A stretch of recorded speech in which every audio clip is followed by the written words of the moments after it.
The following is a presentation of the St. Louis Chess Club. The weather is hot, but the play is just heating up at the U.S. Juniors and Senior Championships in St. Louis. The top players in the country are ready to compete for a national title in the capital of chess in America. Underdog Melik Khachiyan upset top-seeded Vladimir Akopian in the senior section, throwing him into a three-way tie for first. The lowest seed in the junior championship, Arthur Shu, won his game, catapulting him into a five-way co-lead. In the junior girls section, 13-year-old phenom Alice Lee defeated Gracie Prasanna and sits in a three-way tie atop the standings. Front runners are forming, but the race is long and it's just getting started. Who will be able to pull away from the crowd? Day 2 of Heart Racing Chess, coming up next.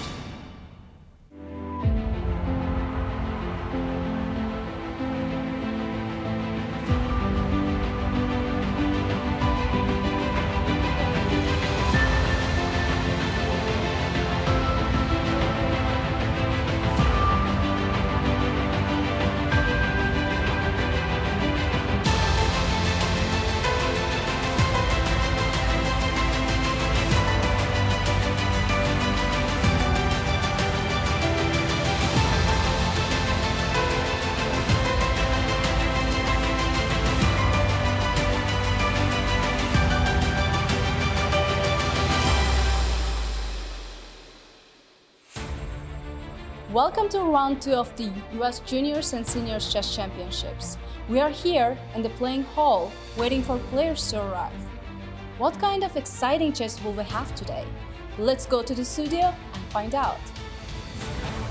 The St. Louis Chess Club is proud to present the 2023 edition of 3 tournaments in one: Junior Girls, Juniors, and Seniors, featuring the best of young talent and talented veterans. Our coverage from St. Louis begins now.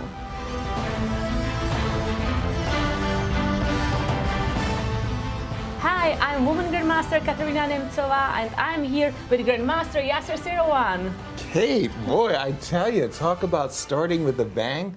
So many decisive games yesterday. Especially in the juniors. What a crazy round. Right. All games were decisive. Absolutely. Hello, everyone, and welcome to our national championships.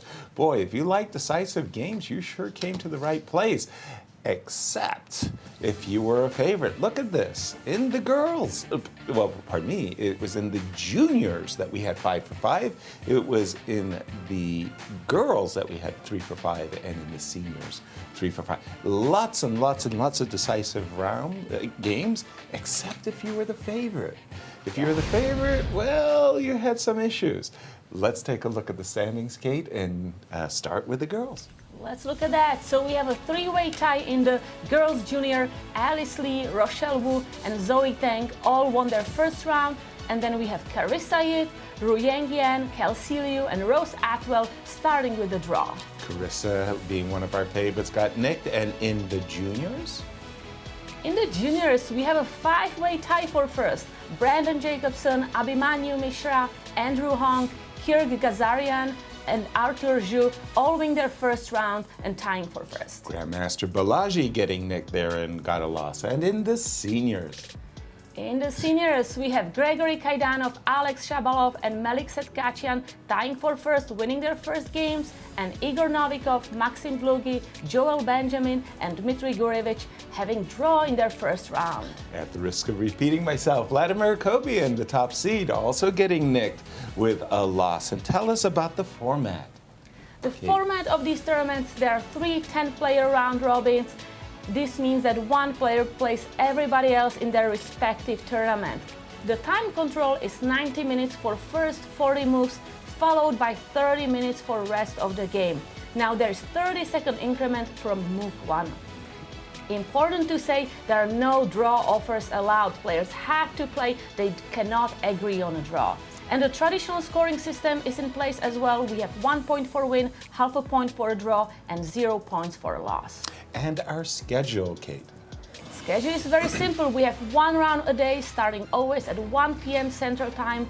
Today we have round 2 all the way to round 5.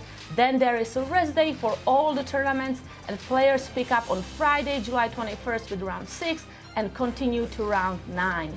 If necessary, there are playoffs on Tuesday, July 25th. And that rest day, July 20th, if you're anywhere near the Central West End here in St. Louis, come to the Chess Club and celebrate our 15th anniversary. And of course, we're delighted to have in studio Cristian. Boy, talk about starting with a bang, huh, Cristian? Yesterday was fun. Absolutely. Good to see you guys, and what an amazing start to these 3 events we've had yesterday. So many decisive games, and even the ones that were not decisive, in those ones we saw a lot of fighting chess as well. These players are extremely tenacious, but one thing that these 3 events are limited by is the age of the participants. In the junior section, you cannot be older than 20, and in the senior section, you have to be 50 or over. Let's take a look at where our participants stand in terms of their age, and we're going to start with the junior girls roster. As we see right there, FIDE master Alice Lee and Iris Mu, only 13 years of age, and Alice Lee is coming into this event as one of the favorites to win it all. Only 13 years of age. We've been doing commentary on her games for so many years. It feels like she has so much experience in the bag. She's the 3-time World Youth Champion, and also she's coming into this event as the #1 ranked US girls under 21. Just an impressive young lady, and take a look at that. We have quite stringent security measures in these 3 events, and she's getting wounded right now. Carissa tried to escape for a second. I saw that. I saw her. You're not going anywhere, young lady. line. I think Andrew is just leaving his code, or perhaps getting wounded by Chris Bird. Let's take a look at what's happening in the juniors. We see Abhi Mishra, by far the youngest participant in this event, only 14 years of age. What an amazing player. And let's highlight him, because I have to say, yesterday I was impressed by his play. In the previous year, last year, he was not impressive in the first couple of rounds, but yesterday he was really resilient in the face of potential danger, because he was very close to getting held to a draw by a much lower-rated participant in the event. But he managed to break through and won his game with the white pieces. Impressive start for the young man. And let's take a look at what's happening in the seniors. Well, we have the rating favorite, Vladimir Akopian, coming in at 51 years of age. Last year, he started slowly, just like this year, but he made it to the tie breaks. He was unable to win the championship, but he will definitely try to do so this year. He is 51 years of age, invitational rating 2658. He's coming in as the rating favorite in this event, and he's 3-time chess Olympiad gold medalist. Just an incredibly accomplished player. And you know most of these players quite well. Yasser, tell us a bit about them. Well, it's a reunion for me as we see Vladimir getting into his game face at the board, Kate, as we're getting ready to start this round 2. But we've got to set the table for our audience and tell them the pairings. Do the honors with the girls. Begin with the girls. Let's start with the girls juniors. Here we have Atwell facing Yip, Mo playing with Liu, Mangalam against Wu, Prasanna against Tang, and Yan against Lee. For Carissa Yip, this will be your second black in a row, and the junior pairings. In the juniors, we have Wang against Daggupati, Guo against Zhu, Stearman against Mishra, Jacobson against Ghazarian. That's definitely a match to look at. Absolutely. And Absolute Hong marquee. against Liang. As 2 of the first place faced each other, Jacobson and Ghazarian. And in the seniors, the pairings. Let's look at the seniors. Round 2, Dlugy against Wolff, Shabalov against Kaidanov, Akopian against Ruth, Novikov against Khachiyan, and Benjamin against Gurevich. I sure will have our eyes on the Shabba-Dabba-Doo and Gregory Kaidanov game. And now the tournaments have been switched around. Yeah, we can see it's been shuffled because seniors are now in the main playing hall, and I believe girls been pushed in the attic. In the attic, yes.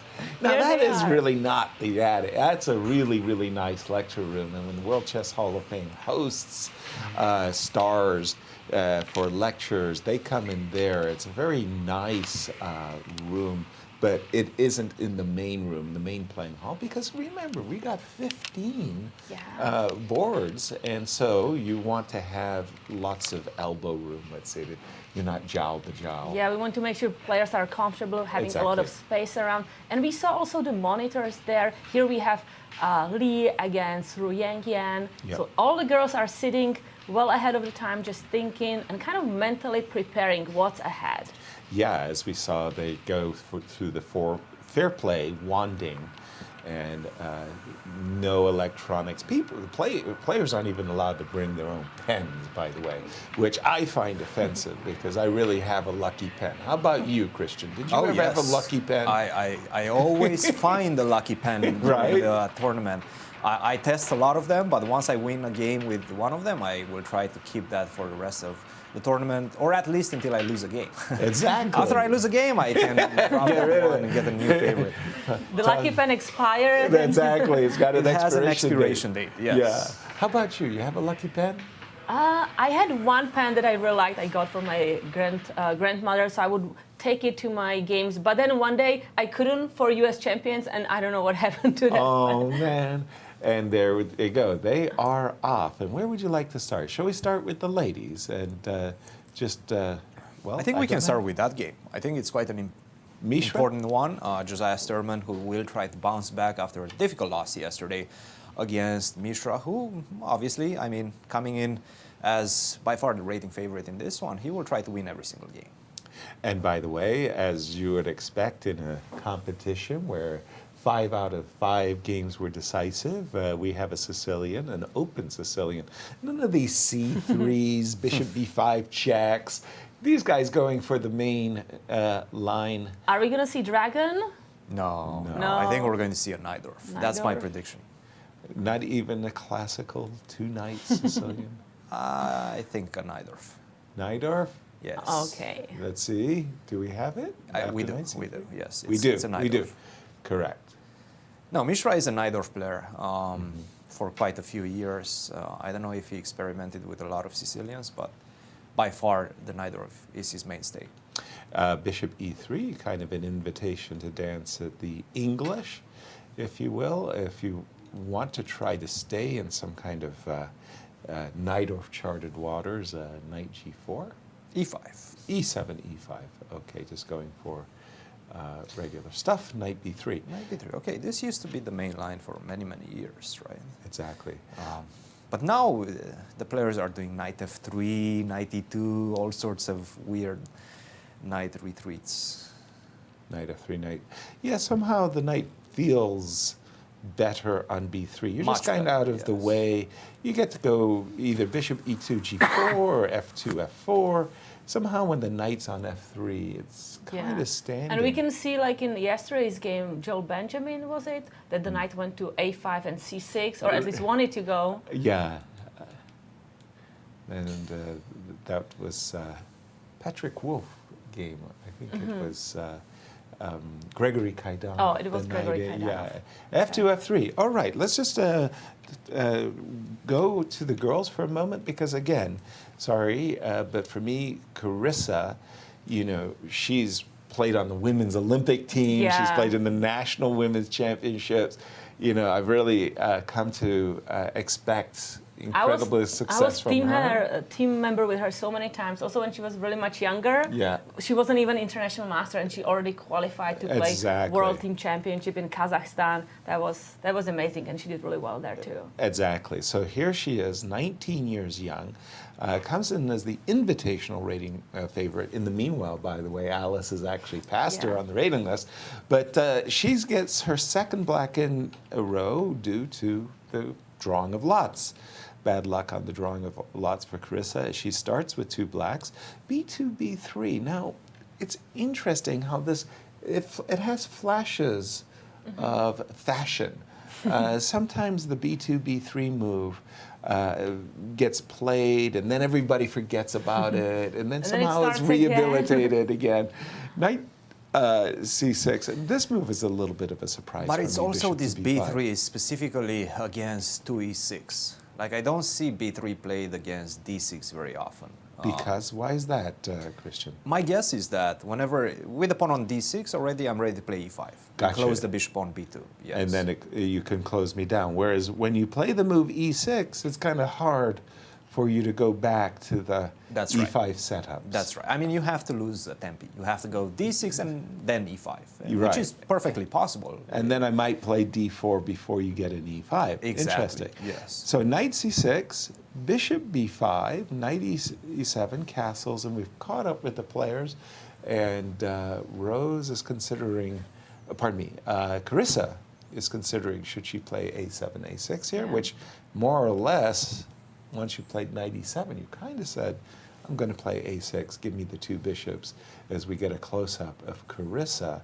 It Though looks a again- little bit weird though. There is this b3 and the bishop like wants to go there, right? There's Right. this empty space.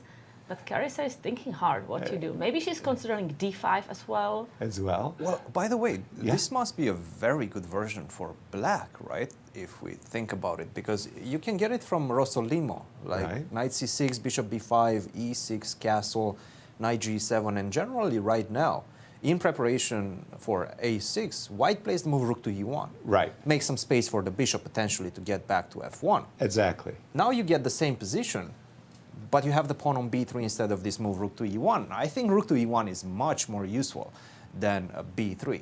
Okay, it's a different type of usefulness, right? But generally rook to e1 is considered to be much, much better. As we can see, Carissa is asking the questions, the pertinent questions. Very, very good move, a6. I like this. What are you going to do? Are you going to give me the bishop pair, or are you going to retreat on a not so optimal square, potentially e2, for example? I'm expecting bishop takes c6, knight takes c6, bishop b2, and trying to provoke my opponent to play f7, f6. I'd like to turn our attention To another star, right? in to the another juniors star, tournament. absolutely, in the girls, Ruiyang Yan and Alice Lee. So Alice Petrov. The Petrov has a great reputation for solidity.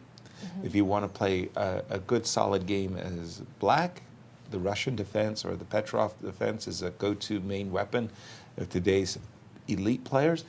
If there's an issue with it, it's genuinely considered that it's hard for black to press if white, the opponent, wants to make a draw.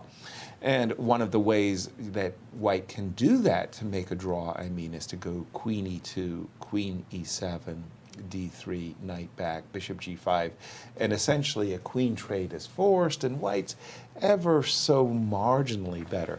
That's not what Ruiyang Yan played. She played bishop to d3, Trying to kick the knight away right? immediately. d5, and now she played queen e2, hoping to provoke her opponent Alice into playing queen e7 and then knight c3.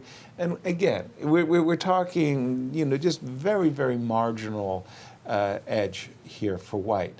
But check this out. Alice sacked the pawn. She's like, I Whoa. don't care. You take the pawn, I recapture. But then she wants to castle quickly and get the rook on the file. Exactly. Right? Well, let's take a look. I mean, a pawn's a pawn, in my expert opinion, by the way. Castle quickly. Castle. After how many years of experience? Yes. We're a pawn ahead. Well, rook e8 might be met by rook e1, and that's a little awkward. Maybe knight c6, bishop.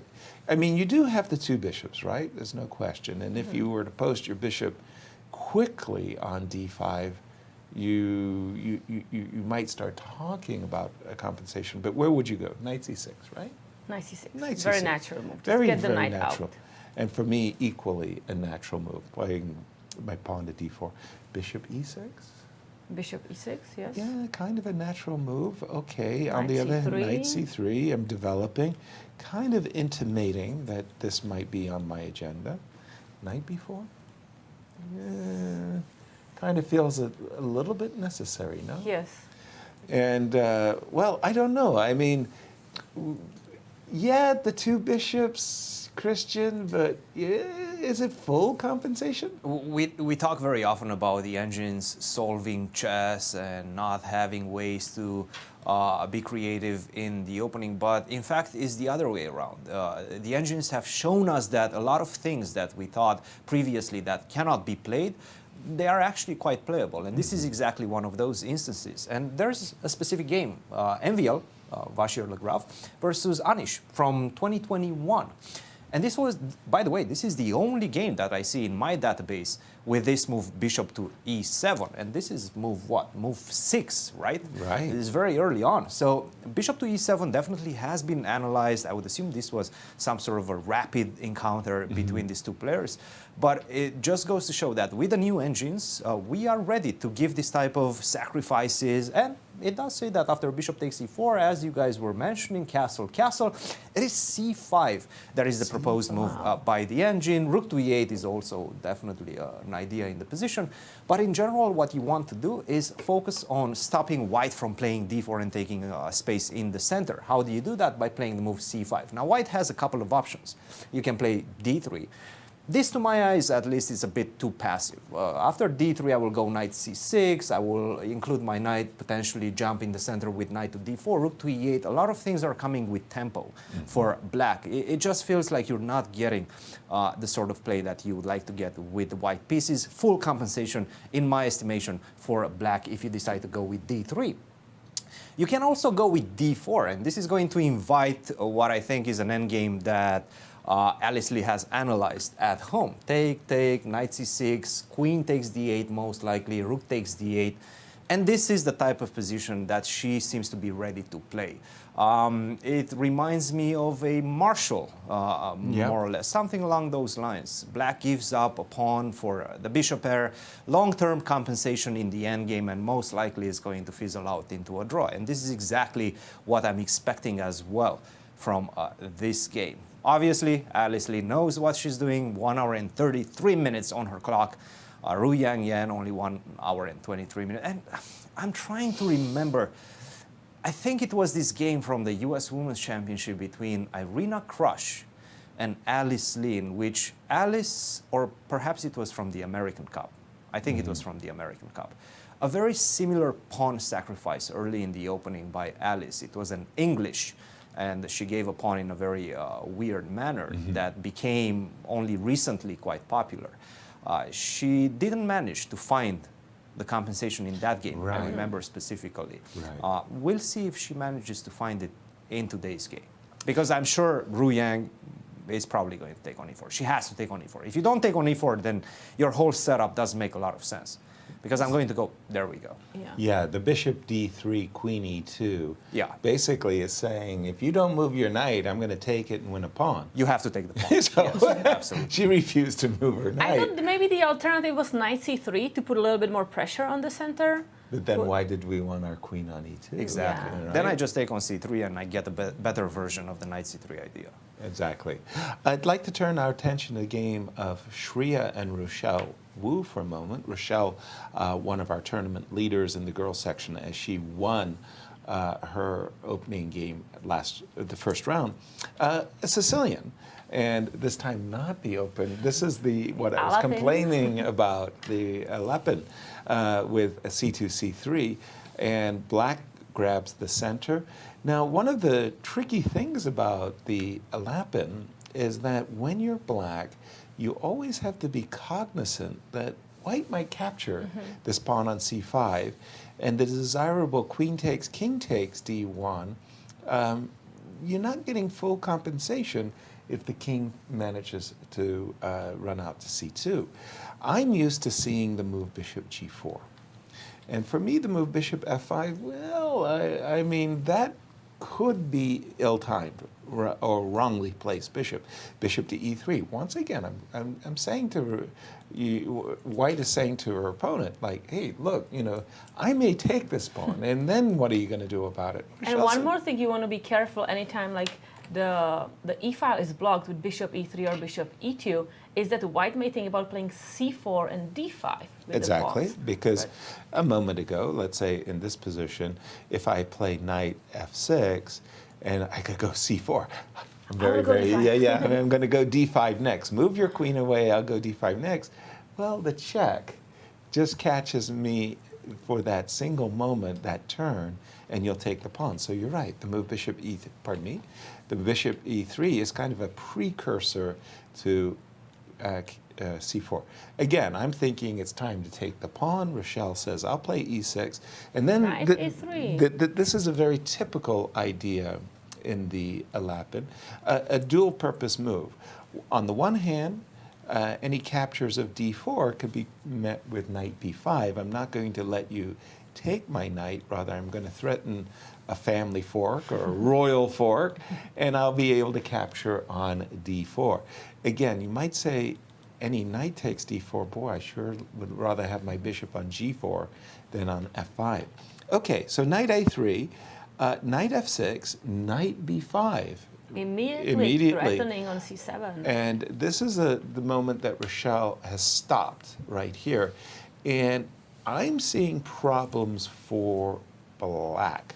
Okay, so the real problem I'm seeing that if you go back, you just step back and, well, I'll just take the pawn. And this is a real challenge. How are you ever going to win that pawn back? And don't forget, I can always play knight d6 check as well. If you play rook c8, similar story. My intention is to take. She's going to play castle. Exactly, right. That's what I've been like. Yeah, so I think there is this one move, maybe. And, well, you know, you put your king on the queen side. Okay, okay. But I will tell you why she will play castle. And Sure. I knew she's going to play this move almost with 100% certainty. Okay. Because she played up to this point, Yeah. knight to f6, a la tempo. Okay. 1 hour and 32 minutes, right? Wow, yeah. The thing is, if you take on c5 right now as white, you have to go castle. There's no other better move. Castle is the only move that maintains the balance in the position. You cannot take on c5 because you lose a piece after queen takes d5 and bishop takes c5. So you cannot exchange the queens because then you're left with the king in the center, and knight b5, knight c7 comes with tremendous consequences. So you have to know that you have to do castle. Right. And it only makes sense that against knight b5, you will probably have to go castle as well. So she spent a few minutes trying to understand whether she's not missing anything very serious, and, you know, followed her preparation, which most likely is castle. Okay, but if you don't mind just continuing that moment for a second. After castles, the king, I don't know, that king on c8, it kind of makes a very inviting target, doesn't it? How do you take advantage of it? Well, okay. Go queen a4? That was the first move that came into my mind, yes. Now you're much worse. Much worse. Oh, After wow. a6. A6. Yeah, you just simply don't I have wanted where to play put that, c4, but he takes on b5 knight. with the tempo. Yes. I take the. You would love to have the bishop on f4, right? That would be much better. Because most likely with the bishop on f4, you don't even threaten to take on b5 because you have queen a8 and then you control knight to b8 defense. Right. But the bishop is on e3. So unfortunately, you cannot focus on that side of the board just yet. And you also have to be ready for this a6 idea, which kicks the knight away. So queen a4, not a good move in the position.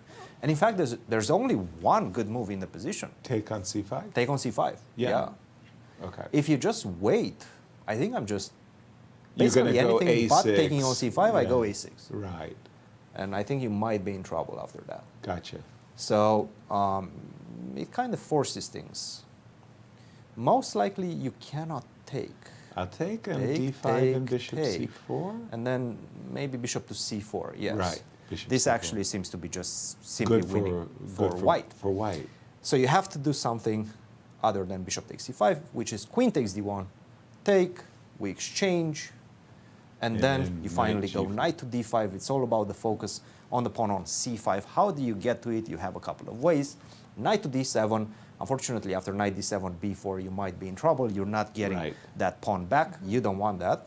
But you can go knight to d5. And this seems to be some sort of preparation, some sort of theory, and black equalizes in most instances. You are a pawn down, you will recapture that. White still has to put her king to c1, most likely get it out of dodge, off the d file, and you have to spend some time to do those things. It seems to be very, very close to equality, this position. Objectively, still some work to be done for black to fully equalize, but objectively, I think she's very close to it. Well, that would Rochelle. be good to see how Rochelle is dealing with recapturing that pawn. But what if we go now to juniors? Absolutely. I'll bring up the game between Arthur Gu and Arthur Zhu, as this is a rather different position than I expected. It comes out of these G6 Ruy Lopez. Now, G6 is really a move. Vasily Smyslov has played so many openings, and he's enriched so many new ideas that in so many openings you could almost say Smyslov. And I would say Smyslov was, while he wasn't the first to play G7, G6, he definitely enriched it. And so to my mind, you know, you could almost call this the Smyslov Ruy Lopez. A lot of people play knight e7 as a prelude, knight e7, d7, d6, and then play g7, g6. But g7, g6, Smyslov was really one of the first to really say, this is actually completely legit. It seems slow, but as you'll see, it does get very unusual positions, b7, b5. Now, we could stop right here and say the old guys, the really, really old guys, would say, hey, you got the central pawn duo. You got these two pawns. Which is usually very good, right? It's You want to very control good. the center, have Yeah. all the pieces around. And you can't play like this. You just can't. You know, black's giving up too much. And then the engine say, oh, no, this is actually completely legit because I'm ready after castles to play the move d7, d5, get my fair share of the center, so you have to occupy the center, but check this out. Knight a5. And knight- b2 is a target. And that's what he goes for. And okay, you still have this really nice central pawns, but you gave up a peshki on b2 to get it. And we are caught up with the players, and I believe we're still in theory, but I'm going to have to rely upon Cristian to tell me what the state of the theory is between Arthur Gu and Arthur Zhu. It doesn't seem like we're still No? in the trenches Okay. of theory right now. Let's see. Not in the trenches. Knight takes b2. Where did we disappear? Where did we go? It was at this point actually. A4 is the first novelty. Well, Okay. the novelty in the position. Previously Bishop played? to b3 was played previously. I see. Just to attack this knight on Makes c4, sense. maybe try to go queen to c3 next, things of that nature. He decided, Arthur, to go a4. Is it possible that it is a home-cooked preparation? Because Oh, when you it's- look at time, it's very Arthur possible. Has like very good time. It's He's a earning certainty, I time. would say. 1 hour and 32 minutes. I mean, you don't play things so fast if you don't know what you're doing, especially in this type of positions, right? You sacrificed a pawn. You did get some compensation for it. The lack of the dark square bishop for black's defense next Right. to his king. But you have to know what you're doing. Right. And to be honest, because I used to play this as black. Did you? Yes, but A misspent childhood. it wasn't really childhood. It was mostly in my 20s, and I quickly realized it's just a trash opening. I dropped it after maybe like a year and a half. It's very dangerous, specifically because of this line. Really? Yes, and I'm sure that with the new engines, it's probably even worse. And we see Arthur Zhu just really thinking hard for almost 10 minutes already, right? Because this is not he good sees news. that that's something new, and he needs to figure out how to respond to this novel. Okay, so just throwing out a move, and it's not the only move, bishop b7 is another, but I'm very used to seeing the move rook on a8 to b8 in a very wide number of Ruy Lopez defenses, right? So go ahead, Cristian, and show us the compensation after rook b8. Rook to b8. Okay. How would it go? How would the lines continue? Now I will continue following it up with bishop to b3. Now you transpose into Yeah. the previous stuff. But now I don't know. Okay, I What do could you give back the pawn and then my rook is well played. But how do you do it? How do I give back the pawn? What's your and the next useful move in the position? Right, I want to play both c6 and d6 at the D6 same and time. yes, Yeah. yes. At the same time, right? Or Yeah. f6 and knight e5. Oh, So yeah, which right? one? Which one is it? I know. Okay, wait. Kate Let's and I say, are. let's say D6, right? Okay, let's say. Shall we start with D6? Let's do Well, it. I had an idea first, which was very horrible, and that was to move the knight to a5. Okay. But that's really bad because there is Check. queen c3 a problem. Uh-oh. So moving the knight away. So how would you do it after bishop to like knight D6? Knight D6, by the way, is the best move in the position. Yeah, no, I was just saying that I cannot leave to a5 right now. Which Okay, I thought yes. could be Yeah. That's a attacking. problem. That's a problem. That's a nice little tactic. Oops. Yes, yes. Unfortunately, you cannot go there. Okay, I'm a pawn up. You know I'm a pawn grubber. Knight to d6. Of course. Rook b8. Yes, and knight to D6. Knight to Yeah. d6. I'll just come back. Queen C3. Let's give you a check first. Let's see where you go now next. I have a problem. I don't know if I want to play f6 or king back. Okay, Let's King say king back. king right? back. Yeah, go ahead. Knight D2. Do your worst. Let's try knight D2. It's just simple development of the pieces. And again, my question is, how do you develop your pieces? With the knight on D6, you no longer are able to play the move D6. You I would need love to- to play the move D6 and bishop Right. to G4 and So try what to about take the knight on advantage of that. e7? Right? Yeah, my knight on, I mean, I'm going through contortions Yeah. for my extra pawn. If I go knight e8 in order to play d6. Knight E8 right Yeah. now. I have a feeling I'm going to start pushing my pawns. Well, I understand. I mean, your compensation already feels immense. I mean, Okay. your rooks are connected and everything. Okay, I'm going to be following H4? the engine's H3. sadistic ways. Very calm move. Wow. Seriously. Okay, d6. I just want to take away your G4 square for the bishop. Understood. I was a just- little bit afraid of H4 and H5, to be honest. I have all the time in the world. Okay.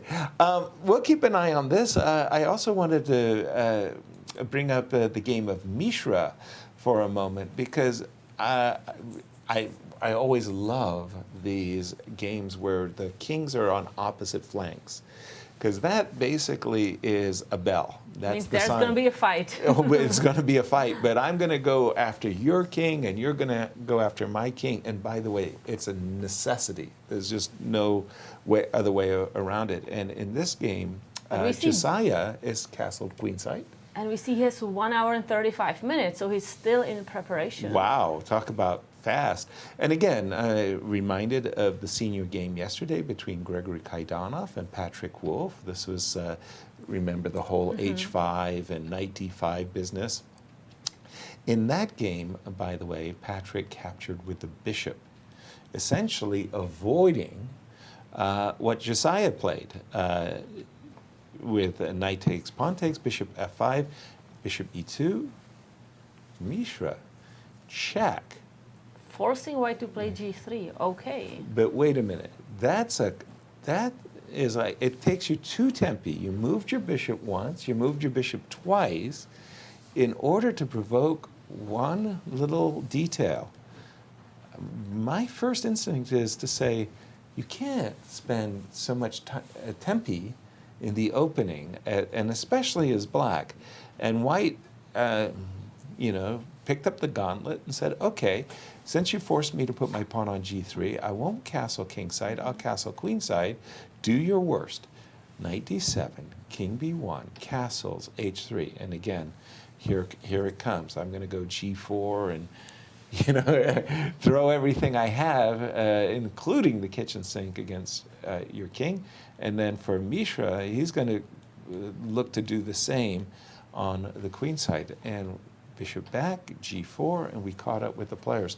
Your first instinct, Kate. Well, I kind of understand the bishop h4 check, right? Mishra avoided any short side castling. Right. So he wants to have this fight where kings are on opposite side. And we see the pawns goes to g4 through g3, so white is also losing a tempo. So at the end of the day, Mishra probably, Lost got... a tempo, not necessarily 2. Yes. Right.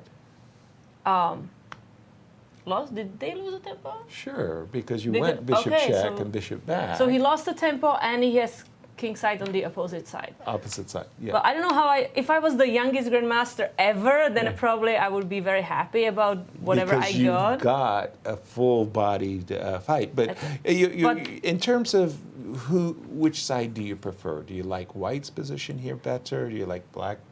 I like this position for White. I'm used to playing a lot of these positions with White, open Sicilian, where I attack on the king side, move my king to b1, and try to survive on the queen side. So these positions are way more comfortable for me for White. Exactly. And you're playing for f4, or you're playing for takes? Well, at some point, you got to play for f4, I guess, Yes. whether you start with the takes. And Cristian, over to you. This specific position, Josiah, is this all theory? Where did we leave theory? I believe h3 was the novelty in that game, if I remember correctly. I was watching a different game, but it does seem like that was also the move that stopped Abhimanyu in his tracks. And then he started thinking about what he needs to do. As you guys were analyzing, most likely bishop to h4 is only aimed against White castling short side. Right, because now after you play g3, castling short doesn't make a lot of sense, right? I'm going to go h4 as Black, and I'm going to break your pawn structure in front of your king. So perhaps you give up a tempo, but you force White to castle long side, which to my eyes, it's a nice invitation, and I will accept it, because I usually castle long side and I try to checkmate you. I used to play this type of positions with the White pieces, not so much, actually, not at all. With the Black pieces, I was never a Najdorf player. Actually, were you guys ever Najdorf players? Oh, definitely. That was a big time. I thought the Najdorf was the funnest thing in the world until I got out prepared once and just, I think this is lost without play, without doing why anything. I never became a much stronger player, because I was always shying away from this type of crazy openings. What do you have in front of you, Cristian? What game are I'm you looking going at to this show game us? between Akopian and Douglas Ruth, and this is a theoretical battle in the French. Take a look at what's happening in this one.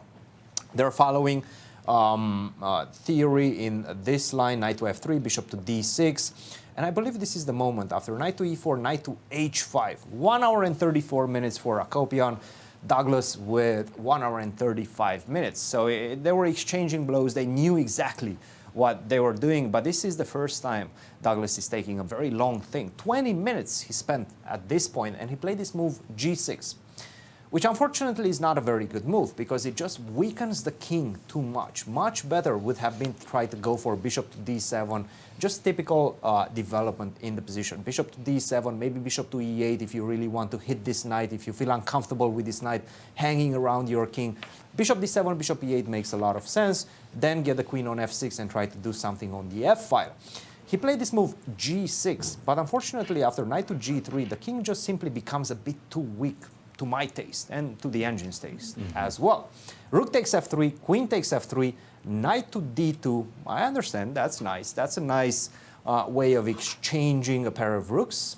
But the problem is after queen to e3, knight takes f1, rook takes f1, let's say, where are your defenders next to your king? You don't have any defenders. The knight on e4 blocking everything around for the bishop on d3 is no longer with us. The rook on f8, no longer with us. So now all I have to do is find a way to get this g. If I manage to get h4, h5 in play, the game is over, right? So you really have to stop me from doing that. You don't have a dark square bishop protecting your king either, so maybe ideas of queen to h5, h4, h5 are going to be in play in this position. I just simply don't like the situation of the black king right now, and I think Akopian is probably in the driver's seat, and he knows it. We have an exchange sacrifice on the board. Yes. And by the way, it seems like he didn't take on f3 with the queen yet. He's considering maybe taking with a g-pawn. With the g-pawn, yeah, that was my question for you. It's possible, yes. It's possible. Not that good, though. It seems like after knight g5, black has quite significant compensation. Yes, suddenly, but he's paused. He's definitely paused. Temptation is strong. Yes.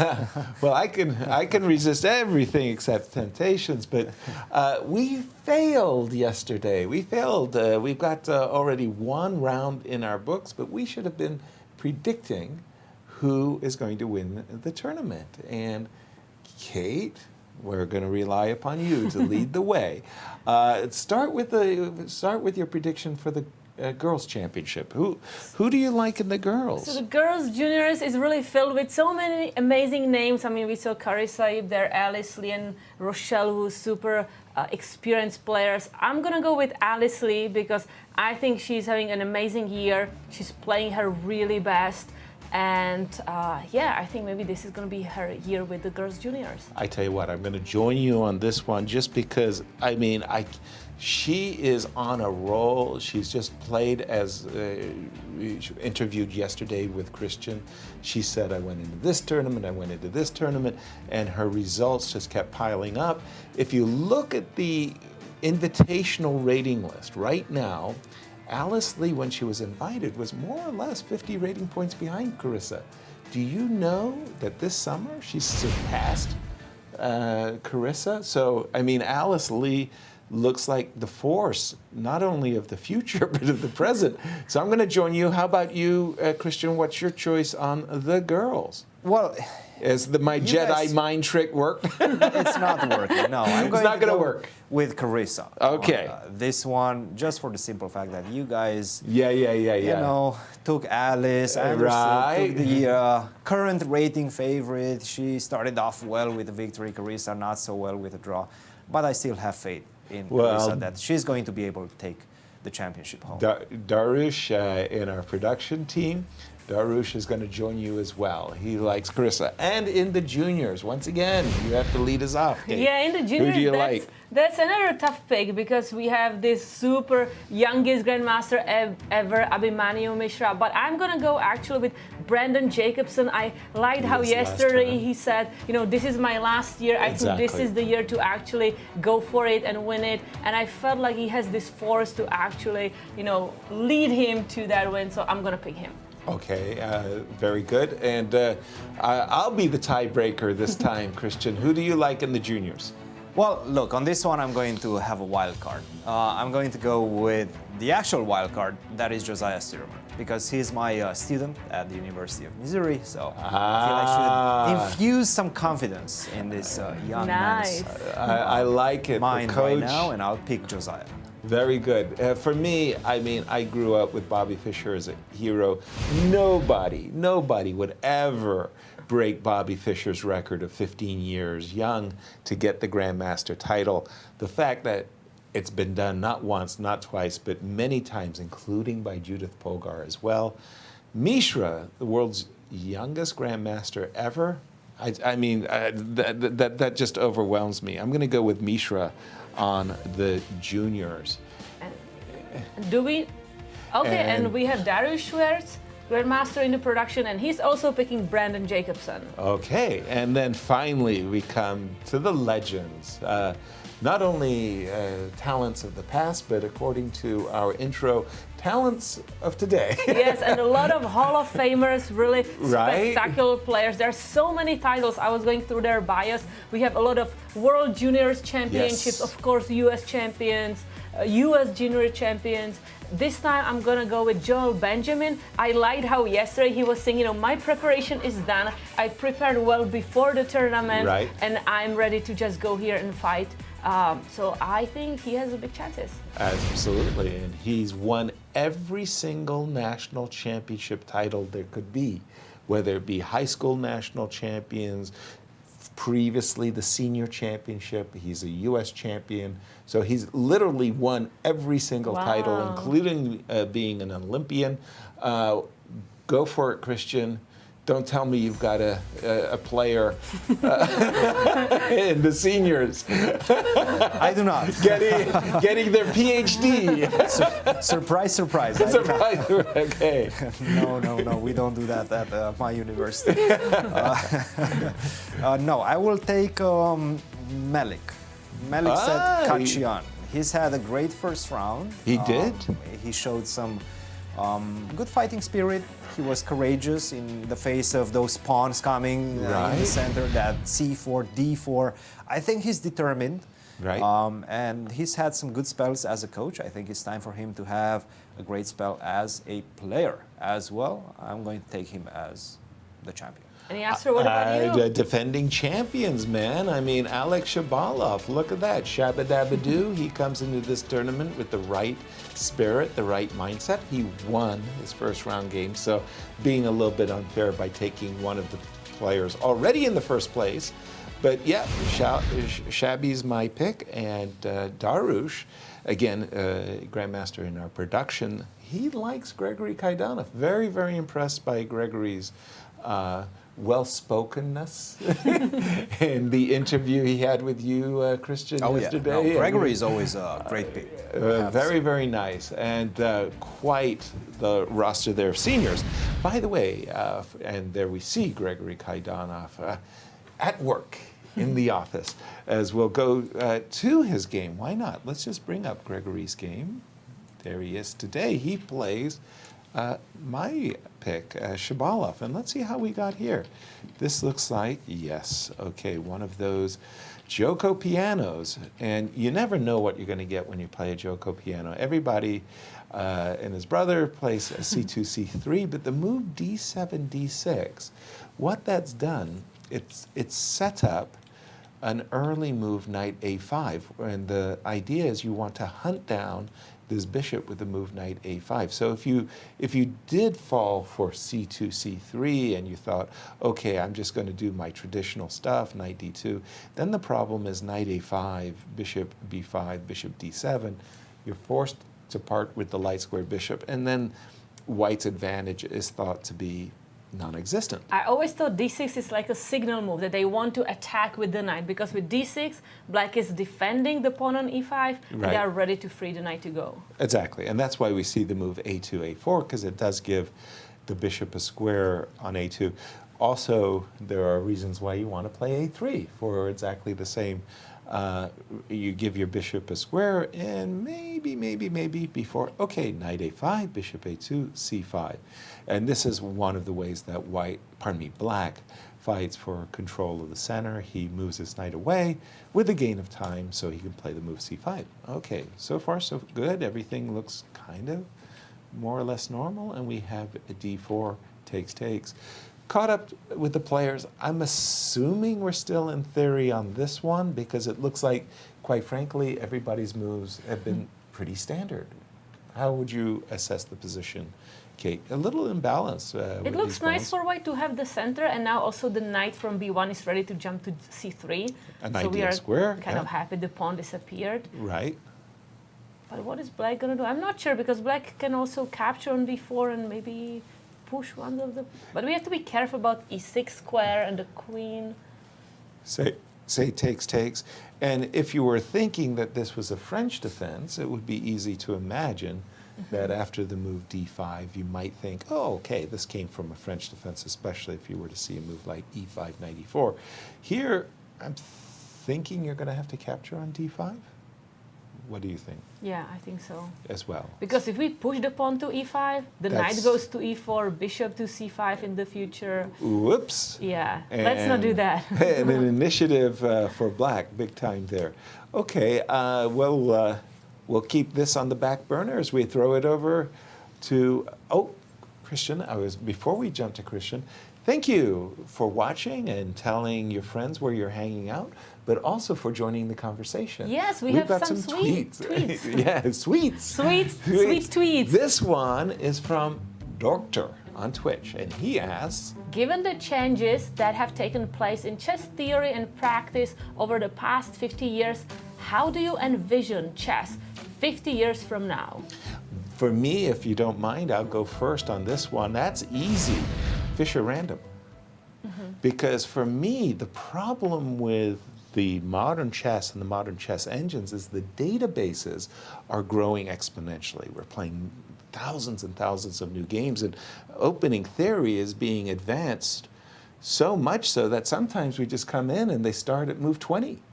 And that's just crazy. Whereas when you watch the Fisher random tournament and you see the players stop at move 3 and 4 and 5, I say, that's where the players can show their creativity. 50 years from now, where will chess be, Kate? I think that we may see like more openings, more creative lines that players will be going for. Because now I still feel the theory is sometimes it's a little limited in given openings. There are few lines that players are going for.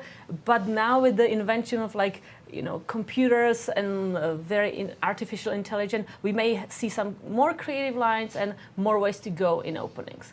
Cristian, what do you think? Jump it. Well, definitely not chess 960. No, I don't agree you shot with me you down. on that one. I'm going to have to shut you down. I think classical chess is here to stay, and is going to be here to stay for the future decades. I do think that your fear is unwarranted, Yasser, because we do see some of the lines start at move 20, but we also see new, fresh ideas very early on in the openings. And I only think with the emergence of stronger and stronger engines, that is exactly how chess is going to expand. We're going to see new ideas as early as move 3, 4, 5, things of that nature, and that's going to infuse a lot of new energy into the game of chess for the next few decades. Look, chess 960 is just a way to have fun. I don't feel the competitive nature that you get with classical chess. Whenever we have these chess 960 events, they're fun, right? But that competitive spirit is still there, but not as in high alert as with classical chess. Well, I just got to remind you, remember, you were in Oslo, we were in Oslo together. We were watching that Fischer World Championship, and you were helping Fabi. Yeah. And I was commentating. Wesley So was the winner. And that felt like a great event. That I remind you, that was pretty fun, Cristian. It was pretty fun. It was very competitive, but also it was a world championship. So, whenever there's a world championship title on the line, it doesn't matter if it's no castling chess, chess 960, whatever type of chess you want. There's a world championship title on the line, and everybody's going to take it seriously. Okay, that was one tweet. We actually have another one, too. Let's go to our second tweet. Again, thank you for joining the program. This one is from Rob Nikolai on YouTube, and he asks, how do you judge the future of US chess at top level with several nations moving up with so many talented youngsters? Will the US stay competitive? Ooh, wow, interesting. Yasser, what do you think? I've got to say, I mean, India and China have been nothing short of amazing. Both those nations, if you went back 30 years, were really not there. I mean, there was one Vishy Anand for India, and China, well, it even had Chinese chess, so it wasn't even playing Western chess. Today, holy smokes, when you think about Chennai, the Olympiad in Chennai, and the Indian teams that were competing, and the youth that India has, and the youth that China has, those two nations are definitely incredible. But I got to tell you, the U.S., we're competing. We're really, really, really serious. And when I look at these junior players, I go, we've got a bright future. Jump in. Your thoughts on we see also Uzbekistan, right? Like we see youngsters all over the place. So I feel given computer now accessibility everywhere and internet, there are a lot of youngsters everywhere playing online non-stop. I had, during chess camps here, kids, we have a break and they get their phone and they play on chess.com. We're like, guys, we have a break, take a snack. You have 5 minutes before next lesson. Right. And they still go on and play chess. So because there is this access everywhere, I feel like youngsters are going to be just like, getting more and more stronger everywhere in the world. But I agree with you. I think here in the US, we have so many young people. I mean, Mishra, he's the youngest GM ever, Alice Lee, and there are a lot of other young kids who are playing their best. So I'm not worried about the US as a nation in next 50 years. Now, Coach, you have a special seat in the table for this question because you're actively recruiting players for the St. Louis University chess program. Pardon me, not the University of Missouri. Sorry, let me take that back. I got St. Louis on the brain. Don't there. promote Columbia. my rivals here, all right? Mizzou. You're actively scouring the planet looking for junior players. Where do you scour best? No, I have to say, India is a big hub. China, as you guys were mentioning, is a big hub as well. Russia, Iran is a big one right now, and Iran just got their third 2700 level grandmaster just yesterday. I think Tabata Bey followed Parham Maksudoglu and Alireza Firuza, who moved to France. But this is a nation that in 2004, I think, got their first grandmaster. It was Salemor, like their first 2600 grandmaster. So this is a very novel nation that's producing incredible results. And I think it all comes down to systems of nurturing these players. And here in the United States, we do have great systems. And specifically here at the St. Louis Chess Club, we nurture the players. And you've been seeing this, Kate, because you're doing all these camps and you see these youngsters coming along through the lines. And these guys have great futures. I mean, we have Christopher Yu, who is not present here. We have Abhimanyu, the youngest, the strongest 14-year-old on the planet right now. So we definitely have an amazing future. I do believe that the U.S. chess is going to stay competitive for the years to come. Missing Jeffrey Zhang. I remember Jeffrey Zhang playing as in well. all of But he's these already in the U.S. I championship. know. I mean, my right? gosh. He's established. He's been around for a while. Right. Oh, my gosh. Sam You know, Sedian and everything. I can add to it. I was having a lesson with like Kids Academy here in St. Louis. Kids 4 to 5 years old. Get We're having a out. lesson, and they knew the rules. They Get knew. I was out. like 4 to 5 years old. Wow. That blows me away. I was impressed. They were like, yes, the knight moves this way, and they were having this like story chess. They were like, oh, there's this kitchen in the middle where we want to have our pieces. And I was like, sure, let's get another piece to the kitchen. Wow. It's amazing, really incredible. You should bring him in. I better beat him now. Get him while they're young. My goodness. We have a social media director. Yeah, don't we always ask all of you to send us questions via Twitter, but we have our own social media person who is having birthday. Happy birthday, Begim. 24 years old and having led the U.S. Women's Olympic team. Begum, wow. Okay. Women Grandmaster, we leave to Cristian to say the full name accurately. Cristian, your job. Gulrukh Begim Tohirjanova. Easy for you to say. Once more for the crowd. Gulrukh Begim Tohirjanova. Good job. So happy birthday, Begim. We are so happy to have you here. I think Yes. she's doing incredible job with Yes. incredible job with the social media, pictures, everything. Absolutely. Congratulations. And let's turn to the games because talking about games where players are castled on opposite sides of the board, the fight between Joel Benjamin and Dmitry Gurevich is nothing short of absolutely dynamic. Exactly, that's what is my eye on. Look, can we move back? Yes. Yeah, we'll go back. Okay, really it's cool a game. classical. Two knights, Sicilian, bishop g5, queen d2, bishop e7, castles. And this is setting the stage. I'm going to go king side, you're going to go queen side. Let's go. h4, let's get started. Knight takes d4, queen takes d4. Bishop d7. Now, normally you might be thinking as white, well, let me just take this knight, and if you recapture, I'm going to take the pawn. Well, the first thing is, that's not the best pawn that you've ever won, strangely enough. For example, after bishop takes, queen takes, bishop c6, you might ask yourself, what have I really accomplished? Yeah, Bishop and the is going- dark square bishop, Yeah, that can that's be pretty really good. strong force in the endgame. And then the second thing is, crazily enough, even after g takes f6, doubled up the pawns, it's not so easy to just go out there and, sack the black king. There's not a lot of attackers. King h8, rook g8 is pretty standard. So none of that If you're happened. white and you long castle, you usually do not want to get rid of your dark square bishop. Exactly. Right, that's a rule. Exactly. f3, queen b8, This queen h5. b8 move, I want to stop here a little bit because it's actually a pretty cool move, but it's not that automatic that you move queen and you block the rook in the corner. But here we are supporting b5. That's what it's all about, right? b5, b4. And then what you said about blocking the rook in the corner. Yeah. And once I play a5, then that rook in the is corner, happy. it's a happy camper. But it's about getting in those moves, b5, a5, b4, quickly as can be. h5. And when that pawn gets to h6, it's really, really not pleasant. h6, and now this one for me was a bit of a surprise, bishop h4. You've now got a hook, right? So that basically means that g4, g5 is going to be shortly on white's agenda. B7, B5. I've No got time wasted. yeah. Going.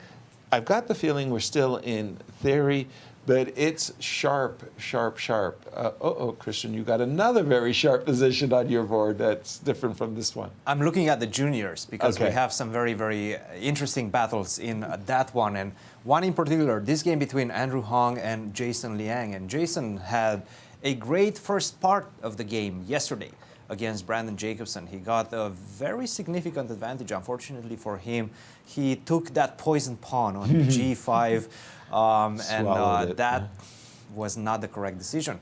Let's take a look at what's happening in today's game. He's with the black pieces and he's playing this, well, this started as a Caro-Kann. Right now it looks more like a French with the bishop still on C8. And now we get this move F6.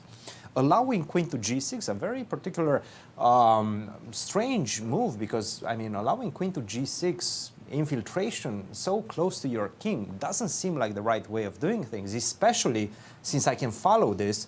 We take on F6 and H4, right?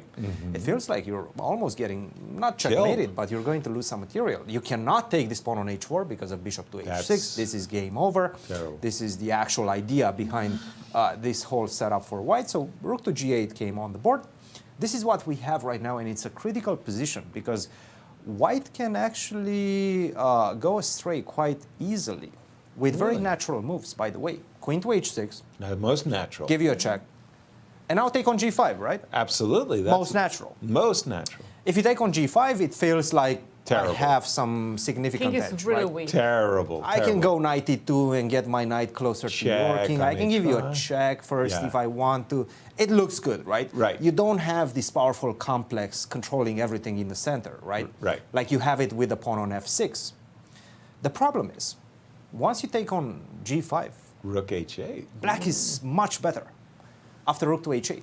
Oops. This Wow, forces what a the move sneaky g6. move. Yeah. And now I hide on g8, Oops. protecting my rook at the same time. Yeah. Sure, this still looks good for white. I'm a pawn up. I I'm gotta just going to retreat. get back with my queen. I'm a pawn up. No problem, right? Your king is completely open.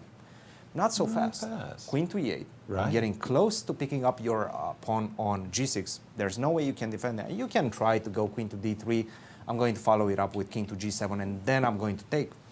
I have the two bishops. I have a very powerful center that at some point is going to put into motion d4, e5, open up the light square bishop. Once that happens, you're in big, big trouble as white. In fact, right now the engine is saying minus 1.2, so quite a significant edge Wow. for black. You have to be very careful because, once again, it's temptation. You see this check, you see the capture on g5, you see that if black captures, you're going to get a lot of weaknesses around the king, and you can get tempted to do that. It's not the correct way of doing business as white. You have to do this, and right now you have to go You check queen again. to h5 first. Only after rook to g6, now you can take on g5. This is the correct way. Take on g5, rook to e3, perhaps, bishop to d2, things of this nature. It's still complex. It's not that easy. But I have to say, most likely, with such an exposed king, I would prefer having white in this position. How about you guys? Me too. I like white just because of the exposed king, and Yes. that's what it's all about. Now, having said that, the two bishops. And you know what Some else I'm compensating? noticing? I see that Jason Liang, he has 1 hour 21 minutes, which means he's still probably in his He is home prep. preparation, whereas Remarkable. Andrew Hong is 1 hour. So sometimes when you see maybe you are a little bit better, but your opponent is in their home preparation, Yeah, maybe. then you're like, I'm not. You start to question, I think, your decisions, and that can be an advantageous for black. I'd like to turn our attention to the game of Igor Novikov and Melik for just a second, because here I'm going to show my, prejudice. I've got this, career experience. Doubtlessly, the chess engines are saying this is okay, and the black's position, white's position are triple zeros or something. I hate this position for black, like a visceral hatred. I think that this Oh, position no. is like dead lost. Really? Really, like lost. So the problem that I have with this as black is white is going to play b5. Okay. In the future, he's going to play b4. In the future, he's going to capture on c6, and then he's going to play b5. So he's going to have two battering rams hitting this pawn on c6. And by the time all of that debris is cleared, I'm going to have a protected pass pawn on c5. So strategically, I think black is lost. Black has to rely exclusively exactly. Black wants to on attack in the e5. center with e5. Right. So let's see. So let's do it consequently, move by move. b4, e5. b4. Now, in the good old days, before the chess engines became so strong, the chess engine programs would play the move e4, which I would just embrace. And I would say, okay, after e4, the chess engine algorithm would evaluate the position as favorable for black, just because of all the squares. And then after you see the move knight d2, knight b3, knight a5, well, if there's such a thing as crying with the chess engines, that's what it's all about. This is seems like terrible. It's a terrible, blocks terrible. all black's options, right, to counterattack. Correct. So more or less, you're obligated to take, and here you've got to. I think you've got to play knight e6. I'm going to play king d2. I'm not even going to take on f5, and I'm just going to say to you, this is the position that I really want. I want to take, and I want to play b5. And again, I have won so many games as the white position, but sometimes you can get the colors reversed, right? You can also have this as a colors reversed. I've won these positions so many times without effort. It just like just putting the pawns forward, attacking the weakness there. And black doesn't really have to make any mistakes to lose this position. So I really think that this is a bad position. But again, I think the chess engines are not going to agree with me. What about yourself? Well, when I see what you want to do, it doesn't look nice. Let's see the close-up of how players are feeling about this position. The graphics of these two players. So here we have Melik, who, as you know, has been a many time captain. Yes, of the U.S. Women's Olympic team or national team. Absolutely. And he's 23 of age, invitational rating is 2483, and he's the 1997 World Team Chess Championship bronze medalist. And he's tied for first coming into today's round. And his opponent, Igor Novikov. Grandmaster Igor Novikov, age 61, invitational rating 2562, and 1999 World Open winner. Wow. As I said, the World Open was always a rite of passage. You had to just play the World Open just because. Bragging rights to win the Open. Oh, exactly. Jump in, Cristian. What games have caught your eye? It's all about the juniors. It's all about the juniors. I'm really watching the juniors because a lot of things are happening. This theoretical battle between Josiah and Abhi, take a look at what happened in this one. I think we left it after the move g4, and Abhi was spending a lot of time trying to figure out the intricacies and complexities of the position, and he chose to continue his attack with the move a5. He's trying to go a4, a3, weaken the position for the white king and take it from there. And this seems to have been perhaps something that Josiah did not check in his preparation, because he did spend 15 minutes for his next move, which was f4. The engines don't approve of this. They didn't like that at all. No. It seems like a4 was a golden opportunity potentially for Abhi to take the reins in this game. But it's not easy. I have to say, I was looking through the lines, and it's really dangerous, because white can go f5. Right. I'm going to give you the knight. I'm going to take on g6. And now rook to a2, in fact, is the best move in the position. Very counterintuitive, at least to my eyes. You are thinking about taking potentially with a check, b takes a2, but rook takes a2, and by the way, f5 is also a move. I don't even want to calculate this move, f5, because if I manage to get the queen on a8, I see this pawn on g6 staying alive, and I really don't even consider this move. Exactly. f5. Rook takes a2. This makes the most sense, right? G takes f7, and take a look at this. Not rook takes f7, because you need this rook to help your attack. But king takes f7. This is completely wild stuff.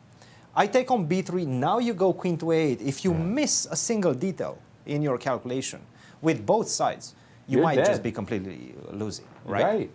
So now it seems like this position favors black, but who knows objectively with a better engine what's happening in the position. For example, if you try to go for a piece, g5, right? Yeah, good luck. You're getting checkmated next move, right? Rook to c8, this is problematic. If you go bishop to c4, then I can continue. Rook takes c4 and queen to a4, and then rook to a1 is going to come in the position. After queen to a4, the game is over, right? So there's a lot of things that you need to take into account. You're not getting to my king while your king is getting checkmated. He spent a lot of time, Abhimanyu, and he took on f4. Bishop to f4, and now it seems like white once again has an objective advantage.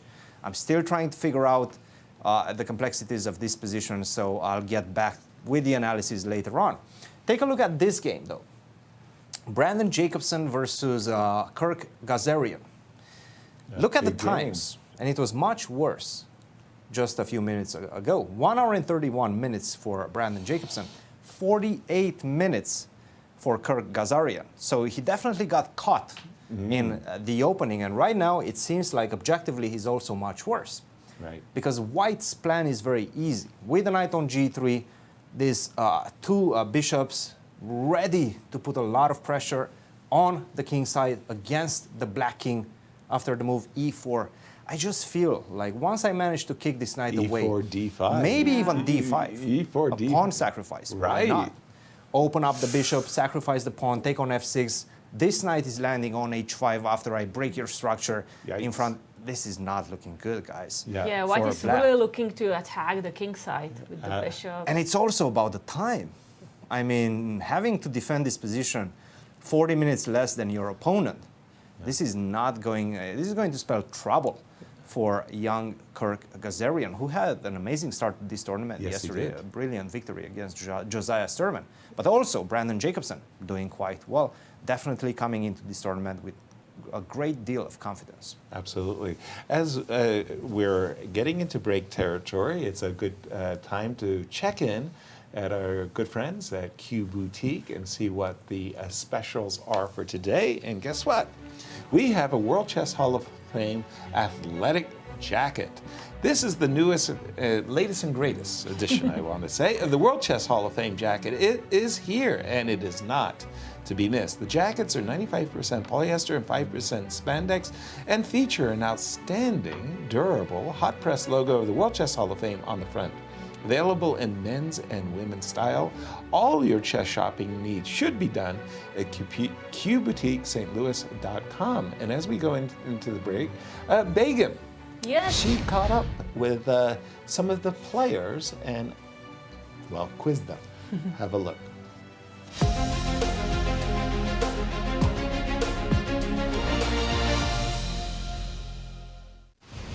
Hello, Brandon. Welcome back to St. Louis. It's nice to see you here. Thank you. Yeah. What are you busy with these days? What am I busy with these days? Yeah. Well, Besides chess. besides chess, well, I can't really tell my competitors that, but I've been doing a bit of soul searching. I haven't been home for more than a week at a time since February. So I've been traveling quite a bit and just exploring and enjoying myself. So it's been nice to take a bit of the pressure off my normally pretty fast-paced life and Yeah. sort of relax a bit. You have a lot of tournaments usually. You play a lot of tournaments, and I can see whenever I open like any American events, Right. you're there. Yeah. And then how do you see your future as do you see it as a chess player, professional chess player, or do you want to do something else which is connected to your degree? Yeah, it's kind of hard to say. I mean, for now, I'm sort of trying to go along with both and see how things go. But for now, I'm enjoying chess and seeing where it goes. So why not continue with that? Awesome. And it's your last year in this tournament. What are your expectations?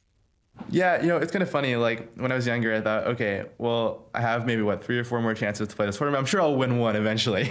But now I'm in my last year, and all these young kids are passing me. So it's tough being the oldest. But I don't really think I have any expectations anymore. I think I'm just trying to have fun with it and enjoy my last year here. Perfect. Are you looking forward to play young kids? All don't these think- young kids, I don't think anybody would say yes to that question. Maybe you would. No, I think whenever somebody comes to the board and they see their opponent is, less than half their height, we immediately start having panic attacks. So I'm pretty sure that's a pretty universal answer. Yeah. Okay. And do you expect to win the tournament in general? I know you said you don't have any expectations, but let's say as a goal, is that your goal or just to gain some rating points? Well, I mean, okay, I think I'd be lying if I said my goal wasn't to win the tournament, but yeah. I think it's kind of tough to think about, especially because everybody is so close in level. I think it's mostly will come down to who's in the best form. So it's kind of hard to say. And I think if I had to guess, the winner of the tournament will only be at +3 or something. So it won't be a crazy margin. So I think it's really anybody's game. Perfect. And good luck. Thank you and good luck with the tournament. Thank you.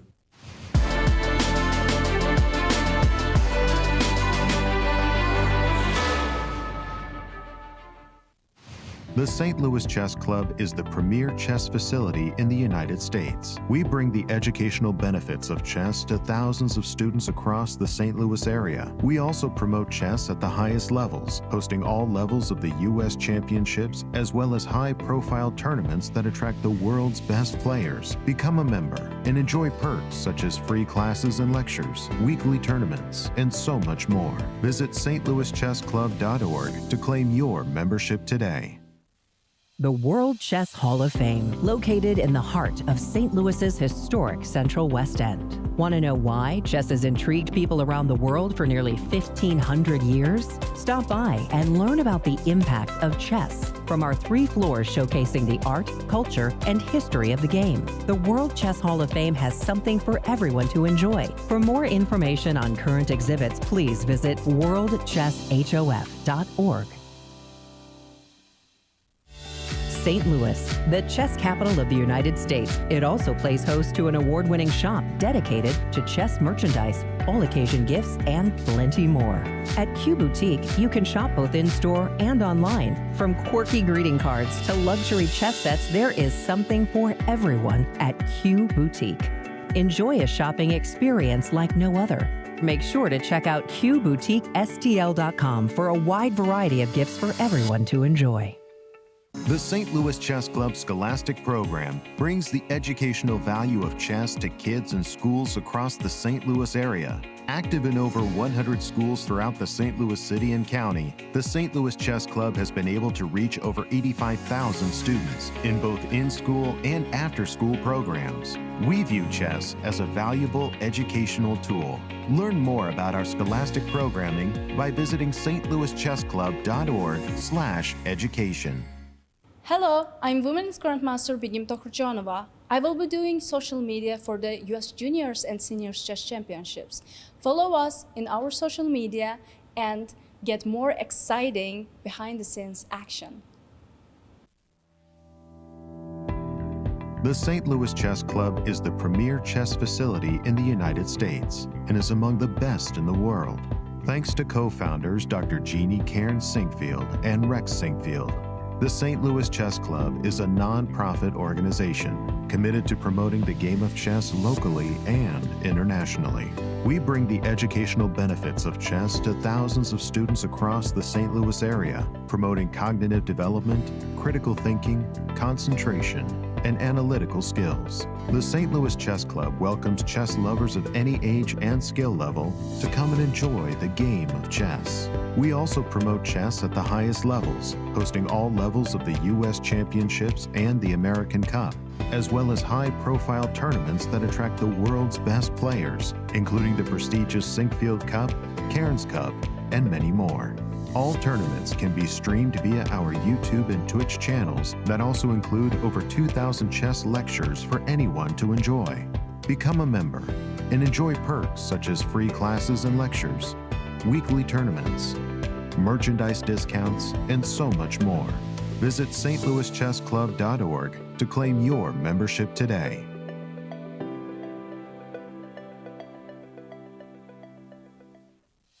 The World Chess Hall of Fame, located in the heart of St. Louis's historic Central West End. Want to know why chess has intrigued people around the world for nearly 1,500 years? Stop by and learn about the impact of chess from our 3 floors showcasing the art, culture, and history of the game. Landmarked by the world's largest chess piece sitting outside our front door, the World Chess Hall of Fame has something for everyone to enjoy, including various exhibitions, monthly concerts, and much more. Whether you are a beginner or a professional, there is something for everyone to learn here at the World Chess Hall of Fame. Enjoy free admission to our rotating exhibitions in our galleries and sign up for chess events, family-friendly programming, and art classes. And don't forget to stop by our award-winning gift shop, Q Boutique, and shop a wide selection of chess-related merchandise. For more information on current exhibits, please visit worldchesshof.org. St. Louis, the chess capital of the United States, boasts the world-class St. Louis Chess Club and the World Chess Hall of Fame.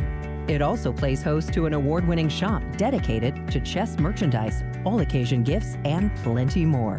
At Q Boutique, you can shop both in-store and online for chess merchandise, autograph collectibles, chess campus souvenirs, and much, much more. From quirky greeting cards to luxury chess sets, there is something for everyone at Q Boutique. And all purchases go right to benefiting new exhibitions and programs at the World Chess Hall of Fame, dedicated to exploring chess and its immense impact on art and culture. Located on the first floor of the World Chess Hall of Fame, enjoy a shopping experience like no other and become everyone's favorite gift giver. If you can shop in store, make sure to check out QBoutiqueSTL.com for a wide variety of gifts for everyone to enjoy. Hello, I'm Women's Grandmaster Begim Tokarjanova.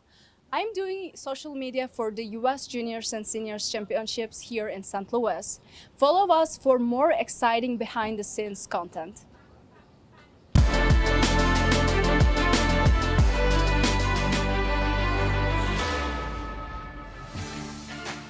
Hello, welcome back to the studio, and let's look at the standings of US Girls Junior. We see Alice Lee, Rochelle Wu, and Zoe Tang all winning their first round and tying for first with 1 point, and Carissa Yip, Ruiyang Yan, Kelsey Liu, Rose Atwell having a half a point. And in the junior standings? In the juniors, we have 5-player tie for the first spot with Brandon Jacobson, Abhimanyu Mishra, Andrew Hong, Kirk, Ghazarian, and Arthur Zhu. And the legends.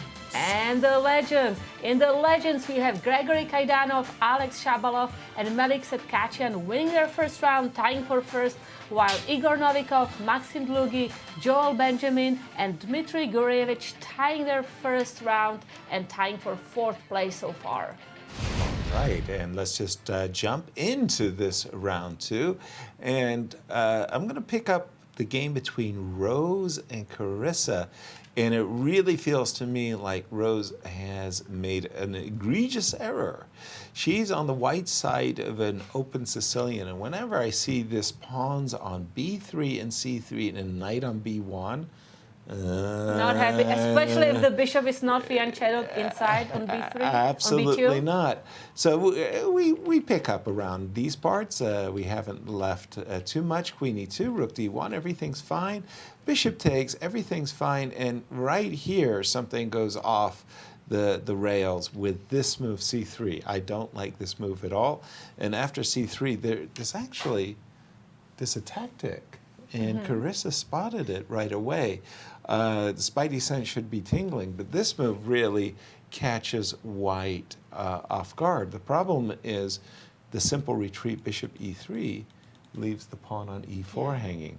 You can go bishop a5, bishop a7, but what exactly? That looks a little weird. It looks very, very weird. Your bishop just feels it like it's offside. You can go bishop e7 castles.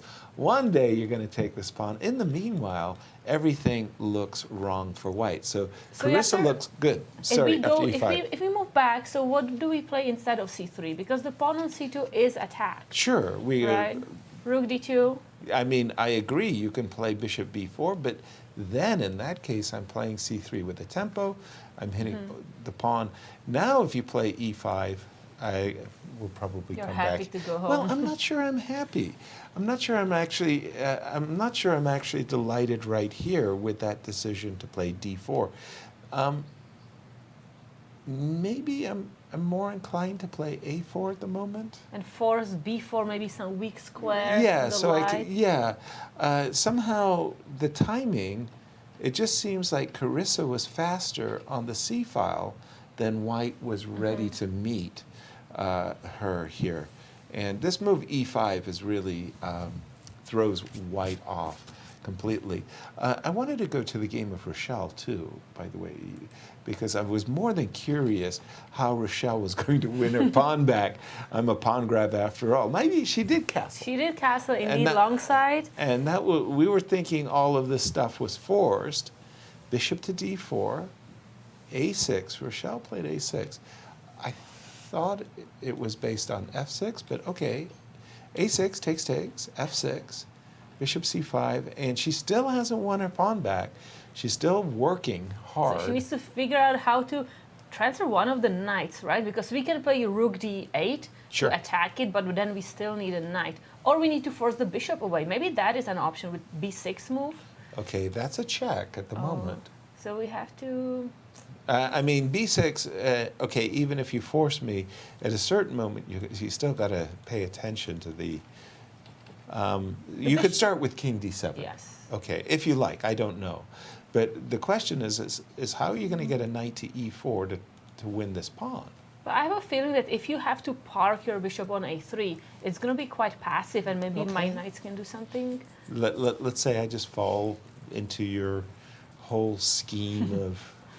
I mean, and again, I'm just saying you're right. The bishop on a3 is not any great shakes, but the longer that pawn lives, the less Rochelle's going to like it. We'll keep an eye on this, and we're going to throw it over to Cristian to clear our cobwebs. Cristian, what's going on in this game? And I think this was the critical moment after she played this move, bishop to d4, which, by the way, is not one of the main lines. Knight b d4 is the main line in the position. Knight to d6 is also an option. Bishop to d4, not one of the topical lines, specifically because of one reason, and that is because black can play the move f6. This is a crucial move because it comes with a clear threat. You want to play the move e5, right? Hit that bishop on d4. This was an important move to make. Unfortunately, she did not see it. And by the way, black is not necessarily taking over, but black seems to have equalized after this move f6. She did not do that. She played the move a6, but after knight to d6, right now, f6 is a bit too late because I have this move bishop to c5. The pawn is no longer on a7, and that's quite important because with the pawn on a7, I can stop this move bishop to c5 with the move b6 myself. With the pawn on a6, that's not possible because you're just simply going to lose that pawn on a6. So there's slight differences, minute details that matter quite a lot in this one. That's the position we currently have on the board. Still, you know, black is within the range of potentially managing to get enough compensation later on in the game, but the onus is definitely on her to prove the compensation in this one. I have to say, I like what Shreya has done out of the opening. Right. Let's take a look at what's happening in the junior section, guys, because a very interesting moment is right now in this game between Andrew Hong and Jason Liang. And we were discussing about this queen h6 followed by taking on g5 and the pitfalls that white could fall into. Now let's see what can happen if black is not attentive in this one. And this is the position. He played the move queen to d3. He's not going for those queen to h6 lines. Right. What is the most natural move? G4. Black? Thank you. G4 is the most natural move, which loses on the spot. Yay. You can literally... Good job, Yasser. Thank you. Where's my prize?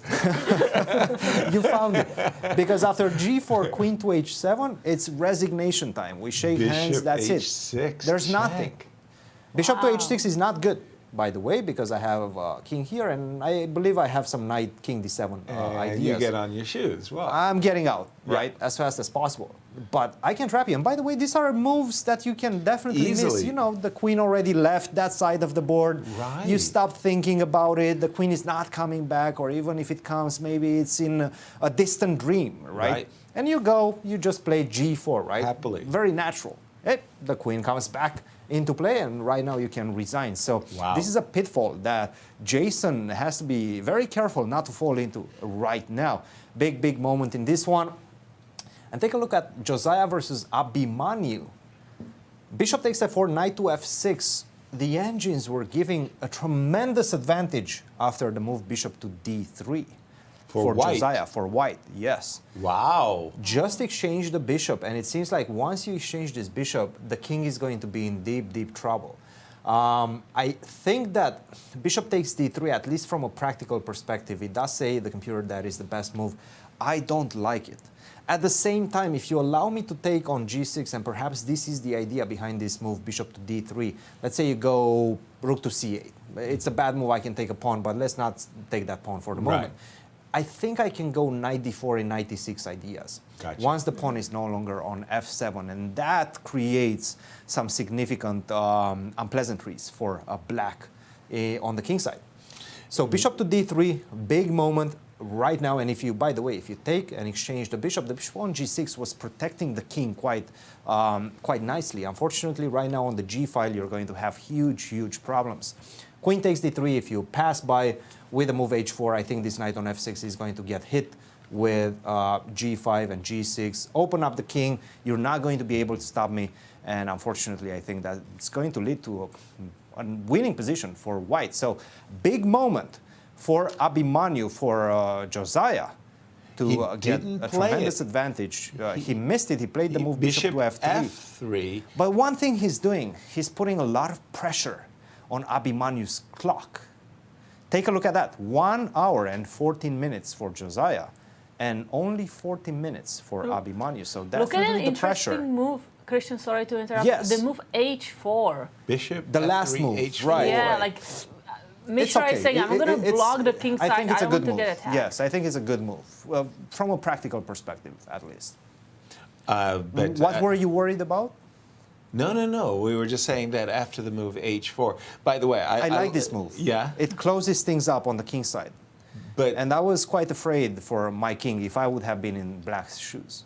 And you're right to be afraid. I would be too. But on the other hand, this move h5, h4, to my eyes, Christian, winning that e6 square, that was like winning the lottery. That knight d4 to e6. Yeah. But okay, you can't get to e6 because I'm not exchanging your bishop. Yeah, but you sure can get to the f5 square. So the move knight d4, knight f5, by the way, yes, I am thinking about picking up the pawn on h4. How does the engine assess the current position? Slightly better for white. Only slightly better. Not as significant as in the previous line with bishop to d3. d3. That was a significant advantage. I think it was plus 1.7, close to plus 2 points advantage. That's significant. Okay. This is only plus 0.3. So just a slight advantage. But again, from a practical perspective, I do feel like there's some significant pressure black is feeling right now. After knight d4, very natural. I think knight to e4 is the best move. Okay. And I think this game promises a lot of fights. It does. But what if we go to the seniors? We don't spend that much time there. Sure. And there is a very open position between Alex Shabalov and Gregory Kaidanov. Let's jump into that marquee matchup as both these two, I want to say youngsters, jump in to the round, tied for first. They won their first game. Let's see how they got here, because remember, we had left it in this KG Joko piano, knight a5, c5, and we left it just at these parts, and we were looking at capturing twice on d4. But Gregory said, you know what? It would be really nice to play a French defense without with the light squared bishop. Yeah, like please do make my day. Play the move e5 so I can play knight e4. Shabalov said, I want nothing to do with that. I'll take, and now look at this peshki. Very, very, very nice. Gregory says, you're welcome to it. Do you want it? No. Knight d2, that's a little bit of a surprise move for me. Knight d2. Okay, he wants to play knight to e4, cover his pawn on f2. That's a serious weakness. And Gregory said, well, you know what? If the knight comes to e4 with the tempo, I'm not a happy camper. I play bishop b4. And we've caught up with the players. Your take on the position, Kate?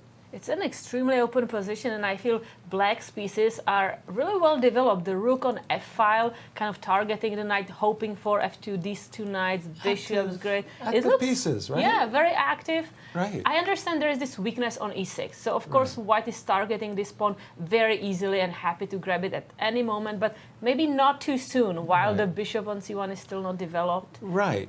Yeah, I mean, you more or less, you need to play like moves like rook e4, knight c4, bishop to g5, and then start thinking about grabbing the pawn. But the active black pieces for the moment really do make a good impression, and I would say Shabalov needs to be a little careful. You know, Yasser, what if I just close my eyes and capture that pawn right now? Yeah, you can do it. You can do it for sure. But I'm thinking that are you going to be really that happy after a move like knight f4?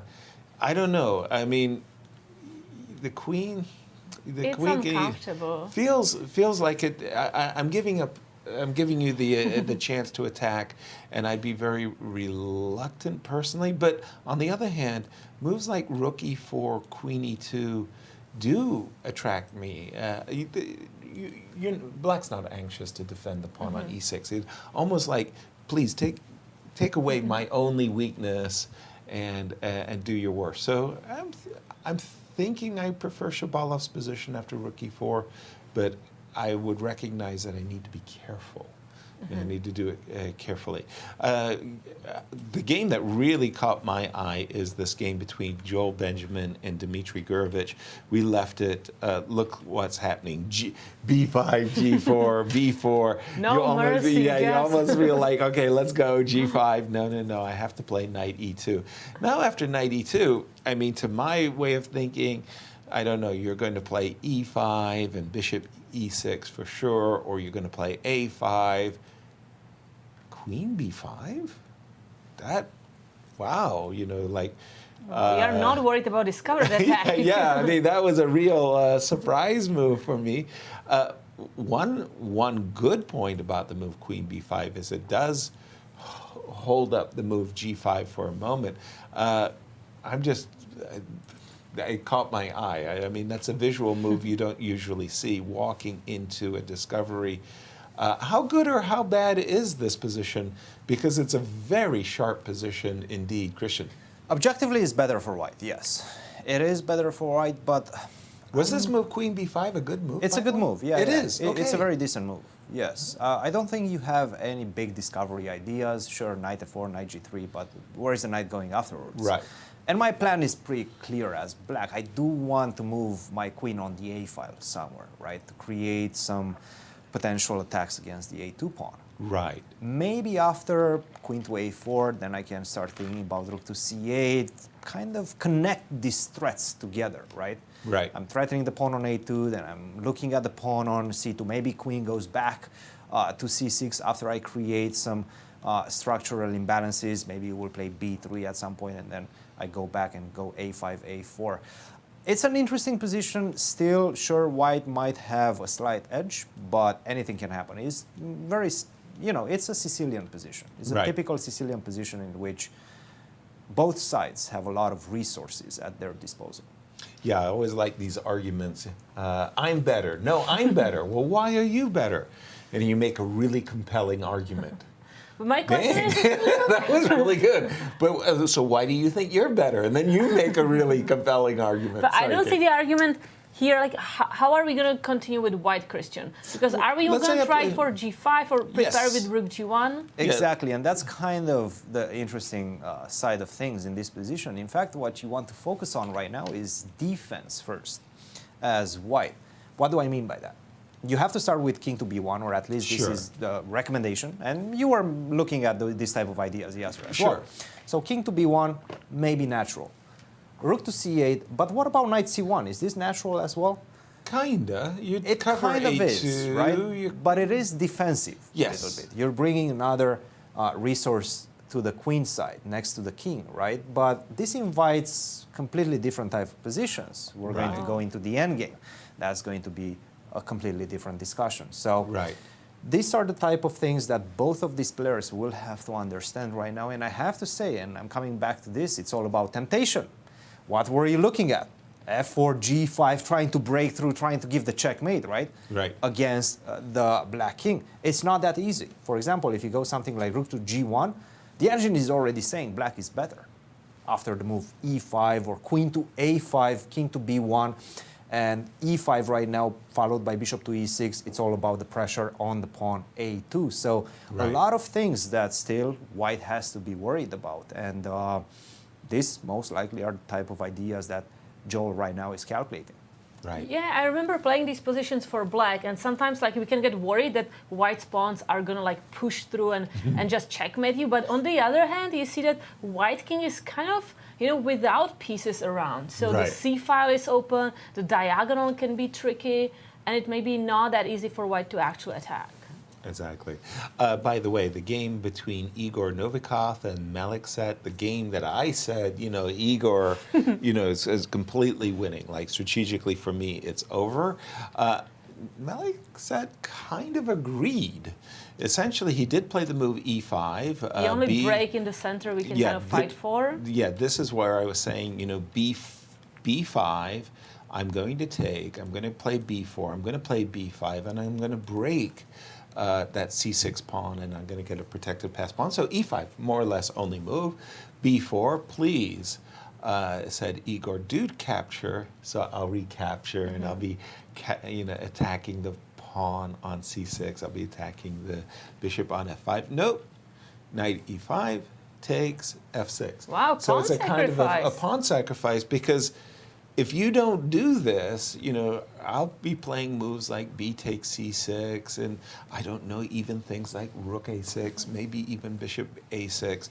So F7, F6, I applaud Melik set for doing this, because if he just sits back and lets white achieve Stop, Yasser. Stop digging your own grave. No? F6 is a big blunder. Big blunder. Huge blunder. No kidding. After I thought F6, it was almost forced. I know, and this is why the engines are no fun to work with, because No? they just tell you that F6, It looks again, like you open the file and you are very happy to makes attack. a lot of sense, right? Practically, visually, makes a lot of sense. F6 is completely losing after the move B takes C6, B takes C6 followed by B5. You're just simply not in time. I'm the one breaking your structure first. I'm the one taking the pawn on C6, taking the pawn on D5, and leaving you with even a weak king in this endgame. So this is problematic. So F6 is a blunder. The only move that maintains the balance as black is A6. Wow, okay, who would play that move? Cristian, come on. Not me. Not me. I can guarantee you that not me, most likely. It's all about stopping white from playing B5. Again, that's why the engines are so strong, right? Right. You probably don't want to take the pawn on A6. I believe you will have some problems after bishop to D3 or knight to C7. You're placing yourself on this pin, not a good idea. Maybe you can take with a rook, sure, but again, rook takes A6, bishop takes A6, maybe rook to A8, rook to B8 also. Again, you're a bit behind in development, right? And if I manage to take the pawn on B4, pawn on C5 is going to fall after immediately as well. The knight is stuck to the defense of the pawn on E5, so you cannot move very well this knight from F3. It does feel like black is getting at least enough compensation for the last pawn, probably more than that. So A6, big opportunity for Melik set to get back into the game. In fact, perhaps even take over the game. After the move F6, if the natural take on C6 followed by B5 comes on the board, then he's in trouble. But Cristian, sometimes when we are looking at these variations, and we kind of think that they're going to recapture back. So what if white recaptures back? He took on F6, yes. Because then, exactly, I see Melik playing this move D4. That's what I thought was the initial idea, exactly, to open up the file and use the king who is not castled yet, attack that king. Oh my goodness. Oh no. Not this impressed? This is even worse. Things are getting worse and worse for Melik. Like, so you're allowing E4. Long castle is winning for white right now. Love it. Wow, that's a crazy pin on that knight. If he finds that move, that's a sick move right there. That is good. If you take and you know, the moment I play bishop c4, you're crying. Well, And the the problem pawn on by the f6 way, is going I to be also want to go hero. f7. yeah. Castles long, and that just turns the tables, because the whole idea is white's king in the center vis-a-vis the rook on e8. You surely don't want to allow any discovered checks. So I'm sure when Melik played the move d4, he had it in his mind that he's the one pushing, he's the one with the initiative.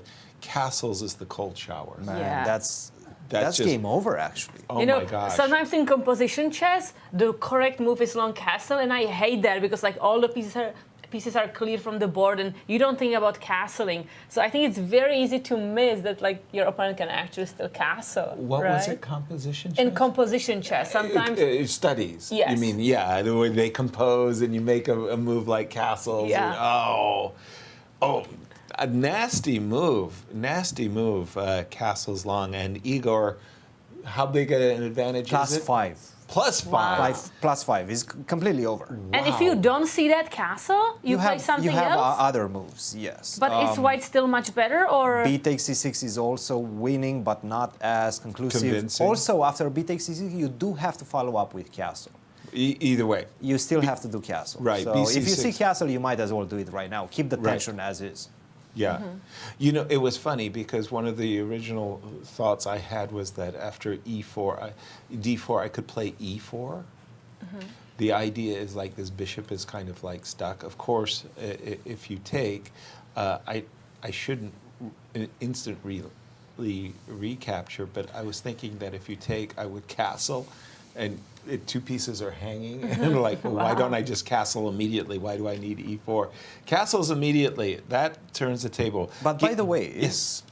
Okay, castle is obviously a very flashy, beautiful move, but how difficult is it to see castle? Not really that difficult, just because this knight on d7 is hanging. You always look. Chess players have developed what I want to call tactical awareness. Sometimes you just show a strong player a position, and it's like they immediately gravitate towards this idea that, well, the piece is undefended. And even if the piece wasn't undefended, if you showed me this position, one of the first things I'm looking at is the fact that this bishop could easily get trapped. So I start imagining a variation where I go g4, f7 check, knight e5 check, right?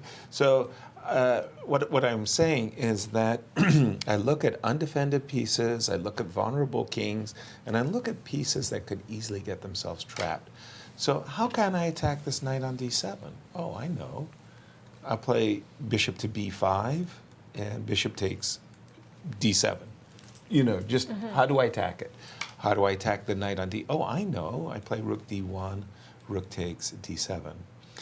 Though, I mean, obviously I have obstacles, but Right. those are that's my mindset. That's my pattern that I'm thinking. How do I attack undefended pieces? So for me, when I see the move d4, I do see rook d1, rook d7. How about yourself? You develop that awareness. Yeah, and I always look also for like the alternatives, and here just moving the knight doesn't really look good. Capturing looks like absolutely 91, disastrous. Yeah. Captures and retreats are not. Not the things you want to do. Right. So I think really Igor is here thinking whether to capture on c6 first or whether to castle. Right. I think those are the only two moves he's actually considering. The other move that you always look at too in these types of positions is a move like bishop c4, because of course, you know, I understand it's coming at this terrible cost of a knight, but those kind of absolute pins. You know, you love those absolute pins. So sometimes you think, I can sacrifice to get an absolute pin. But I'm thinking castle's coming. By the way, just want to go around the horn very quickly. This was the game we looked at earlier. Kaidanov versus Shabalov. Shabalov, who likes being on the attack, by the way. He's the one, I want to interrupt myself because tactical awareness, you know, you start to think takes, right? And the old double attack, right? Because and then you stop because you're like, okay, you know, There is a defense. there is a defense, because otherwise, you know, like, wait a minute, the bishop on b4, suddenly, you know, you're tactical, your spidey sense is tingling, you know, there it is. Okay, there's that one. We haven't seen Max Dlugy and Patrick Wolff. This Wow, is what a like- pawn structure. Seriously, right? You know, you almost got to cheer Patrick Wolff. When you look at that position, you say to yourself, what a safe king. And look at if bishop takes f5, if I capture that bishop. Triple pawns? Triple No, I'm not going to pawn? capture No. the bishop, capture the knight. Well, are you going to capture the knight? Sure, I have to. Just even thinking about capturing the bishop is an anathema to me. No, I can't capture the You bishop. can. But then you're going to be pawned down, right? Okay, but Yeah, this is, I understand. This is poor bishop in a prison there. divert my eyes. I don't want to even imagine how horrifying my long-term prospects are. Get out of here. No. So it looks like Maxim is winning a pawn. Takes. Now, how to recapture? We can takes. capture with a bishop or a pawn. Bishop or pawn? Probably pawn. Well, okay, queen d4. I'm still, well, I want to say kicking, right? I mean... Okay, that's a powerful double attack. Yes, exactly. And black is fine. Yeah, again, it's this sense that I'm drawn to whatever is undefended. Yeah, in the position, f4, b2, undefended. Vladimir Akopian, that was the Douglas root game. Wow, We left h5 it. trying to break in on the king side. When we left it, he did win the exchange. Oof. Wow. Oof. How do you feel about that king on g8? Not good. I'm losing my dignity. I mean, I don't have my pawn shield. Where's my pawn shield? Not. But it will take some time for white to get the rook into play. That is true. But okay, knight f4 in the long term prospects don't look that good for Douglas. Igor Novikov, we've already talked about castles, and I'm going to toss it over to you. Cristian, what has caught your eye? Well, let's stay within the silly complexes of the French structures, right? With the naked king, you've seen that one in that game that you just showed, but this one, Jason Liang didn't fall for that g4 trap. No. So that's good news for him. But he did play the move queen to e8, take on g5, take on g5. This is the position. And Whoa. the roles have sort of reversed for Jason, because he was viciously attacked on the h file yesterday by Brandon. You remember that, rook Right. to h8, the queen landed on h8 with rook on h5. The battery on the h file was very dangerous, and it actually was decisive. But right now, he has to worry about queen to h5. Well, he actually will be probably delivering queen to h5 followed by rook to h8 attacking ideas. The problem is, I have this knight on c3, which will help my defense tremendously. So you have to be careful how you're going to employ those tactical resources as black. This is the position, probably bishop to d2 or bishop to e3, and then comes the question, do you go for the endgame with queen to g6, or do you go for the attack with queen to h5? It does seem like queen to h5. If you understand that this knight, after knight to e2, rook to h8, knight to g3, comes with tempo, not only that, but you have everything protected on the king side around the white king, you're kind of in trouble, because you deployed so many resources and you left behind the pawn on g5. The rook is no longer defending that. The king is kind of weak. You don't have a clear way to exchange the queens anymore. Queen to g6 is no longer possible. You have to stay connected to the pawn on g5. It just seems like right now black's pieces are not on their optimal squares and white is taking over. And that's the case. So after bishop to d2 or bishop to e3, queen to g6 seems to be the main move. But I have to say, I'm looking at the position, I'm seeing knight to a4. This knight is starting to linger around the queen side. It just feels unpleasant for black. It feels like I have too many weaknesses and I'm not going to be able to defend all of them. b6 square, after the exchange of the queens, the pawn on g5 as well, the e5 square, it just seems like there's too many weaknesses and I still have to develop my pieces. The bishop on c8, very difficult to get it out right now because I have to deal with the move knight to b6. So I still see white as being in the driver's seat in this one. And in that game, the one between Josiah and Abhi, well, some things have happened. We've seen after the move h4, rook he1, and Abhi started pushing his pawn. a4, knight d4, a3, b3, and this is the position we currently have on the board. It's all about practicality right now. Forget about the engine eval. Who do you guys think stands better? Who has the easier position? For me, I love the harmony in White's position. I mean, the rooks are in the center of the board. The minor pieces are looking great. This knight on d4, especially kind of an all-star, ready to jump to the f5 square. I think it's easier to play White. I do think, however, the imbalances of the position, the kings on opposite flanks, always allows for counter spiel. Yeah, but I like the harmony. I agree with you, Yasser. And we see the king is kind of safe with that black pawn on a3, stopping the rook from attacking the king. Now we see really well the position, and it can be White who may decide to, continue attacking on the e file or slowly start pushing on the king side. By the way, this close-up visual of the games, these pieces are so nice. Beautiful. Yeah, they're from the House of Stockton, the triple-weighted, hand-carved luxury sets, DGT enabled. You sit there and you play with them on the board. And how they slide on the board. I know, the slide with the felt. I love it so much to play with them. I know. Yeah. That looks like it's from the Rochelle game. I feel like it's time to go to the girls. Exactly. I wanted wanted to turn to the game of Ruiyang Yan and Alice Lee. Remember, Alice Lee sacrificed a pawn earlier in the game in this Russian defense, and she did it with the move c5, by the way, which I felt, it kind of goes to show she's up to date on the latest. She knows what she's doing. That was Christian's recommendation. Exactly, right? The latest and greatest in opening theory, knight c6. And Ruiyang felt that if she played d3, then bishop e6 and bishop d4, so she felt compelled to go for the d4 break. But at the same time, Alice now has recaptured her pawn. Alice is saying, okay, if you let me castle and play bishop f6, I'll be fighting for the advantage. So let's take a look at what happens. For example, I don't know, should I play knight c3 first? For me, knight c3 is very natural, plus bishop e3 is a threat. Exactly. Castles, bishop e3, right? Attack More or less, we can kind of expect or count on this going in this direction. Queen f6. So I want to invite the trade, or I want to double your pawns. Now you can win them. You can win the minor exchange.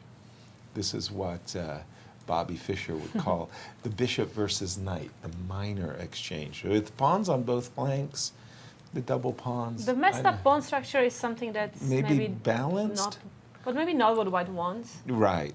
So I don't know. You could have also played rook d1.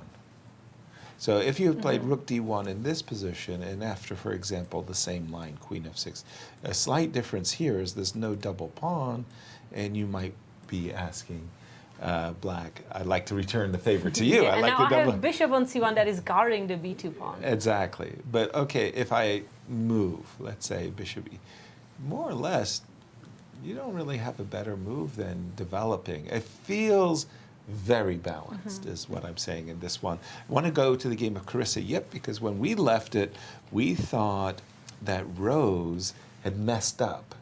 That move e5 was the cold shower move. That just basically said to White, your whole concept with b3 and c3, wrong. And after bishop e3, well, Carissa just snipped the pawn and said, hey, I'm a pawn up, do your worst. And I've got the two bishops. And Carissa looks like she's in cruise mode right now, as no question about the advantage here for Black. Pawn up, where's the compensation? Right, that's what I'm asking. And g2, by the way, I'm not, when I take those pawns that are protecting your king, those are really, really, really good pawns to be held. So it looks like Carissa is in charge. Maybe some like rook a7 trying to attack the Yes. pawn on d7. That at least. I mean, I'm still terrified of the pair of bishops and my knight on b1 being like kind of still attacked. Right. But at least I'm trying to counterattack you. I like that move. It's challenging. I'm just pause for a moment because I'm actually looking. Should I be playing bishop to not with the idea of winning the pawn, just with the idea of distracting the rook, and just saying, or am I scared of you taking this pawn? I'm not even sure. Should I be afraid? Like rook takes. Be d1? afraid. Be afraid. Always be afraid. I am happy if you capture my knight. I feel Yeah? like that's something I Would want, welcome. right? Would The bishop is welcome. dangerous on that diagonal. If Okay. you're gonna take my knight, Yeah, I'm just wondering what would be, bishop d6 feels a little bit unnatural. A little bit. Okay, just Okay, let's show do me it. what Yeah, you're let's going to do. Bishop to, I'll call your bluff. yeah, it's a bluff. I agree. I'll call your bluff. all Bishop right. takes g2. I want to play bishop f3, and on a good day, queen g6 check. And I'm worried about maybe some even like bishop h1, and then wanting to checkmate me on g2. Oh, I wouldn't do that type of thing. You're a very nice person. That's not a fate you're deserving of. Unless Unless you play. unless it's really good. So Yeah. I would like to capture on d7, but if I capture, let's say, rook this one, you have bishop h3, right? Also. No, I think I'm going to go queen g6. Queen The g6. threat is stronger than the execution. Uh-oh. Discover Yeah. checks. But your bishop h3 also is a Bishop little bit- anywhere right now. Yeah, that's a little discouraging, right? Because, I mean, that queen g6 check is... And queen g2. oh, Everything is deadly, guys. yeah. Here. I mean, Bishop this is- takes Yeah. g2.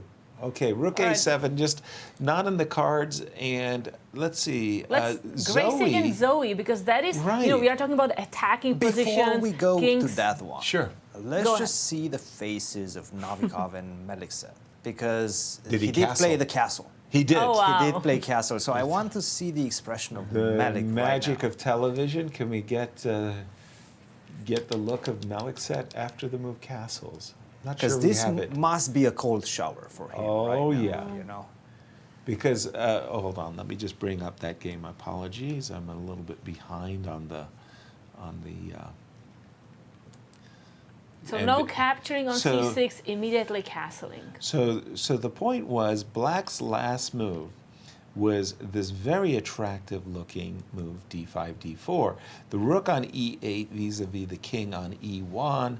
You're attacking the knight on c3. When you play the move d4, you have it in your body language, your mindset.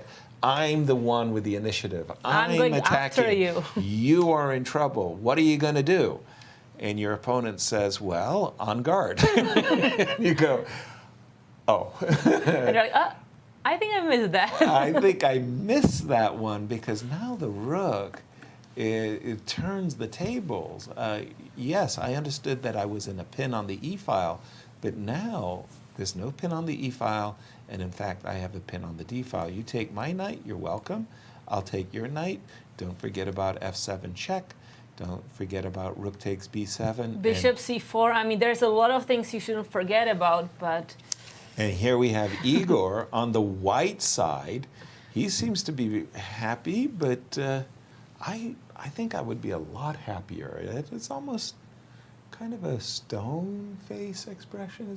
I can't read how. I mean, He doesn't know how good it is. yeah, but I would think castles is really good. I mean, and I think on the other side of the board, Melik said, he's looking at, he goes, oh Yeah, my Melik is starting to God. understand that this is That, trouble. what am I going to do now? I mean, yeah, I can take this pawn on c5. I can play knight takes c5, pawn takes c5. Pawn I don't think I takes- have to take on c5. Oh, you don't even have to take on c5? I think I can take on d4 actually.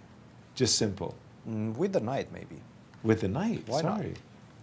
I'm trying to keep the Maybe pieces with the on pawn the as board. well. Well, the thing is, if I take with the knight, I think I'm opening up that a2 g8 diagonal as well. Also, so and something if you like... take now, I'm going to take on c5. I Oh. think. I can never guess what moves he's Maybe going I'm to getting leave. too fancy. Okay, you know what? I'm check, getting too fancy. King, and knight takes c5.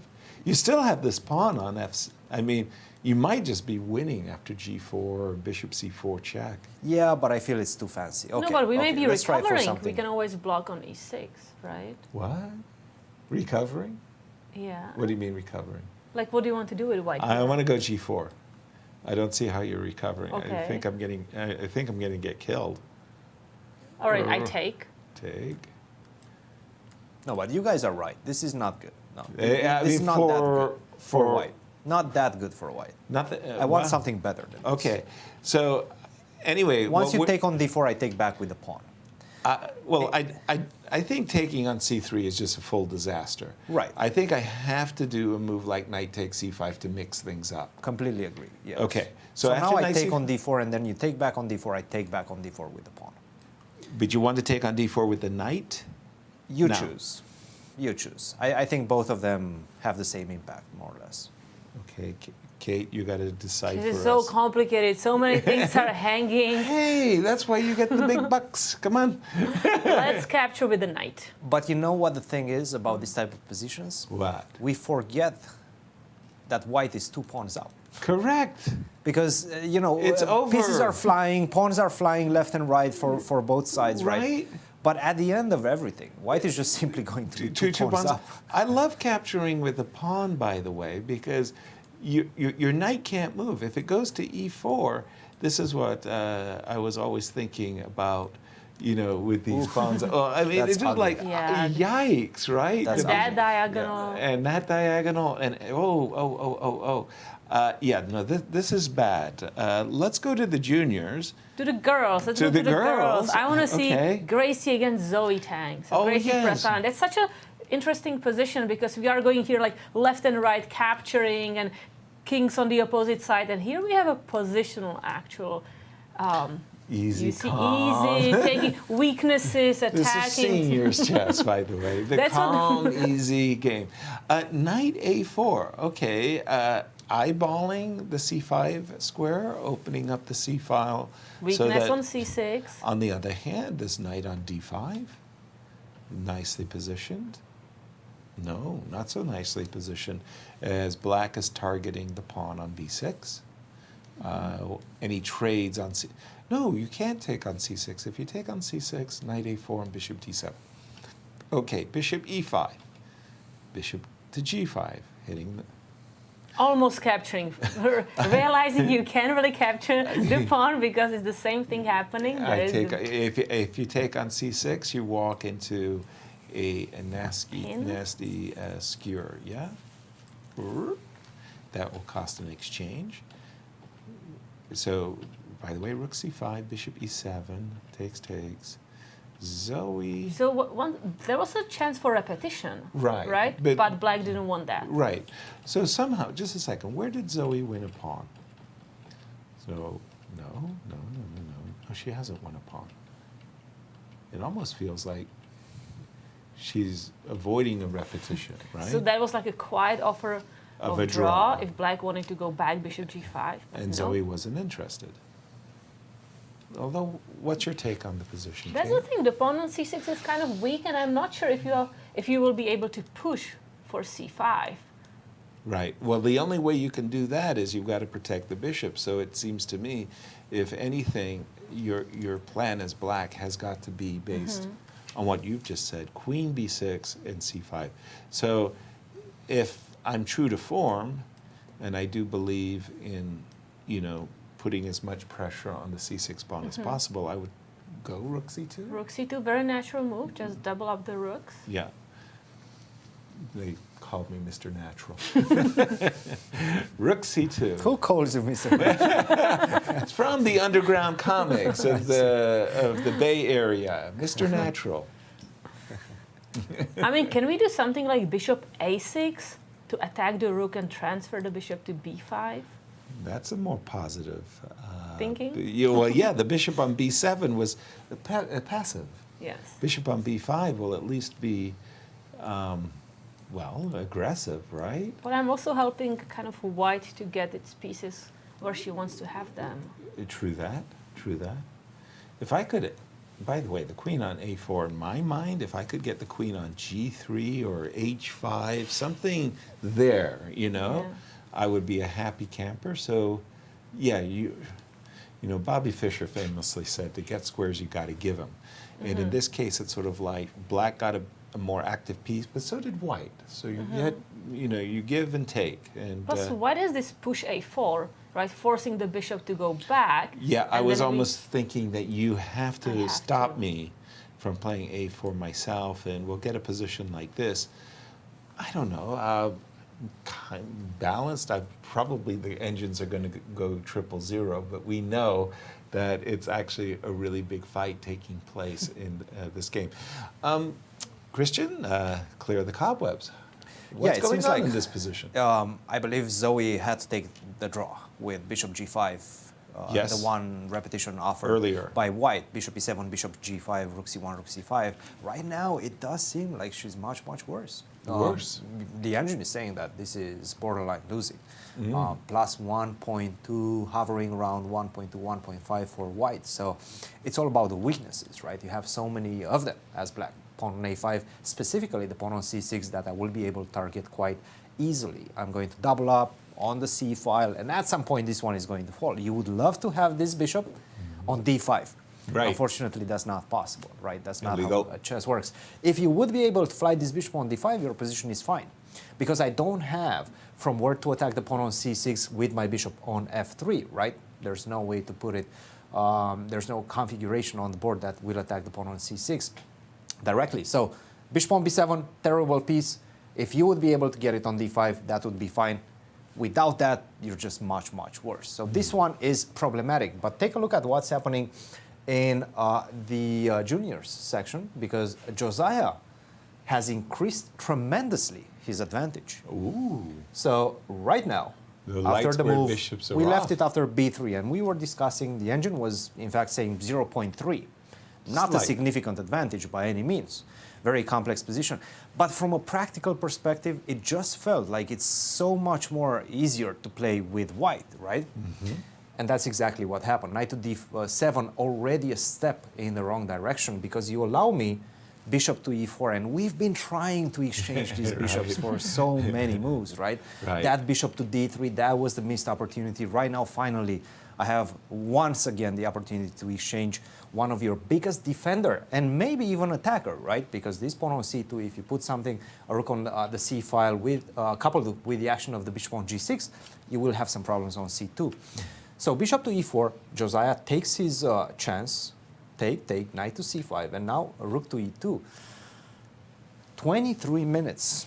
Keep an eye on this, because this is significant. This is only move 26, still 14 moves. Very difficult 14 moves for Abhi, and right now the pressure is all on black, because knight f5 is coming. Right. G5 potentially is coming. G5, G6, that's an idea as well. Try to force you to give me the e6 square. And the question is, where is your attack? How do you continue your attack as black? You have to do something. It's in our nature to try to do something. But you just simply, at least I don't see the active plan for black in this position. You try to go bishop f6 to put the bishop on the long diagonal, g5 is coming. Right.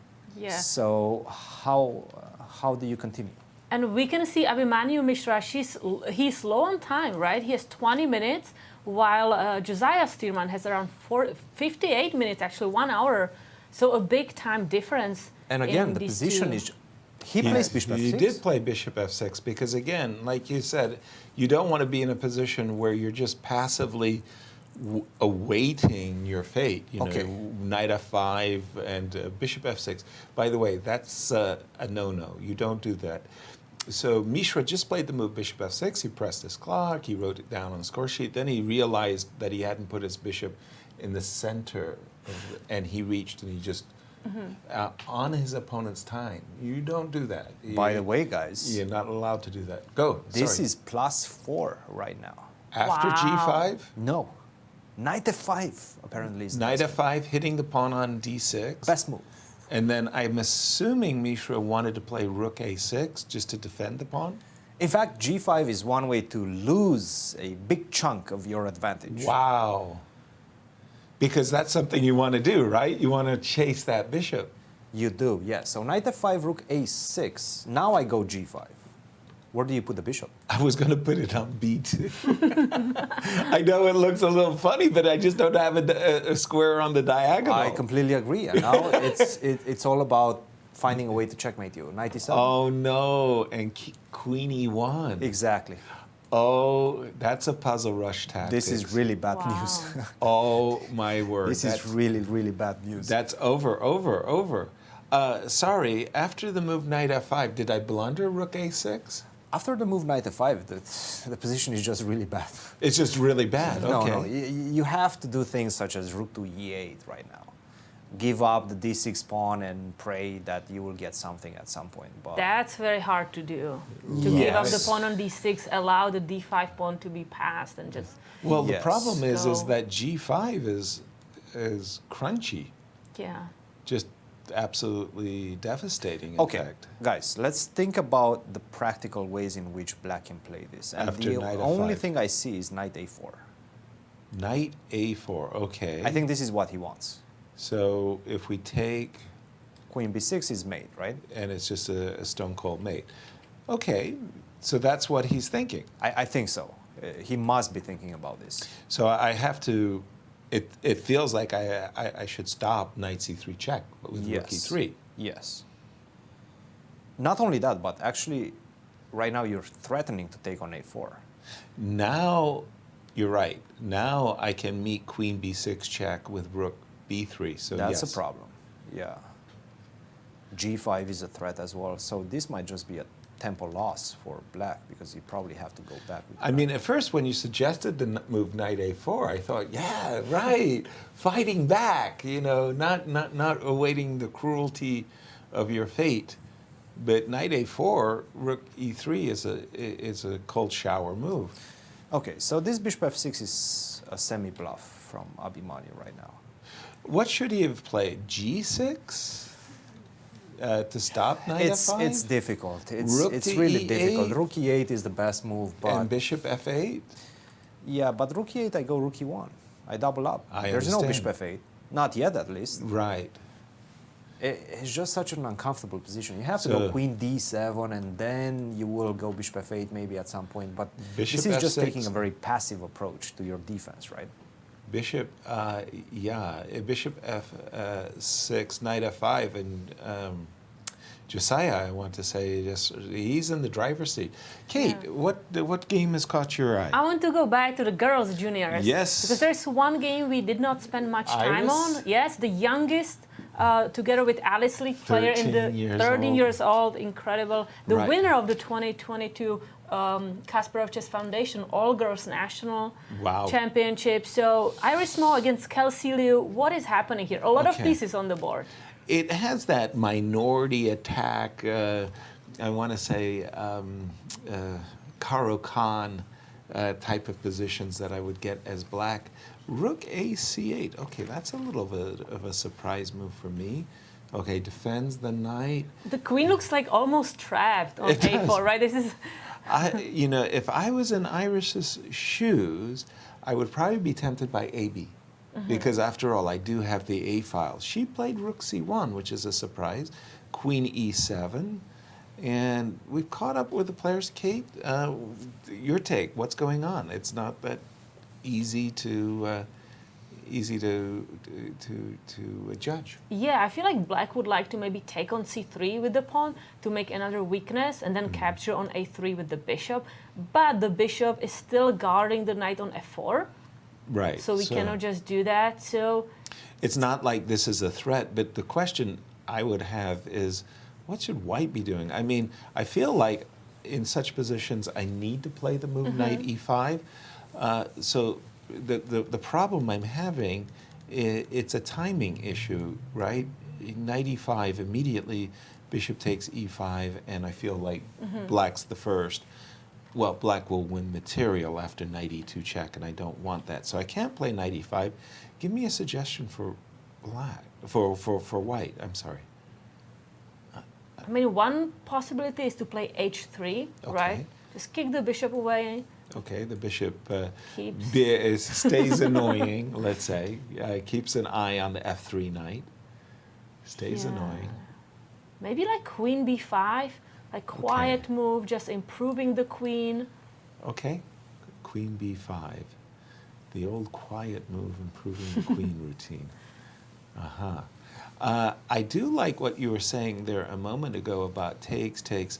I agree that this is not what I want, but I'm looking at knight a7 and trying to, You're going to give me another pawn on a5? Yeah, I understand that when Kelsey played queen e7, she had it in her mind that she would like to play queen f6 so that she has knight h3 ideas. So I'm going to try to channel my inner But Kelsey. are you sure you're not going to lose the queen? Bishop don't h4? Oh no, you're a queen? Oh no. I stepped into a foul. Oh boy, I sure did. No Like queen h6, trick. don't go there. No, queen f6. Okay. That leaves me kind of short of breath. I'll go h6, just asking you to play. It's not easy. Yeah. This is a awkward position, I think, both players. What are the clock times, by the way? So we see Kelsey has 36 minutes and Iris, who's playing white, has 28. So more or less balanced. More or less same. Yeah. Okay. Slight advantage for Kelsey, but now it's Iris's turn to make, and yeah. We'll see. Just turning again to our favorites in the girls' competition, in the game of Alice Lee, we did see knight c3, rook d8 by Alice, bishop e3, queen f6, and they're going into those lines that we were looking at with queen f6. It seems very, very balanced to my eyes, at least. Carissa, by the way, Carissa didn't like, after f3, she didn't like the fact that she was a little bit behind in development.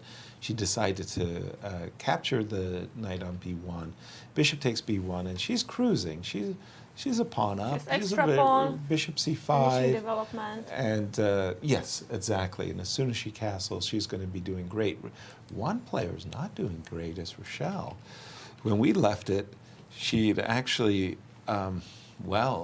she had sacrificed a pawn and was trying to win it back. The move g3 got this position, and yeah, she just said, hey, look.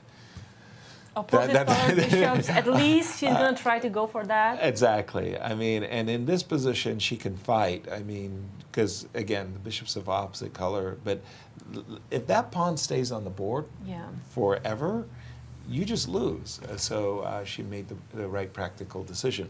Over to you, Cristian, and what has caught your eye? Well, Josiah did make a mistake.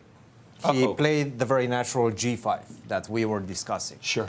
g5, but unfortunately after bishop d4, which came instantaneously. Right. Because there's no choice. There's nothing else you can do, right? Yeah. Give me that knight, of course. Get out of here. But right now you have this idea, and you have to do it. f5 or f6, one of the two. f5 is much more aggressive because it forces matters. Now, right now I have a pretty significant threat, and that is to place my knight on e4. Right. You don't want to see that knight land on e4. That's probably going to mandate the sacrifice of an exchange with rook takes e4. So that's not really what you want as white. But what you can do is take and go into this endgame. It's not the same advantage, though.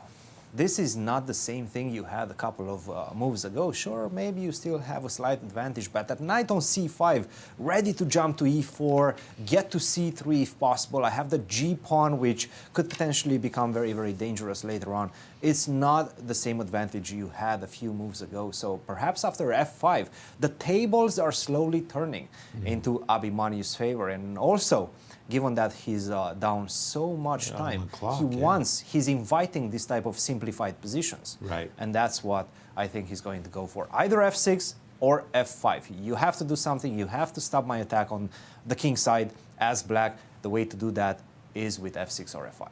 Let's see what he does. as we're getting prepared for a break, I just want to say once again, for those of you who are joining us late, thank you for joining us and sharing your day. You can join the conversation. You know how to do that. But really wanted to give a shout out to our social media director as she celebrates her 24th She has her birthday today. Happy birthday. Yeah, this is how you can join the conversation. Hashtag is at St. Louis Chess Club. But we got this beautiful graphic of Begum. Yes, you can leave a comment on YouTube, Twitch, Twitter, Instagram, Facebook. Leave us a comment, ask a question. There you go. Here we go. Begum, happy birthday. We are so happy to have you here. Indeed we are. And we're going to take a break. We'll see you on the other side of this break for round 2 of the National Championships. See you soon.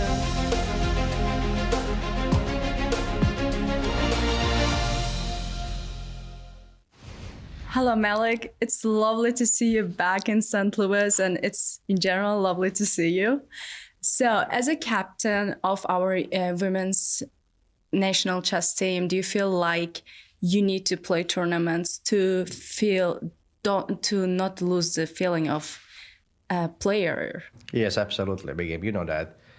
I always thought, in order for me to kind of provide high quality service, particularly for U.S. national team, I thought I need to have some still practical strength. And that's the reason why I'm still pushing myself, even so I don't have much time. I can be occupied with lessons, but still, as suppose I have a window, I'm jumping on it, and I'm trying to play some tournaments, make sure I can still keep my kind of strength on it, you know? Mm-hmm. Absolutely. And you got a wild card for this tournament. What does it mean to you? Honestly, I didn't realize it's wild card, but sure. And Alex told me that, by the way, like a few minutes ago. I was surprised, I was shocked, but I check my emails always frequently, and as soon as I saw like email from St. Louis, I like jumped from the chair. I said, "Oh my gosh, really? This is what I was playing for." The funniest part began. So I get some invitations to play in some tournaments, but I always reply to my friends saying, "Listen, I'm hoping to qualify for U.S. Senior. I'm hoping to qualify for U.S. Senior," because for me, the St. Louis as destination always considered as a top priority. So yes. I was hoping for it, and I guess got. So you manifested it. Pretty much, yeah. That is awesome. It's great to see you playing as well for me, because you usually, you were our captain for the Olympiad as well. And usually you just, help us with the tournament. And I'm happy to see you suffering a little bit as well as a chess player. And what are your expectations around the tournament? Honestly, I'm here to play chess. I think 2 years ago, after the pandemic, when I came here, I had a high expectation. I thought I'm ready to fight for the, high place, blah, blah, blah. So I got last place. After that, I'm happy. It's like I found a peace of mind. It cannot be worse, right? Yeah, that I said to my kids. I said, "So Daddy goes to the tournaments. Nothing else will happen. It already happened 2 years ago. So this time it's going to be fun, right? And I'm just here to play chess, and I'll do my best. So we'll see." Awesome. And a last question for you: how do you handle to be a captain in general, like just sit there and see your team, and then you have great students as well as a coach to see how they are playing? Do you get a feeling you just want to sit instead of them and just make moves? It's yeah, you nail it. Basically, this is my philosophy. That's what I believe. I'm kind of sucking all this negative energy, and I'm reversing it to positive. And I'm sending my vibes to my girls, to you, to everyone. And I think it works. It worked in Chennai when I said the other day, I said, believe it, we're going to win 5 rounds and we're going to qualify. And at the end of the day, we're going to be playing on the stage. Yes. Remember this conversation? I do. And we did it. And it was a fantastic call to make you play on the first board. I was worried in the beginning, but then I kind of got used to it, Mm-hmm. Honestly, when we play against India, I knew you're going to be handling this easily, somehow. We had to just start doing that earlier. Right. My first years of being captain, it was tough, but then I can learn, I'm learning mm-hmm. But these days, I'm already like an experienced captain, so I know. Because it's also important, when captain is nervous, it's actually affecting on the girls. So you got to learn this as well. Sounds great, Melik. It's lovely to see you Thank here you. again, and I love your positive energy. I love having you around, and good luck with the tournament. I will be rooting for you. Thank you. Thank you. Thank you. Appreciate it.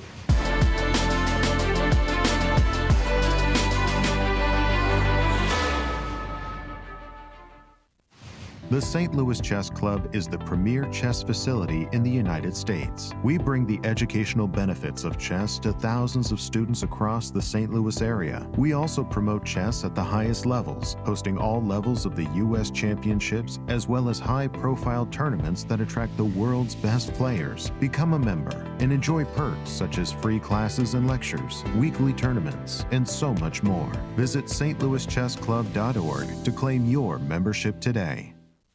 The World Chess Hall of Fame, located in the heart of St. Louis's historic Central West End. Want to know why chess has intrigued people around the world for nearly 1,500 years? Stop by and learn about the impact of chess from our 3 floors showcasing the art, culture, and history of the game. The World Chess Hall of Fame has something for everyone to enjoy. For more information on current exhibits, please visit worldchesshof.org. St. Louis, the chess capital of the United States. It also plays host to an award-winning shop dedicated to chess merchandise, all-occasion gifts, and plenty more. At Q Boutique, you can shop both in-store and online. From quirky greeting cards to luxury chess sets, there is something for everyone at Q Boutique. Enjoy a shopping experience like no other. Make sure to check out QBoutiqueSTL.com for a wide variety of gifts for everyone to enjoy. The St. Louis Chess Club Scholastic Program brings the educational value of chess to kids and schools across the St. Louis area. Active in over 100 schools throughout the St. Louis city and county, the St. Louis Chess Club has been able to reach over 85,000 students in both in-school and after-school programs. We view chess as a valuable educational tool. Learn more about our scholastic programming by visiting stlouischessclub.org/education. Hello, I'm Women's Grandmaster Bigim Tokhurjanova. I will be doing social media for the US Juniors and Seniors Chess Championships. Follow us in our social media and get more exciting behind-the-scenes action. The St. Louis Chess Club is the premier chess facility in the United States and is among the best in the world. Thanks to co-founders Dr. Jeannie Cairns Sinkfield and Rex Sinkfield. The St. Louis Chess Club is a non-profit organization committed to promoting the game of chess locally and internationally. We bring the educational benefits of chess to thousands of students across the St. Louis area, promoting cognitive development, critical thinking, concentration, and analytical skills. The St. Louis Chess Club welcomes chess lovers of any age and skill level to come and enjoy the game of chess. We also promote chess at the highest levels, hosting all levels of the U.S. Championships and the American Cup, as well as high-profile tournaments that attract the world's best players, including the prestigious Sinkfield Cup, Cairns Cup, and many more. All tournaments can be streamed via our YouTube and Twitch channels that also include over 2,000 chess lectures for anyone to enjoy. Become a member and enjoy perks such as free classes and lectures, weekly tournaments, merchandise discounts, and so much more. Visit stlouischessclub.org to claim your membership today.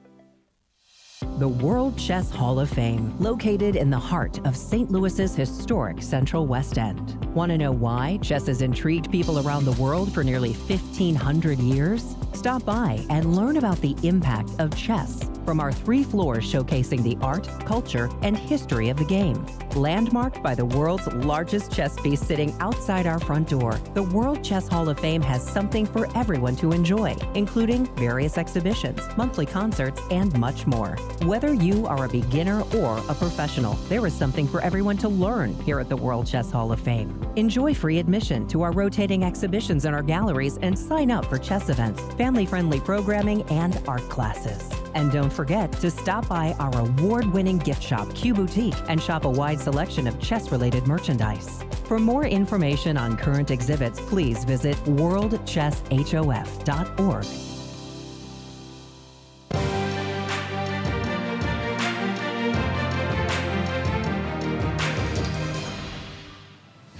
Hello, everyone, and welcome back to our show. These are the standings after round one. Kate, please Yes, do the for honors. the U.S. Girls Junior, Alice Lee, Rochelle Wu, and Zoe Tang have 1 point after the first round. Then we have Carissa Yip, Ruiyang Yan, Kelsey Liu, and Rose Atwell with half a point. And in the junior section, we had 5 decisive games, Yeah, so big tie. five-way tie for the first place. Brandon Jacobson, Abhimanyu Mishra, Andrew Hong, Kirk Ghazarian, and Arthur Zhu, all tying for the first place. Exactly, and in the seniors, we had The veterans, yes, let's take a look at their standings. We have Gregory Kaidanov, Alex Shabalov, and Melik Khachiyan with 1 point, and Igor Novikov, Maxim Dlugy, Joel Benjamin, and Dmitry Gurevich with half a point. And we do have a result. And in the game between, I want to say, our marquee matchup of two leaders between Shabalov and Gregory, we have a blunder by Alex Shabalov, and he is overlooked in this position. Remember, it was that pawn sacrifice? Yeah, the and it rook was takes very, e6, closing eyes. very unpleasant. And Shaba just missed a tactic. He played the move knight on d2 to f1, and it's almost like a puzzle rush type of thing. You play the move rook takes f3. You go g takes f3, and you say, okay, so where's the tactic here? And your eye should be drawn to the fact that the king is exposed and there's a check. There's a check on the g5 square. No, there's not, because the bishop covers the g5. Let's eliminate the bishop, and then suddenly it's very clear you're losing too much material. Rook takes, queen g5 check, and, whoops, excuse me, my pick to win the tournament had to resign. So we get rid of the defender, and then we make a double attack. So with that single result, Gregory Kaidanov moves to clear first. Quickly go to Akopian route, because I think that one is just about to finish as well. Vladimir Akopian versus Douglas Root, because, yeah, this was the one where, well, it was all about Doug's king, frankly, was exposed. Now this move, queen g5 check, you're looking at queen d8 check, and the rook is going to capture the queen. I think this is over. This I think looks, it's just about to be resignation time. Absolutely, and again, that's was an older position on the board, on the analysis board. This is what has happened. Check, and yeah. Yeah, this d5 move, let's take a look slowly on that, because that's a really nice start of the tactic and so easy to miss. Well, there was this move, knight f4 too. So rook e, you got knight takes Knight d5. takes d5. Knight b4. Now you cannot capture that knight, because similarly to that Shabalov Kaidanov game, we have this double attack. I was about to say, it's that g5 square and the exposed king. I mean, it's almost, we could make a tactical book on the U.S. Championships. And I think this was the move that And he now missed. d5. This was knight b4. That's an incredible move. Super strong. Clearing the e-file with a gain of tempo so that after takes check, now we're ready to introduce the rook. So, for example, if we move our king, that makes it so easy. This is the whole concept of the move d5, clearing the e-file, so we get to play rook to e7. Wow. So if you go queen, I guess queen g6 might be the only way to hang in do there? something. Yeah. Rook check. How do we finish the game right now? Right. How should we finish So the rook game? check, I have to go king g7, king f7 gets checkmated. So just a second. So rook check, king g7, yeah? Yes. Queen check. King h6.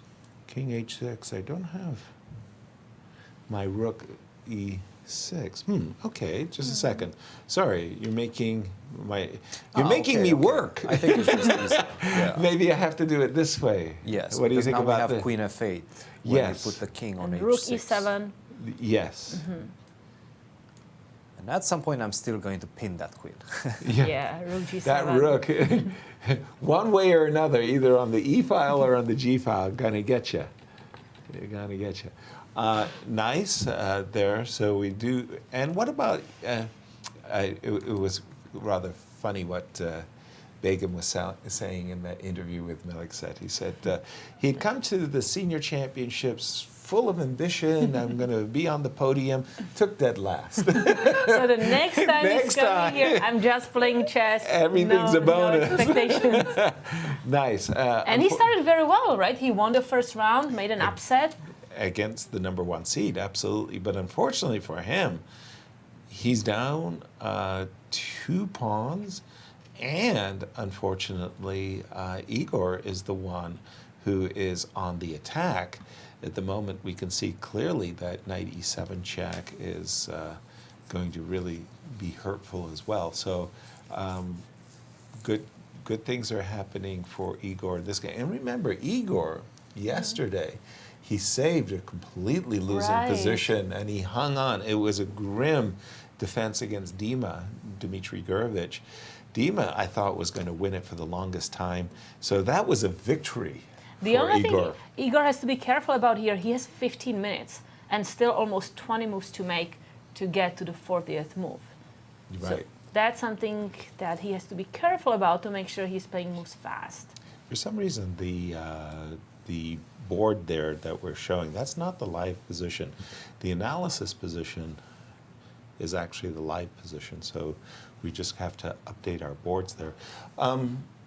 Joel Benjamin, Dmitry Gurevich, that was a game that the 2 players, they were busily attacking one another's kings, but somehow when the queens left the board, so did the excitement.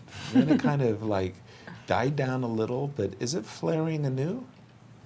I mean, white has quite, I want to say, a positional grip. There was the worst chess book ever. I mean, I think it's a contest, right? I mean, yes. Because there's some really, really bad books.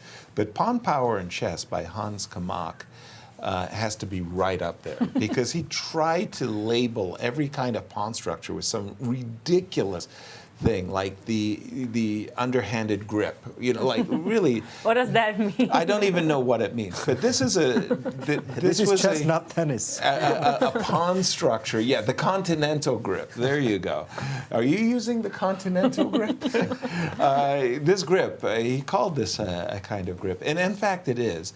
In this particular case, the knight on h7 really makes a bad impression. Like it has nowhere to move. Conversely, white's looking great. If he just gets to play knight to d4, it's not like you win instantly thanks to some wonderful pawn push one way or another.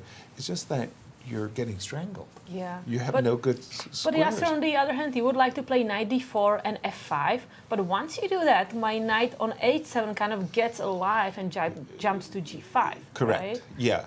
So the thing is I shouldn't be anxious to make any further progress. What I would do if I was white, I would be interested in playing knight d4, rook h3, and surprisingly enough, playing a move like a3 to switch the theater of battle over to the queen side, because I feel I've accomplished everything I need to on the king side. But I want to take a pause here and say, Cristian, you're with guest. Gregory, 2 in a row, one of them against the defending champion. This victory must feel quite sweet, especially with the black pieces. Yeah, feels great. Didn't expect it to happen, and especially so quickly. So. Especially because it felt like out of the opening, sure, you equalized, but it didn't feel like you were going to get much more than that. And yet the game at some point ended in a couple of moves. We missed it. We were like, okay, what happened here? It was a draw? Like what exactly happened? You see, you're rated by computers, so your feeling is different. So yes. I don't see a computer evaluation. So I felt like I had initiative. But of course, I didn't know whether it's more than for equality, but I was hoping so. And you could notice right before I played the final combination, I started repeating moves. So I was very seriously considering just taking a draw by repetition. But then I saw this idea, which happened in the game, and which I did not expect to happen. I saw this variation, but I was sure, he's not going to move the knight from d2. He had other moves. And I thought it's going to be And just before we get to that point, I think this was a crucial moment when you took on d4 and you decided to break with d5. How did you come to this conclusion? What was your assessment? Tell us a bit about this position.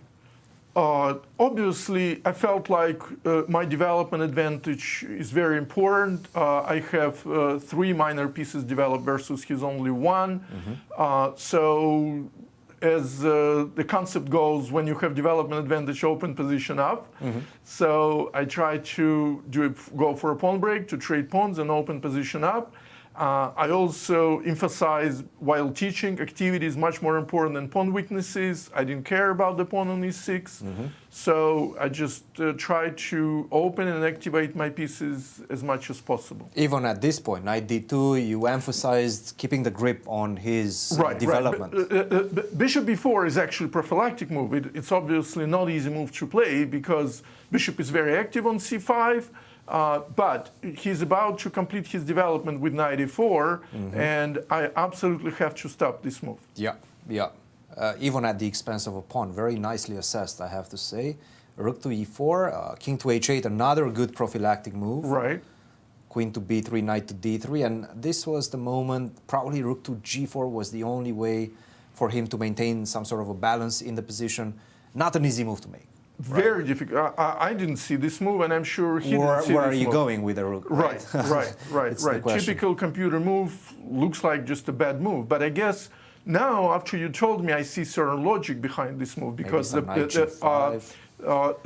main idea is that e4 is a crucial square for the knight, because it protects f2, it's going to jump on g5, but wherever rook goes on the e-file, it's going to be attacked by my pieces. So I guess that's the point of rook g4. But it's such a strange move. Yeah, it is a very difficult move to make. Rook to e2 makes the most sense just because you're defending the knight, the pawn on f2. And now you repeat it once. This is the repetition you were talking about. And you decide to go rook c8. Immediately the blunder came. Right. So almost all knight moves. Knight e4. This is the most natural, I guess. But now you have some taken knight d4. Is that it? Yes. Yes, take a knight d4. Right. Maybe even I was thinking about knight d4 right away. But maybe it doesn't matter. Yeah. Yeah, knight d4 also works. I think it's just easier to calculate. Right. But the move I was calculating, the move I was expecting was queen d1. Again, not easy move to make, very passive looking move. But I was expecting this move, and I was calculating variation knight d4, knight takes d4, knight takes f2, rook takes f2, queen takes d4, and now either queen e1, queen f1, rook c2 here. So I wasn't sure what's going on, but I was. It seems it's good. It seems to be good. I was hoping, that something good will happen there. Yeah, knight f3. Actually, you can continue sacrificing and then pin it to win it, as they say. Right. Bishop c5. That's a variation I was hoping for. Yeah, great game. It finished in an anticlimactic way, but still, great result for you. Great start to the tournament. Gregory, congratulations. Thank you. Yasser, any questions? Congratulations to Gregory. Very nice start. And just looking at the other game, one game, Maxime, and we're going to do the standings first with these two results, because we just had another result as well. Vladimir has won. Yeah, we have two resultative games. Shabalov lost against Kaidanov, and Akopian won against Ruy. Exactly, as Gregory takes the lead. Akopian bouncing back from his first round loss. It's a visual, and it just caught my eye, and I thought it was quite a funny one. It's the game between Max and Patrick Wolff. A very balanced position, as you can see on the board, double pawns, f6 and f5, but so white's majority. You can imagine that white wants to play moves like rook e1, eventually contest for the e-file, put your pawn on c3. I don't know, even at the cost of doubling your pawns, play queen f3. Instead, he played a very kind of a natural-looking move, rook c1 here. And it's like this visual. You've got this pawn on d4 defended. And I just no, grab you it. don't. And I mean, you just played c4. And Yeah. You lost the c4 pawn and d4 pawn on consecutive moves. And it's a very easy move to miss. Queen takes d4, and you don't want to trade queens. Taking the queen will cost you rook takes e2. So, in fact, Max ended up, if you will, kind of blundering a pawn. And, excuse me, Patrick is actually enjoying the position, I would say, at the moment. His last move, queen d5, looks to me like he wants to play queen f3, potentially sacrificing a rook. And also, you always have those f4 Yeah, so if kind of like, ideas. let's say the rook captures on c6. Let's say, yes. Yes, queen goes to f3, and we would Right. love to play rook c3 back, Right. but we cannot because the bishop is guarding that. Exactly. And yeah, rook takes e3, And, it could be a trick. Yeah, that's just, it feels like that queen is like ensconced in that beautiful f3 square. Again, rook takes e3, those types of exchange sacrifice, I love them. I think that the exposed white king at the cost of your structure is really, really tough. And for Patrick, for Patrick, this would be a big bounce back with the black pieces. Again, he starts with 2 blacks, just as Carissa did. Let's turn to the junior section. Yes, and, we have Andrew Honk against Jason Liang. let's jump into. Whoa, what's happening here? Wait. Where are all the black pawns? Something crazy happened. This was the game that Cristian has been keeping his eye on. There was that queen h7. Yeah, Queen trying to checkmate. Here, actually, g4, right? Would be a Yes. mistake. And let's see how the position blowed up. Queen, take on f3, take on g4. Everything's hanging. I was wondering how how a black pawn ended up on the g2 square. Now we know. Takes. Yeah, this knight takes e6, knights around king. Whose king is the most vulnerable? Queen b6, give me a check or a check here. And we've caught up with the players. Kate, just your knee-jerk response, like, what the heck? Yeah, so you know, How my do you coach feel? always told me that this pawn, like the black pawn on g2, that's kind of a double agent because it looks like it's playing for black, right? Right. But it's maybe helping white to stop everything what's happening on the king side. So maybe now it's the white who is actually happy for the pawn being on g2 and being kind of its own agent. But what white can do? Can I go and attack the king? Double agent. I like that. Yeah. Yeah, double is spy, but a double spy. Yeah, sometimes the white king can take shelter behind the pawn. And obviously, if that g2 pawn was missing, it'd be lights out, game over the white But this is king. really not easy, guys. I mean, Right? what if I go bishop e4 as black? Bishop e4. Bishop e4, I was yes. even wondering about bishop f3, but bishop e4 has the benefit of Trying to leaving the attack. e6 knight hanging. Give me one more move. Let me get something on the h file. Well, exactly, and I feel like I'm missing a piece. The rook on a1 isn't participating. And queen b3 doesn't work? Yeah. Queen b3. Yeah, that's just bishop d5. That's not a good move.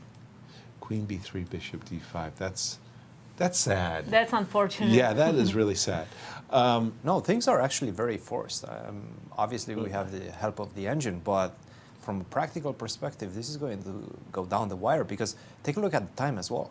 Andrew, only 9 minutes on the clock with such a wild position. So can I play bishop f4? Okay, We let's see. wanna Bishop play f4, rook h8. h8. Yeah, and bishop h2, it's not helping, right? You're going to grab that bishop. I'm going to take that with 3 hands. I know. With 3 hands. Oh boy! I was actually even looking as looking at some desperate shots like bishop g5. The idea was that I wanted to, Slow I me down. wanted- slow you down. But I'm thinking bishop e4 is just winning. It's not. Knight f4. White is winning. White is winning. What about White is knight winning. f4? Yeah. White is Wow. decisively winning, but Decisively. you have to be very, very precise, which is not easy. All right, Yasser, let's be very precise. Let's be very precise. I want you to be precise, and you lead, I follow. Let's go. Very precise. I'm with you, Kate. What are we going to do? Okay, bishop e4. We What have about to be knight precise. f4? Gosh, but how could that be the way forward? But that doesn't stop me, right? Yeah, I still no. go rook h8, I think. No, we have to be. You have to be very Oh, aggressive. so just queen c7 check. Yes. Right. That's just like that's the, a good start. Yeah. And we put your king, quote, in danger, right? Correct. And now we have to follow Now your up very turn, nice. yes. Well, queen c6 check. Okay. There's Yeah. Keep going. yeah, there's no real options. Now here, King f7? Or if you go king f7, No, I'll go queen forward. takes, if you go forward, I go f4. now you're warming up to the task. Very I nice. like it. Very nice. Very nice. Bishop e3. You walked the plank and you And paid the checkmate. price. Very nice. Good job. You're very good. Good So job. that means you have to go back. I And have that's to go kind back. of unfortunate for black. Now, I can take with the queen, but maybe can I play for the initiative? Now that you're not going to checkmate me on h1 anymore, maybe I can keep the queens on the board? Or But I can should still try, right? Still rook h8. Yeah. Rook h8, Yeah. yeah. Maybe I should trade. Maybe I should be afraid. Here, I'm Rook thinking. e8, maybe? Here, I got here. No, let's go rook e8. Yeah, that's much more testing. I agree. Much more That's testing. sneaky. I want to keep the queens on the board. I really don't like the endgame. Exactly. If you get to the endgame, I feel like you probably have it in the bag. But So if that's going to be the case, should I so rook h8. rook h8? I don't know. Am I super afraid of this? This guy is hanging, right? It is a checkmate in 2 moves. Oh, so- I apologize. I was thinking bishop. I thought you were going to come down, but you have queen h3. No, yes. I have checkmate in 2 moves. Yes, you do. Yes, you I like do. your variation first, Yasser, to capture with the queen, check Okay. on c4. Okay. Take with the queen, check on c4, and we're here. I'm assuming the king has to go g7, g6. I'm not sure where. Let's just pick one for now. Yeah, and now we can go. Rook e8. I have to distract you, right? Because at a certain moment, I have to be cognizant that you're going to kill me. Great survival instincts, yes. Well, thank you very much. I mean, okay, so we take. Yeah. You take, and I'm prepping. But then some, queen h3, right? Yeah, but I'm prepping some kind of a defense, right? I've got check, and queen takes. But queen h3 right Bishop now? h2. Pardon me, queen h3. What? For some reason, I thought that this was a check. No, I think what you want is bishop h2, and now after bishop e5, maybe you have the check, right? Yes. I think Sorry. this is probably what you were calculating. Something of this nature. Yes. But then again, I have ideas. So you give me a check. Yep. Let's say I go, where can I move the king? Right. Let's go to h5. No, h5 you pick my rook up. h7. h7. Okay. The thing is, if you take on g2, I go rook g8. And I'm happy. Am I happy?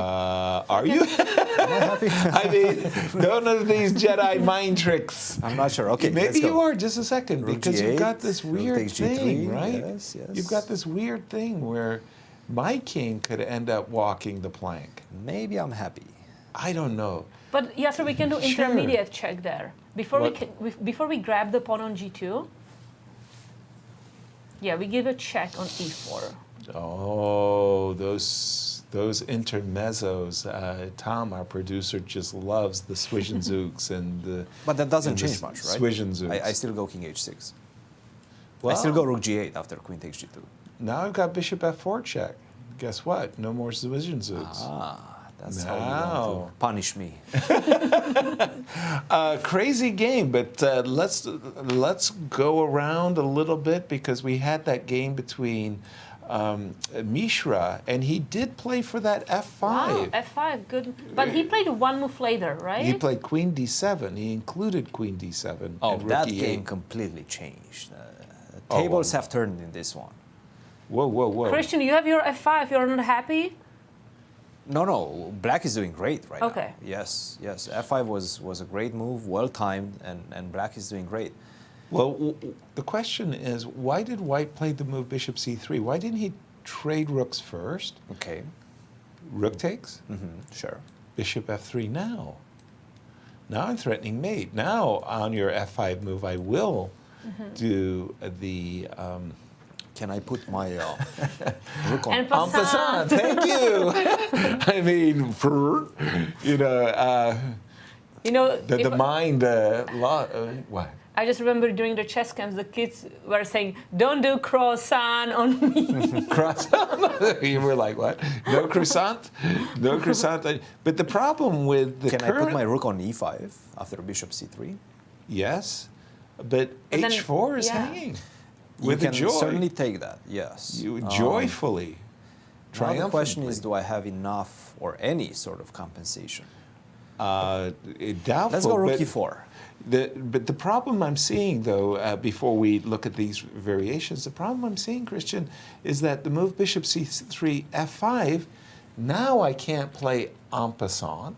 No, but because you can still take the pawn on h4, right? Okay, so first of all, I have to trade. No, I don't think so. What? Maybe you can take, right? On h4 immediately. G6. Sneaky. I think this is what he's calculating. Oh. He's trying to figure out if this is made or not. Wow. Oh. Which I'm not sure it is. Like rook e8, king maybe still escapes. Not sure about that one. Oh no, we have. We don't have. You have we at a least perpetual, which is nice. It's I always felt confident.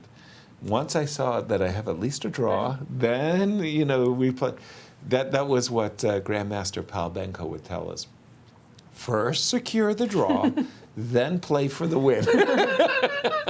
And it's sort of like, okay, but pal, I have a perpetual. Very good. Now is there a win? But well, G6. can we play something like bishop a5 now? Oh. Ah, not allowing you to escape and Wow. Wow. Okay, just a second. I want the arbiters to come in and do a check, a fair commentary check. Nice. Now we can now escape on the 8, and I just want to checkmate you. Now you're threatening the checkmate. That is actually really clever. Do I have to make room for my king? So, just something of this nature, but then I'm going to promote the queen, right? I give check back, and then g7. Actually, I thought the queen on h8. okay. I like it. I like it better as well. Check on. Wow. So Mishra still in trouble after queen takes h4? Is that... and by the way, the clock times? 26 minutes for minutes, Mishra. Josiah, 26. Yeah, and 10 minutes, Abhimanyu. Wow. Well, this would be quite the snapback for Josiah. And, whoa, I thought that Mishra was doing well. Oh, with the Mishra move is doing f5. amazing. He is? Yes. So what are you going to play after queen takes h4? I can go queen f7. I don't have to take the rook, actually. Oh. So being greedy is not good. That's the ice-cold computer defense. Assessment. But okay, queen f7. Let's say I move my rook, so I'm going to play g6. But now maybe knight e4 is coming. Okay. Knight e4, maybe you go g6 still. Or maybe right? you can go queen g6, right? You just stop white from going there if you go there to that square. Yes, Well, that's a good point. For me, this pawn on a3 is this snake at my throat. I really want to get rid of it. Whether I do it with bishop b4 or whether I do it with, Just get out. get that pawn off the board. I mean, A knight okay. e4 here. Yeah. It's getting And double-edged. I don't know. Let's go. F4. Go f4, run. F4. Okay, Run. at least I'm not getting mated. Hey. Keep going. F2. Run. Take that pawn on g5. And just... I don't know. This one is not looking good. I mean, you This got pawn. that pawn, but that And pawn on knight f2 d2? is aggressive. True. I know you like pawns, Yasser. No, but no, this pawn on f2 is really, well, it is by far the most dangerous. Queen g2 maybe, followed by knight g3. Yeah. I don't know. Queen g2 followed by knight g. It looks dangerous. A perfidious varmint is what I would call that pawn on f2. I mean, crazy position, and we're going to see whether Josiah decides to capture on h4. But what if we go to another game that is kind of interesting? Justin Wang against Balaji Daggupati. I don't think we spend much time here. And look at those knights, g5, g4. Very beautiful. Well, this is like one of those Bobby Fischer King's Indian attack games. Just a second. How did we get here? A piece sacrifice. Nice. Yeah. Piece sacrifice. Here it comes. Here. Not quite so fast. There it is. It took a while. Finally picked up the courage and took a... and what do we have? We sacrificed a piece. But I like this move, knight to d8, very much. It's like holding on to that pawn, on saying, e6, if you want to grab that rook, feel free to do that, because That's then okay. I have 2 pieces for a rook. Right? Yeah. And by the way, I'm also intimating that this bishop on g7, okay, so he did just capture the rook. Justin, very hard for me to tell the times by looking at the board. Yeah, so it's 12 minutes for Justin and 15 minutes for Balaji. I mean, at first look, it looked like white is attacking, right? But now maybe it's the black pieces who are actually lined up on the F file with the bishop there. Exactly. On B7. Well, I'm really concerned about your capturing twice on c3. I'm not proud, but let me just shut down the bishop. For the moment, I have 2 pawns, by the way, and I think that's very important. 2 pawns for the rook and 2 minor pieces. And there is no queen takes h5. That's important. Right. Yeah, the h-pawn Very cannot sneaky be... discovered attack. Yeah, cannot be captured. I don't know. This is a judgment call. I think it's okay for white, but I wouldn't be terribly optimistic if I was white here.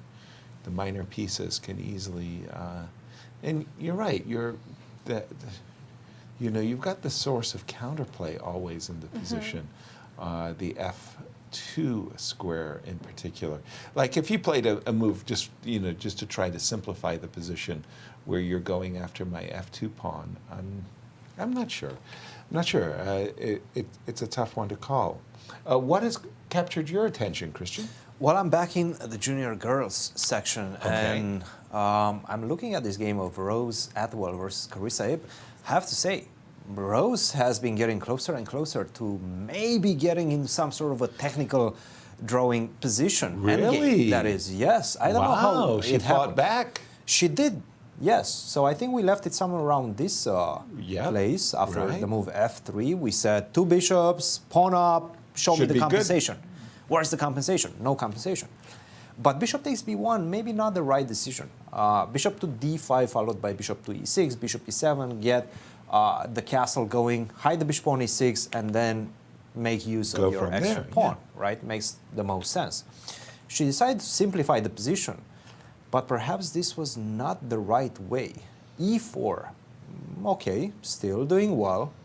b5, I really like what Rose is doing. Despite the fact that maybe objectively you're losing, at least you're trying to find counterplay, right? Go c4, go b5, do something in the position. Don't wait. Don't wait for your opponent to kill you. Just try to die on your own terms. That's the new rule in chess. Wow, dying on your own terms. I can't wait to buy your book. That's a bit morbid, but okay. We'll go with it. Rook d1, queen e6. So the coaching staff at St. Louis University is dying over here. Mizzou, pardon me. Mizzou, yes, sir. Why? I'm in St. Louis. I've got St. Louis on my mind. I know you do. Okay. Castle, and this is what we have right now. A lot of simplifications, and Carissa is shying away from the final Rook trade ending. of the queens, right? Right. Because if you do that, this is going to be very close to a draw, right? Exactly. If we exchange the B pawn for the C pawn, 4 versus 3, 3. maybe in some sort of iteration you will be able to get a winning position, but it's not going to be easy, right? So Carissa goes for queen to C8, still a lot of pressure. By the way, the engine right now after queen to C6, if she finds this move, it says that finally white might have equalized. Balanced. Yeah. Because you cannot, I mean, you can take, but if you It's take, not- you're actually starting to be in trouble, because if you try to go for the pawn, you're not in Whoops. time. No. You cannot take it because you You get lose. checkmated. And if you try to approach it with the king, you need Check. one more square to get close. Not in time. No. Rook d8, game over. Right. So this is problematic. Queen to c8, 15 minutes for Rose. Carissa with 11 minutes. Definitely not the type of game that she wanted, that she envisioned 10 moves ago when she was completely winning with the pawn up and the 2 bishops. Right now, the trend is definitely favoring white, is favoring Rose. Wow, especially because Carissa came out of that opening with that extra pawn. We really thought she was cruising. I'd like to turn our attention to the game of Brandon and Kirk for a moment, because Brandon Jacobson comes into the competition as a favorite. He won his first game, and you know, this was those 2 bishops. Remember back in the day, back here, we were saying, okay, white. They're you very know, happy about the very center. happy. The central pawn duo. Check this out. We've all seen these types of combinations in our How to Checkmate books. We want to go d5 and bishop takes f6. We said, okay, but there is this counterspiel based on this skewer. And sure, we get out of it, and the players have reached this position. And again, white has done everything that objectively he could. He's got the central pawn duos, the 2 bishops. Traditionally speaking, he's got to have the advantage. But show me, just okay, go ahead and win the game. It's still not so easy. Brandon waited, paused with h3, and white wasn't able to show too much. And then it was this last move that really caught my eye. Wow, 95. Right? And it's just sort of like, okay. Wait a second. Wait a second, what's going on? And we're up to date now with the players. Queen takes e3, and this moves bishop b3. And Kirk, I gotta give, wait a minute, you know, he's really fighting very, very well Yeah. against the 2 bishops. You can't take the knight. I don't think that this is... Kirk is Whoa. better, guys. Wait a minute, what am I Forget saying? about it. Kirk right now is in the driver's seat. He's not fighting. He's trying to win this one. But wait a minute, why can't I take the knight? Keep going, yeah. Oh, Yeah, keep no, going. yeah, I'm yeah. on the right track. I think bishop b3. How do you defend the bishop on b1? Oh, there's I- rook d1 sneaky attack on the bishop. I'm just trapping it. Yes. Forget Yes, double you are. attack. You can move your king, but Yeah. e5. Okay, How but that's a about that? really long combination. Wow. Yeah, it's that bishop on b1, the pawn on e4. Nice. Bishop b3. That's the cold shower, because after bishop b3, the knight is coming to c4. Everything is in harmony And you know, for a black's position. Wow. Kirk guys. Ghazarian, he's an international master, but he actually has 2 GM norms already. So he's a really strong player. Wow.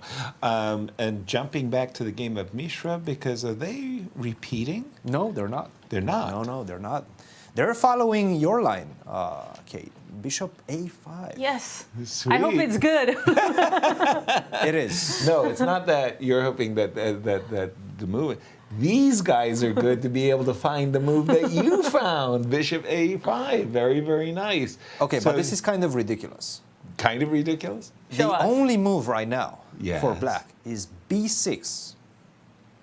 I actually thought about that. It makes sense. You know why? Because the bishop on a5 is also guarding e1 square. No. Because if black wants to go for some counterattack with rook e1 checkmates, the bishop is guarding it, right? That's So a good direction. Observation. Yes, that's a good direction. So the idea yes. is you distract the bishop from a5. Now we take Now you go knight e6. what? what? Knight e6 is the only way. Otherwise, you get checkmated. Knight e6. Oh, right, because I cannot go rook e1 right. And you don't have No, bishop yeah. b4 right now. So you take on e6, you take with the queen, there's no more bishop to b4. So if our bishop had been sitting there nicely on a5, Then you have bishop we would b4 have bishop ideas. b4, we'd protect the e1 square, we'd be Okay, that's prepping. too advanced for me. Don't ask me too many details. Forget about the details, right? But b6, b6 is the only move. But you're Everything saying else it's is completely losing. losing. You're dead. Wow. If you don't play b6, you're dead. I mean, finding b6 and knight e6 right after it. Well, I can easily find the move b6. Knight e6 does not come easily. Not at all. He's down to 6 minutes right now, so maybe we Wow. can follow this. I mean, the moment idea right for now. me would be that, I have to make room for the king, so I'm looking at your moves, rook e1. I'm But looking at rook e3. that's losing, right? Immediately, just take, Check. check, and go. And you know what the problem is? When you don't calculate this move bishop to a5 from afar. It's just such a hidden move. Right. And then you get to this point and you start panicking because you only have 5 Well, minutes. but you have a perpet as white. As white, yes. That makes it easy. Then you start to look at the chess clock. You say, hey, wait a minute, my opponent's in time trouble. What can I do to make his life? And the thing is, and Difficult. this is why this position favors white from a practical perspective so much, is that even after b6, you still have the perpetual. It's in the pocket. It's in the pocket. Yeah. All the time. So the perpetual check that we're saying is here. And I have a actual question, Christian, for you. If we move back before bishop a5, Yes. do we want to first give check on h8, then on h4, and keep the queen on h4, and then playing bishop a5? So we give a check, Yep. Okay. king moves. So the question you're asking is, isn't Where the the queen better on h4 than on h7? Exactly. And now if we go bishop a5, I mean, I like the queen on h7, but now I'm guarding the e7 square. You're taking away any potential option of the king running. Was it better to have the queen on h4 or h7, Christian? According to Both the of them engine. are the same. Both of them are still 0-0s. But Because, and thanks to it's b6, only b6. Everything else is and knight like e6. +7 or It's something like that. very logical, two moves, b6 and knight e6. b6, I'm with you. Knight e6, that's really not in my consciousness. I mean, But really, that you is only play remarkable. b6 if you see knight e6.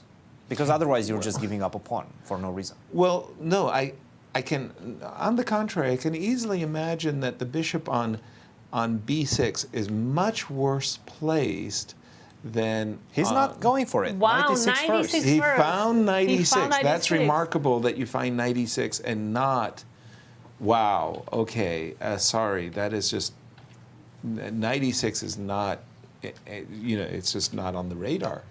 And now, yeah, But the Josiah is whole- just winning at this But, point. but the whole problem for Mishra is that by not including the move b6, we've allowed bishop to b4. And now the This threat, was absolutely brutal from Yeah. like so difficult to see. and now the threat is not that we're going to take on d6 with the bishop, because that gets us checkmated. We're going to take on d6 with the rook and make a discovered check. And by the way, even this is not easy for white either, right? Why? But Josiah has 20 minutes, right? That's a lot of time to think in such a position. Actually, And we I do think have rook e4, right? You do, but I can take on a3. And now And I now go I- rook e1. Okay, but No. now I can take on d6 and then give you a check on h8 and take on e1 with a check. Nasty. But there are so many moves. Oh. I mean, yes, this works, but the answer, if we don't take on a3 and just capture on d6 with the rook, Ah, that's nice also, yes. I mean, it's still winning. It is, yeah. Yes, of course it is, because I was thinking that, yeah, I take your bishop, but yes, of course you'll take my Take queen. everything there. Nothing to discuss. D takes and e6 he's on the board. captured, he's eschewed the perpet. He said, nope, I'm not gonna take the perpetual check, and let me just refresh my board, as this is the current position. He could have, against his much higher rated opponent, taken the draw. But no, these juniors, man, they swing for the. I don't want no stinking draw. Takes on E6. This is a major tournament. They want to show their best. And again, you have 20 minutes against 4 minutes. Also, you're playing the youngest GM ever. I mean, that's the time to show off, right? Exactly. And you've got to play queen takes E6. There's no other choice here for Mishra. This queen, if you take with the rook, I've got queen H8 check, pick up the pawn on G7, but I also have bishop B4. And again, that rook holding the bishop holding the E1 square. We could have played B6 and, sidelined the bishop. I mean, this is a great game. I see Mishra wanting to make a move because there's only less than 4 minutes left. But I have another cool game. Do you want to stay here? Well, just for a moment. There's still plenty to go in this one. This is not because over, bishop so B4, which is we'll the cool get back game? to this To one. the veterans, to the seniors championship, we have Maxim Dlugy against Patrick Wolff. Really nice positional sacrifice. Just to stay in the juniors for a second, because Andrew, I think, is putting the finishing touches. Maybe we can update that before we go to the seniors. Okay, just a second. Andrew Hong. So Andrew that Hong crazy against position. Jason Liang. Oops, I got the wrong guy. I keep going from the turn. Andrew? Yes. Did you say Andrew Hung versus Jason? Oh, this was that crazy. First of all, we thought that white was busted after the move bishop E4, which was played, but queen C7 check was also played, queen C4 check. King went back to D7. Okay. And now a really nice move by Andrew. Bishop Bishop. bringing the next rook to the game. I was dreaming of this, but I couldn't get it to work for me when we were analyzing. We were looking at queen c6, right, instead of queen c4. Yes. I think we were. Yes. And then the king was escaping to f7. Yes, and then and then we were rook takes e4 and everything. So he went So queen queen c4 c4 is a check. really cool move. You don't allow the king to escape. King and to wow, d7. Bishop and, f4. Very nice touch. And now it's all about that king. It's kind of trapped on the open freeway there. You know, this E file, D file, and C file are all open. And sometimes we just go back to the basics, right? Let's finish the development. The rook in the corner is doing nothing, so let's bring it to the game, and that's going to be a checkmate soon. Absolutely. That looks like Andrew, as you say, finishing touches. But you were saying the seniors. Yes, let's go there. There was, Maxim Dlugy against Patrick Wolff. Did we see an exchange sacrifice after all? We did not see it, but it did happen. Let's just see what happened. You go a little bit back. You were predicting it's going to happen. We saw after queen d5, Patrick said, I'm waiting. I've got to seize, carpe diem, seize the moment. And queen f2, e5? Whoa. I'm confused by the play. Wait, now bishop d6 and just g3. No, I go queen c3. You're going to trade my queen? Yes, I am. Right, so I have to be careful. Otherwise, that would be amazing. Right? Yeah, no, if it was, bishop c5 was played, but if bishop d6, yes, it would be amazing. Like, I resign, except maybe you have to resign after trading the queens, which is why he played bishop c5, by the way. We have this position, and give me your best judgment. What do you think? As white, I'm a little worried about f4 being played. Exactly, which means you should probably stop it. be thinking about queen c4 in order to. But wait a minute. Queen b2. There is bishop takes. Oh. How cute is that? That is very. Wait, what? No, What? No. not that. No, I can trade queens. I trade queens and play f4? Well, I don't care. As white, I just want to trade queens, even at the cost of the e3 pawn. And yeah, you have to decide whether this endgame favors whoever. But I want to get those queens off the board as white. I mean, and I'm willing to play. I'm willing to give up the e3 pawn to do that. So I'm thinking queen b2, and Max is back in the game. He's fighting, at least.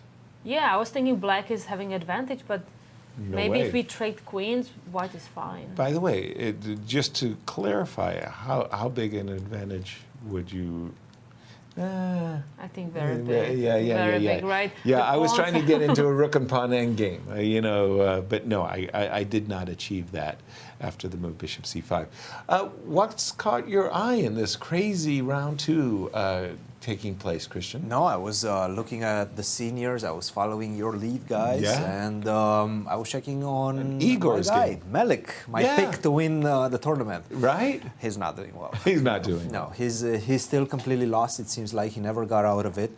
Maybe got some slight chances to minimize the advantage for white, but it just simply wasn't meant to be. And right now, after rook c7, the simple, either knight to d4, which is, to my eyes, at least the most easy move to make in the position, either knight to h4, both with the same idea, to attack the pawn on f5. They just seem decisive. I am a pawn up already. I'm primed to get another one on f5, and your king, despite the fact that we're in the endgame, is still not safe on g7, because once knight lands on f5, you're in trouble. So the question is, how do you continue after rook to e5?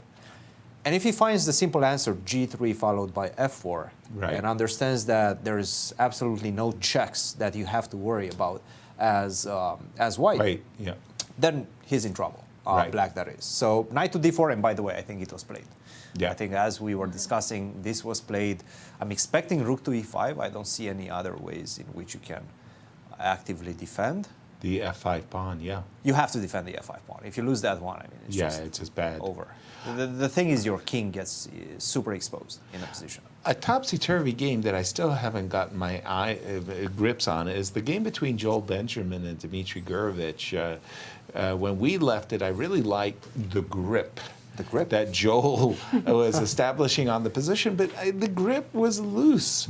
After the move f6, I really thought that Joel was just going to play bishop to d3, capture the knight, put his knight on d4 and say, I've got the better and minor piece. He didn't do that.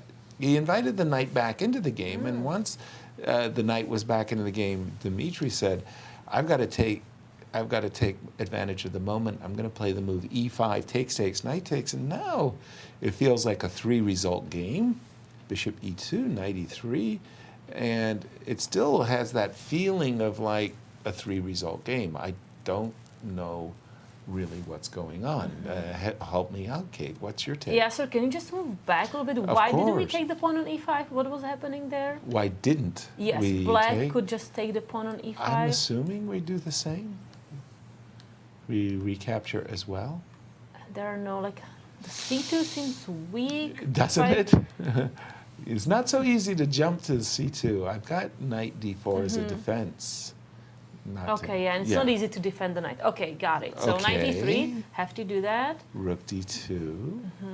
And now... Bishop f5, I do want to attack the pawn Exactly. on c2. For me, it's interesting that Joel, didn't reach for the knight, but he played bishop to d3. There was a trade. Now we take with the pawn, and the structure's changed. And by the way, we have a move on the board, and the move was rook on a8 to c8, just saying, I want to checkmate you, please. Play a4. Yeah, please, just don't do anything. Let me Hang on play for, a4. for one move. Yeah, let me play a4 and life will be good. Now, I think it's incumbent to play, you've got to defend this threat, right? And kind of renew your ideas of knight takes a5. It feels like a 3-result game. It feels like black is pushing a little bit, right? But But I maybe do black- have to be careful about the pawn on e5 for white. So It's there. I like maybe a4, Yeah. knight d4. Okay, you got me. And, And this now- is where you're saying you've got to be Yes. careful that this pawn. For the moment, it feels like black has an initiative, but how does he follow up? He needs something very, very concrete maybe right here, pushing right the now. knight to d4 is only helping white. I don't know, because you could still continue the whole line, right? It has a very kind of forcing nature to it with a3. Crazy stuff going on. You're still on the Novikov game. Just Cristian. because there is a very funny and very interesting pattern that I Okay. don't see very often. At this position, king to g6 was the move played, rook to c3, okay, just played. Yeah. But he had this golden opportunity to play the move b6, bishop b5. You cannot take on c1 because I take on e8 first with a check. Right. And then I pick up the rook on c1. So you have to defend the rook. The rook. And now I go bishop e8. Check. Oh, wow. That's It's very so nice, pretty. right? Wow. You cannot take with the knight because you're pinned. Right. If you take with the rook, that's just simply your giving me the rook. exchange. King g7, king h6 don't work because you're Because losing of on F5. f5, and the knight gets involved in play as well. And king to h7, I guess you can just simply take and then take on f6. F6 is hanging, yeah. So a very nice sequence that would have ended the game. He didn't find it. Rook to B6? c3 is also very good, by the way. And to Yeah. be honest, the practical choice in the position. Rook to c3 was played h4 once again. He can do that.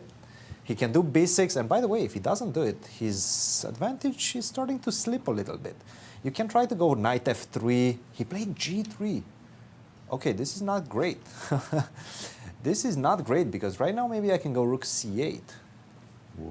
Okay, things are getting a bit muddy in the position. Because the knight's hanging. The knight, yes, sure. Oh, but Bishop is Your bishop hanging. is hanging too, yeah, right? yeah. So Melik may be recovering after this in I have to say, I mean, with only 3 minutes on the clock for Igor Novikov and this crazy position after rook to c8, you missed your chance to go b6 and finish the game. He played took knight on takes h3. Wow, that Once again, b6. b6 and bishop b5. It's all about that b6 move. That's hilarious. Wow. But you know what? Speaking of little time, we have Karisayeb, who is Let's- very low on time. What is happening in that position? We had queen endgame with Queen pawns endgame. running. I thought it Queen was and- major piece endings with rooks. When we left it, it was right here. Yes, it was this move, queen, and we were thinking queen c6, and that Rose had fought her way back into equality. She played b6, e3, queen c7. This is crazy. What's going on in this game? Yes, Queen- you're right. Queen and rook endgame, and like we have Black has 2 pawns running, and Karisa has only 1 minute 29 seconds to go, and still needs to make 9 moves.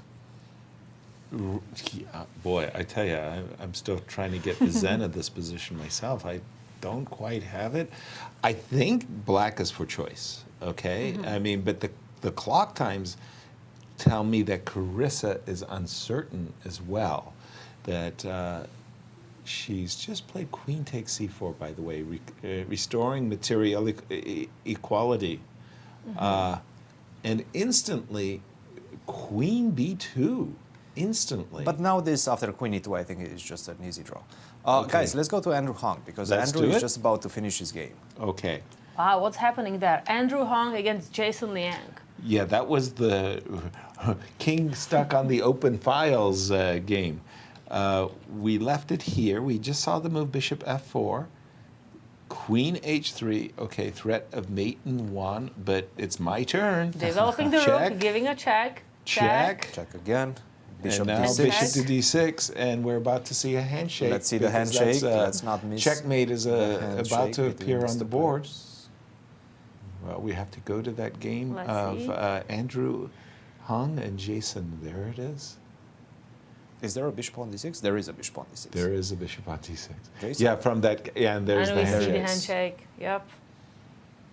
Nice game by Andrew Hong and a great Wow. start for this young man. I mean, he's 2 out of 2. He's leading the tournament and he's showing exceptional form right now.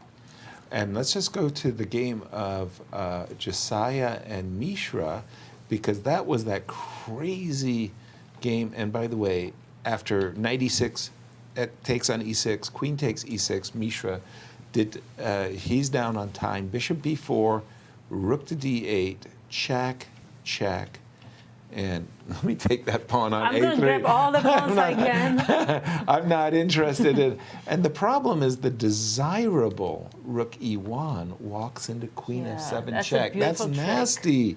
That's really nasty. He's picking up the pawn on a3 with perfect timing. check on the board, and what's the clock times again? Yeah, so we see 1 minute. Josiah Stearman having 13 minutes, but Abhimanyu and Mishra having only 1 minute. By the way, this 15 is last seconds. move. This is move 39. This is move Last 39. move before the time control. And it feels like there should just be a way of if I check and play G7. Well, I think the easiest, and probably the best practical way is to just check on H8. Check and on then H8. take on D6, right? Check on H8, and I'm assuming the king has to go to D7. And now take on D6.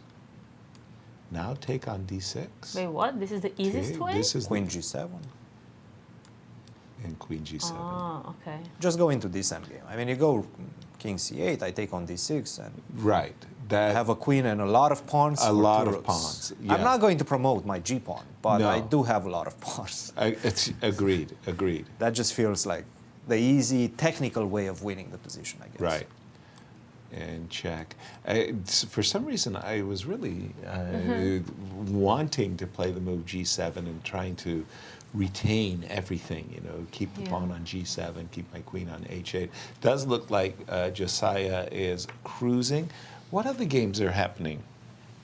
Let's look at Igor Novikov Did against he blow Melik it? Khachiyan. What happened there?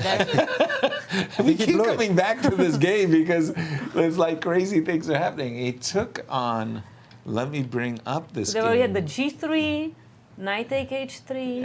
And we've been pounding the table for B6, bishop here, and bishop E8, takes on H4, takes on F2, H5 check. He blew it. He blew his advantage, but He did? Who? Yeah. What? he did. Well, because now Why? king can go to G5. King right? G5, yes. Yeah, now the knights are going to be really strong in the Well, center. wait a minute. What happens after knight F3 and rook takes it? But here, I have knight D1 at the end, Yasser, so I can give you my knight, no problem. Ah, knight F3 check, king G4. Let's say King G4 or King F4. Or king F4. I'm thinking I'm taking this knight, but I'm forgetting. Now you Yes. might actually be Yeah. worse. Yeah. No, gotta be that's careful. with check. You have to be careful. I beg your yeah. pardon. No, I beg your pardon. And Igor has less than 2 minutes for I how many think- moves? 5 7 moves. 7 moves. Wow. 7 more okay. moves. So he has to play fast. He does. And this is a complicated position, Really right? We complicated. can give check here, check there. Okay, so what happens if I check on E6? You take on E6, right?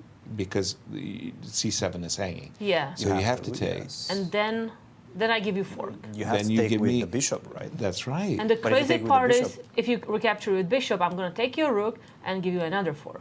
That's right. It's the knights, man. The knights are... Those tricky knights. And This is what- not looking good, guys. I have a feeling Is- this might actually turn completely the other way around. remarkable. I mean, Melik is your pick, right, Christian? I'm good. I'm happy for my pick, but at the same time, from Yeah. a +5 advantage to Plus maybe five? losing. Wow. I mean, there's a crazy thing about chess. Sometimes, like, seeing this move B6, bishop B5, game over, right? We are Yes. winning on the spot. Yes. And then you make one inaccuracy, You see. second inaccuracy, and then that is my experience in my chess games, I slowly lose any advantage I have.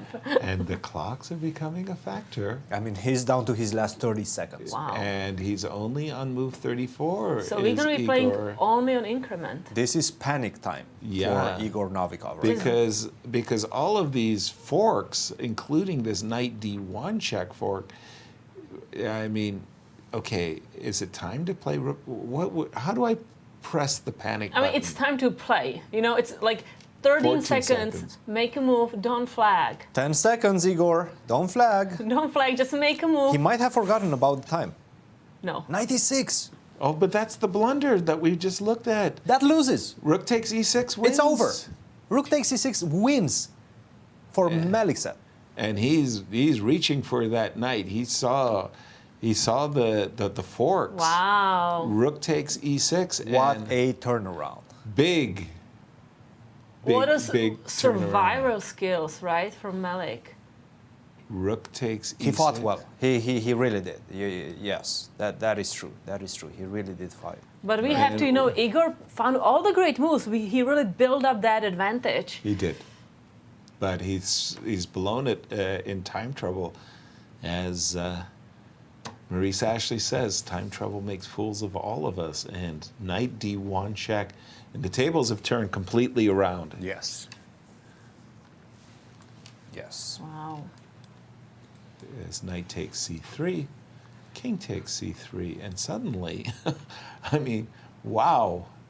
Wow. Look, wow, there's wow. still, you know, there's still hopes to make a draw in this position. Don't get me wrong. Right. It's not completely over, but we know who's playing for a win in this one. Absolutely. What a turnaround. And Yeah, what if we go Katie? back to juniors and the game Okay. Justin Wang against Balaji Daggupati? We have rook against 2 pieces, but the rook has some pawns. was this the Fisher attack? Yes. Yes. This is, okay, let's just go quickly. He took, and there goes the rook. These are some crazy games that are going on here. King f7, and what do we have? We have one pawn. One pawn. One true. pawn for the exchange, but it's good news that this bishop is, you know, like if you put that pawn on f5, I think the pieces just overwhelm the rook. The fact that this bishop is actually a passive piece is an indication to me that maybe black isn't just like winning. But I do think black is for choice. Carissa, by the way, is repeating. She's getting off to a slow start as she's looking Very slow start. to the arbiter. To her as a- standards, I mean, this is two draws not a good sign, but at the same time, we've seen Carissa come back from much worse starts. And we also have to give her credit because she started with 2 blacks. Yeah. Yes. So, you know, she can be fighting back with white, just keeping her cool with black and then showing teeth with white. But she's not very happy about the draw. You can see her attitude just like, shoot, another draw. Well, the thing is, she knows that this is her last chance to win the championship. Yeah, she And- stopped the clock, and she's going to call the arbiter over, and she's going to say, Miss the arbiter, this is what I'm playing for. I'm going to play this move. Yeah, but and that Rose will be a has to write 3-turn. down the move she's playing. Exactly. That's the proper way to claim draw. You're right. And I don't think she wrote it down, so the arbiter is asking her what she wants to do. That's the move. Playing the move. Exactly. What was that? Rose was like, what? Is that your move? Yeah, that's what you want to do. Let me check with the computer as well. But okay, this is a dead draw position. 3 against 3. In any case, Christian, what do you have for us? I have an interview for you. Oh, sorry. I thought you had this great position and you were going to show us how it went. Not yet. We do have Andrew with us. Andrew, congratulations, 2 out of 2. A great start for you. Tell us a bit about the opening phase. And I want to emphasize this position because it was quite crazy. It felt, at least visually, that you're completely breaking through, right? But it's not that easy. After this h4, rook g8, were you thinking about taking it like this? Yeah, actually, so when he played this g5, f6 idea, I mean, I saw it was a legal move, but I thought there's no way this could work. But then the more I looked at it, it was a complete mess. It was so hard to judge. And I actually missed that after h4, rook g8. Rook g8 is a really strong move. Yes. This move I missed because, and it's not clear what to do. If I play queen h6, king f7, the threat is rook h8 here. So even if I take on g5, rook h8 should be good for black. Yes, king g8, and this exactly. is really bad. Yeah. So, yeah, king f7, I should play queen h5 check. Yeah, it's a question of assessment at this Yeah, point, but then rook right? g6, and I couldn't see clearly what to do for white. It's a huge mess. There's so much going on, but I decided to choose queen d3. And I think that was the right decision. And you were trying to open up the position, trying to get to his king. He was trying to get to your king, complete mess. Yeah, it was a complete mess. I think after the critical moment was after cd. Yes. C takes d5. He's supposed to take ed, and position is extremely complex. I didn't see it because queen e8 looks scary, but after king g7, knight h5, king h8, there's nothing here. So after ed, I was just planning on playing knight h2, and we have very, very complicated position. All 3 results possible, but after GF, Almost impossible to assess it. Yeah, just bishop d7. yeah, Such a random placement for all the pieces, more or less, right? right. But after GF, DC. I'm not sure what he missed because this looks not great for black. Takes, and then there's this move queen b6 was very key.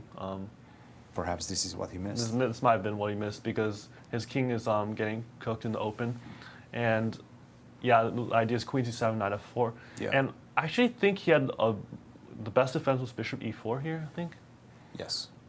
He did play queen c7, takes, queen c4, this is key. He's supposed to play king e5 here. That's right. And here, I was calculating a lot. It's actually a lot harder than it looks. Were you thinking about f4 or no, I calculate here bishop d2. Bishop d2, so which now I is have the best move. some dual threats of f4, bishop b, and then bishop b4. Also have rook e4, rook e1, which wins. And the move I calculated for black here was rook g4. Okay. Which looks like it might hold on. But then it wasn't that clear to me. I didn't have much time. But I thought here queen c6 might win. Queen. That's and apparently queen takes f2. Apparently it's some. Oh, it doesn't win.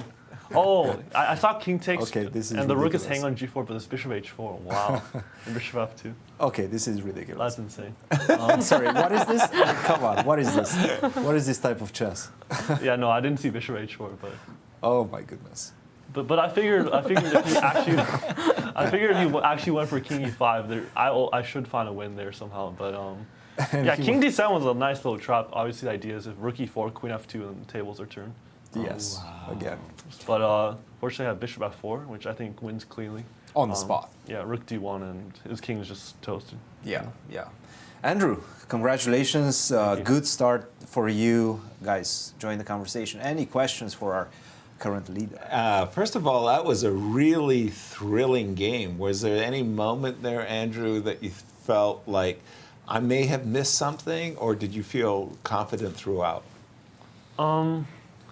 After c takes d5, I was expecting ed, as I said, but after gf3, I was a little bit afraid that I was missing something, but I really couldn't see what he wanted.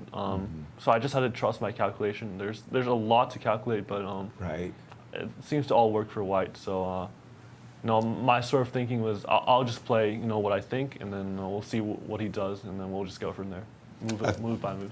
A thrilling victory. Congratulations. Thank you. And Andrew, I have one more question. I feel like Jason, he played really fast in the opening. Were you worried about his preparation, or did you just think f6 is really bad and you're going to do great there? Yeah, actually, so he played this c5 line, which I believe he doesn't usually play. I assumed he had some preparation here, so I chose a slightly different line from what I usually play. And he was still playing quickly, but I think generally he was already out of book, but maybe the type of player, he just plays fast, or maybe in this certain game he wanted to put pressure on the clock. But I'm pretty sure he was out of book, just playing quickly though. And it really wasn't easy to find the right way for white. Yeah, great game. Congratulations. Absolutely. And we'll update with the results. Kate, let's take a look. Yeah, let's take a look at the girls junior. We have Alice Lee, Rochelle Wu, and Zoe Tang all having 1 point. Carissa Yip, Ruiyang Yan, Kelsey Liu, and Atwell half a point. I believe we are missing some results, we right? We do have a result of Carissa making a draw, and then in the junior section we have Andrew just win. Yeah, Andrew just won against Jason Liang, and all the other games are being played. No, the senior section we had 2 results, I believe, already. Victories by Akopian and Kaidanov. Yes. And in fact, all of the games are kind of reaching the time control right now, the 40th. So a lot of players will just take their time finally.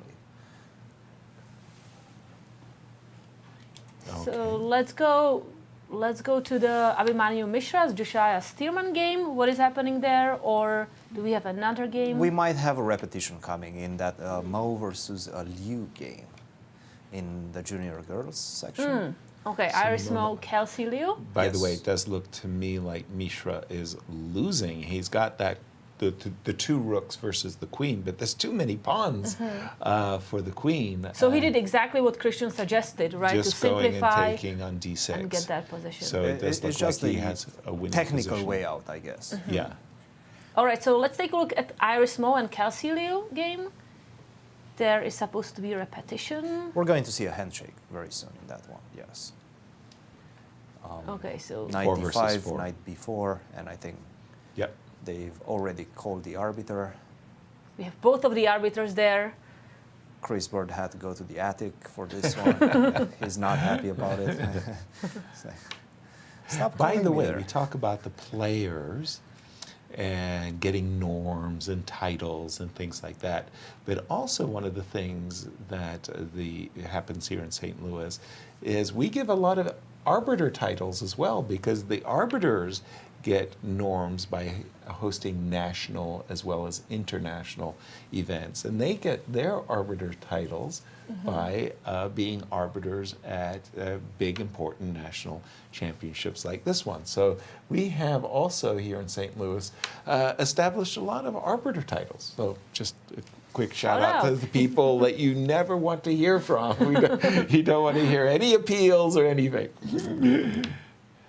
And let's take a look, stay in the Girls' Championship, and let's take a look at Gracie Prasanna, Zoe Tang. Is that going to be another repetition? I guess we have seen a couple of repetitions. A check and a rook b1, rook d4, reminding black that the pawn on a5 is hanging.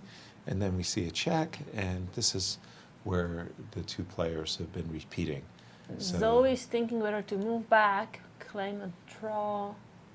But then, can we claim a draw already? That I don't know. Yes, I think she can write. Yes, so she can write down, move rook b1, and pause the clock and claim the draw, or she can play something different and continue with the fight. I was wondering what happens if I play rook b4, trying to continue the fight. I'm assuming you take on d6, right? I don't think so. You don't Go think to so? pawn game, pawn end game. I think that can be trouble. Okay. What do you do? Actually, no. I think you're right. Yeah, let's go for it. Wait, I'm scared. What do you mean?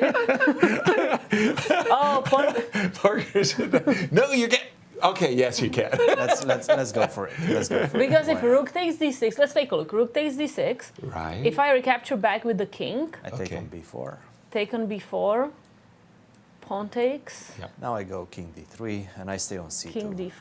I think I stay on c2 and b2. I just take the passive way out. Sorry, you go king e3? No, No. What do you? I go king c2. You go king c2. Yeah. Really? Right. I mean, that So was passive. kind of. Okay, king c4. Yeah. Let's go. b2. I just stay like this. And he just stays. Okay, that's kind of remarkable. You don't believe me? Well, no, I mean, look, I'm not the one with the chess engine, so I mean, I No, I actually didn't check it. I passive didn't check move. this one with the engine, but Oh, I'm sorry. You got the engine right there. I assume it's easy enough. Maybe I'm wrong. Let's see. So if we go g6 here, Exactly. No, If I'm he not does- wrong. It seems it's a draw after It king. is a draw Okay. after g6. Okay. yeah, king c2. I guess I cannot launch the trip with my king to the king side because you have king b3. Oh, but we have rook b. We do have rook b5. So she's not claiming draw. She's trying to continue and playing. I mean, she won a game yesterday, so maybe she wants to try Keep for up the- another win. We'll keep an eye on this game as we do take a break, and we'll see you on the other side for more play of round 2 of the National Championships.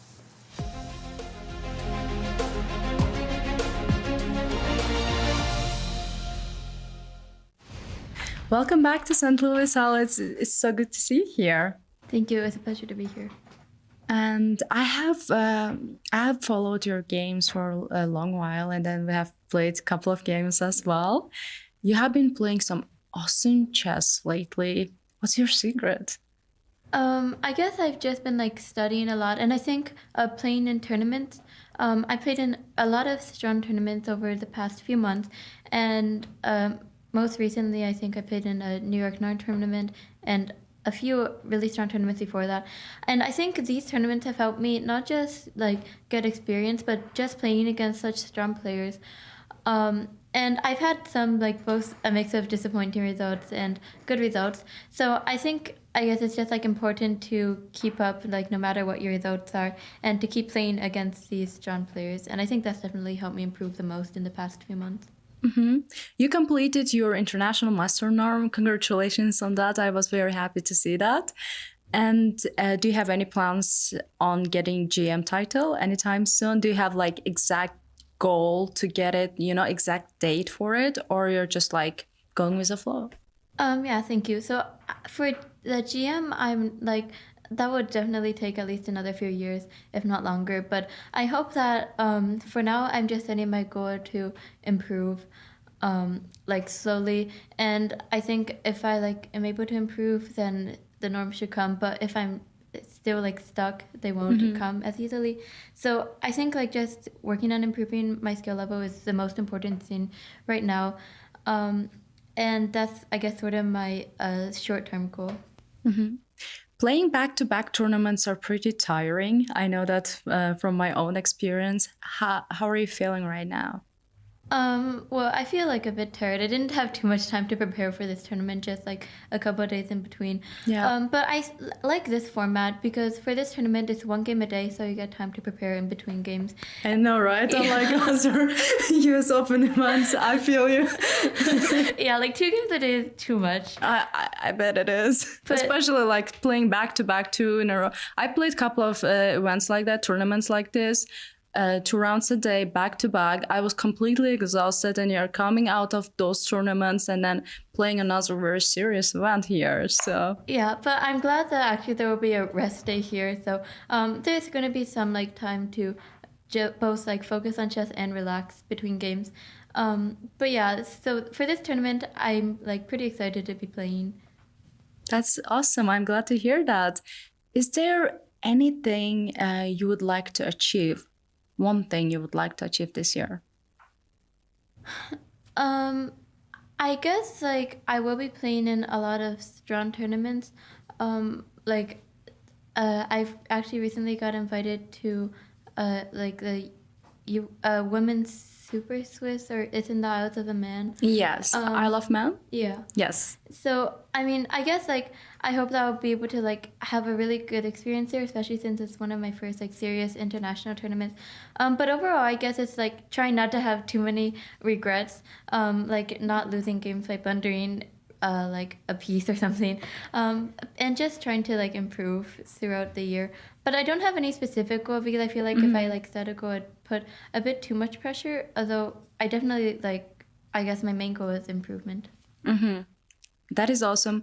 And do you have any, like, time to do something else besides just, I know you have been, like, playing for 2 years or 3 years back to back and everything. Do you have any other hobbies? Yeah, I actually do contest math, and that's like something that I do like for fun. That's my main other hobby. I think like it's actually kind of similar to chess in the way that you have to think of creative solutions to problems that arise. And yeah, but mostly I do spend a lot of time on chess. Over this summer, I've been playing in like a lot of back-to-back tournaments. So there hasn't been too much time for other stuff, but I'm really enjoyed just like the process. That sounds great. Thank you so much, and good luck with the tournament. Thank you.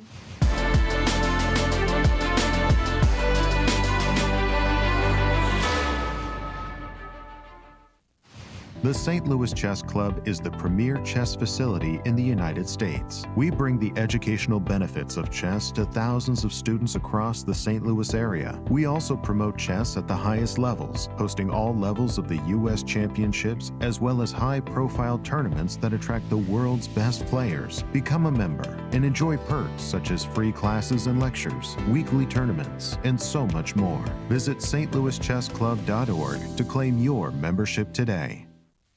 The World Chess Hall of Fame, located in the heart of St. Louis's historic Central West End. Want to know why chess has intrigued people around the world for nearly 1,500 years? Stop by and learn about the impact of chess from our 3 floors showcasing the art, culture, and history of the game. The World Chess Hall of Fame has something for everyone to enjoy. For more information on current exhibits, please visit worldchesshof.org. St. Louis, the chess capital of the United States. It also plays host to an award-winning shop dedicated to chess merchandise, all-occasion gifts, and plenty more. At Q Boutique, you can shop both in-store and online. From quirky greeting cards to luxury chess sets, there is something for everyone at Q Boutique. Enjoy a shopping experience like no other. Make sure to check out QBoutiqueSTL.com for a wide variety of gifts for everyone to enjoy. The St. Louis Chess Club Scholastic Program brings the educational value of chess to kids and schools across the St. Louis area. Active in over 100 schools throughout the St. Louis city and county, the St. Louis Chess Club has been able to reach over 85,000 students in both in-school and after-school programs. We view chess as a valuable educational tool. Learn more about our scholastic programming by visiting stlouischessclub.org/education. Hello, I'm Women's Grandmaster Bigim Tokhurjanova. I will be doing social media for the US Juniors and Seniors Chess Championships. Follow us in our social media and get more exciting behind-the-scenes action. The St. Louis Chess Club is the premier chess facility in the United States and is among the best in the world. Thanks to co-founders Dr. Jeannie Cairns Sinkfield and Rex Sinkfield. The St. Louis Chess Club is a non-profit organization committed to promoting the game of chess locally and internationally.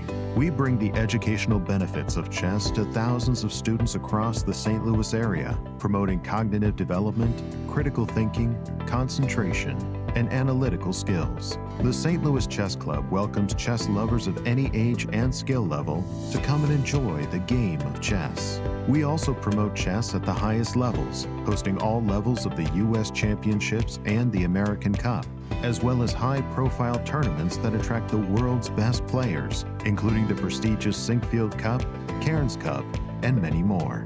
All tournaments can be streamed via our YouTube and Twitch channels that also include over 2,000 chess lectures for anyone to enjoy. Become a member and enjoy perks such as free classes and lectures, weekly tournaments, merchandise discounts, and so much more. Visit stlouischessclub.org to claim your membership today.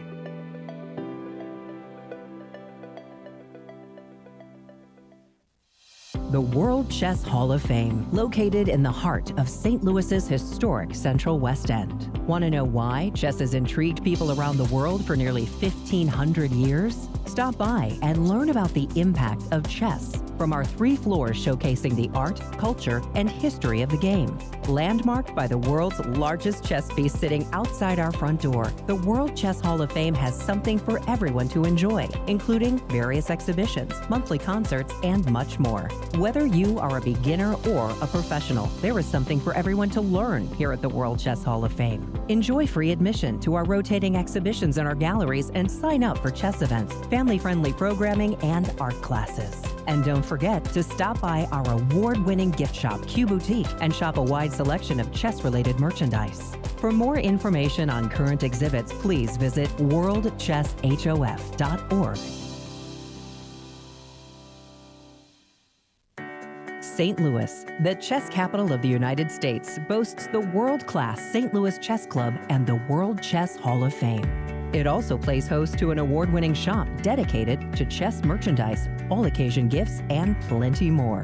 At Q Boutique, you can shop both in-store and online for chess merchandise, autograph collectibles, chess campus souvenirs, and much, much more. From quirky greeting cards to luxury chess sets, there is something for everyone at Q Boutique. And all purchases go right to benefiting new exhibitions and programs at the World Chess Hall of Fame, dedicated to exploring chess and its immense impact on art and culture. Located on the first floor of the World Chess Hall of Fame, enjoy a shopping experience like no other and become everyone's favorite gift giver. If you can shop in store, make sure to check out QBoutiqueSTL.com for a wide variety of gifts for everyone to enjoy.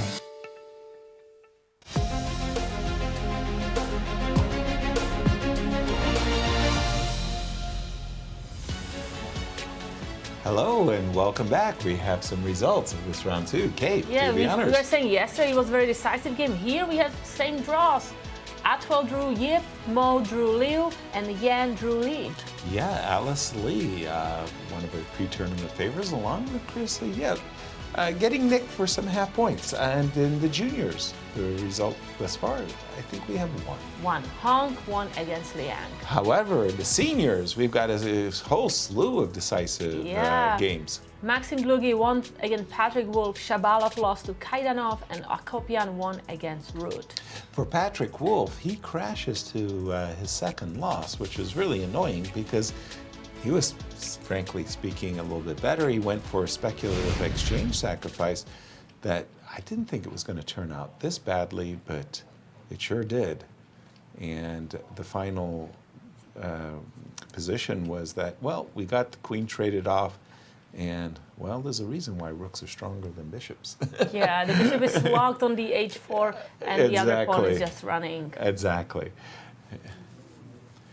And let's just jump to, well, hold on. What game is this? This is Shreya Mangalam against Rochelle Wu. Yeah, I was Let's about take to a say, that's look. the Mishra game. The queen against the two rooks, and wow, looks like Mishra's losing.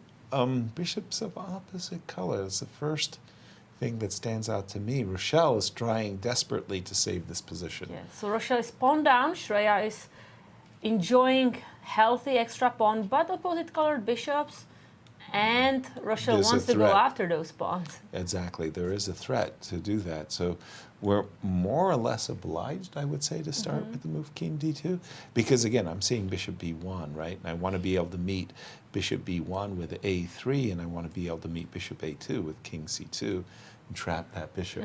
Like, okay, so so this is the current position. But what's your take? Good winning chances for white?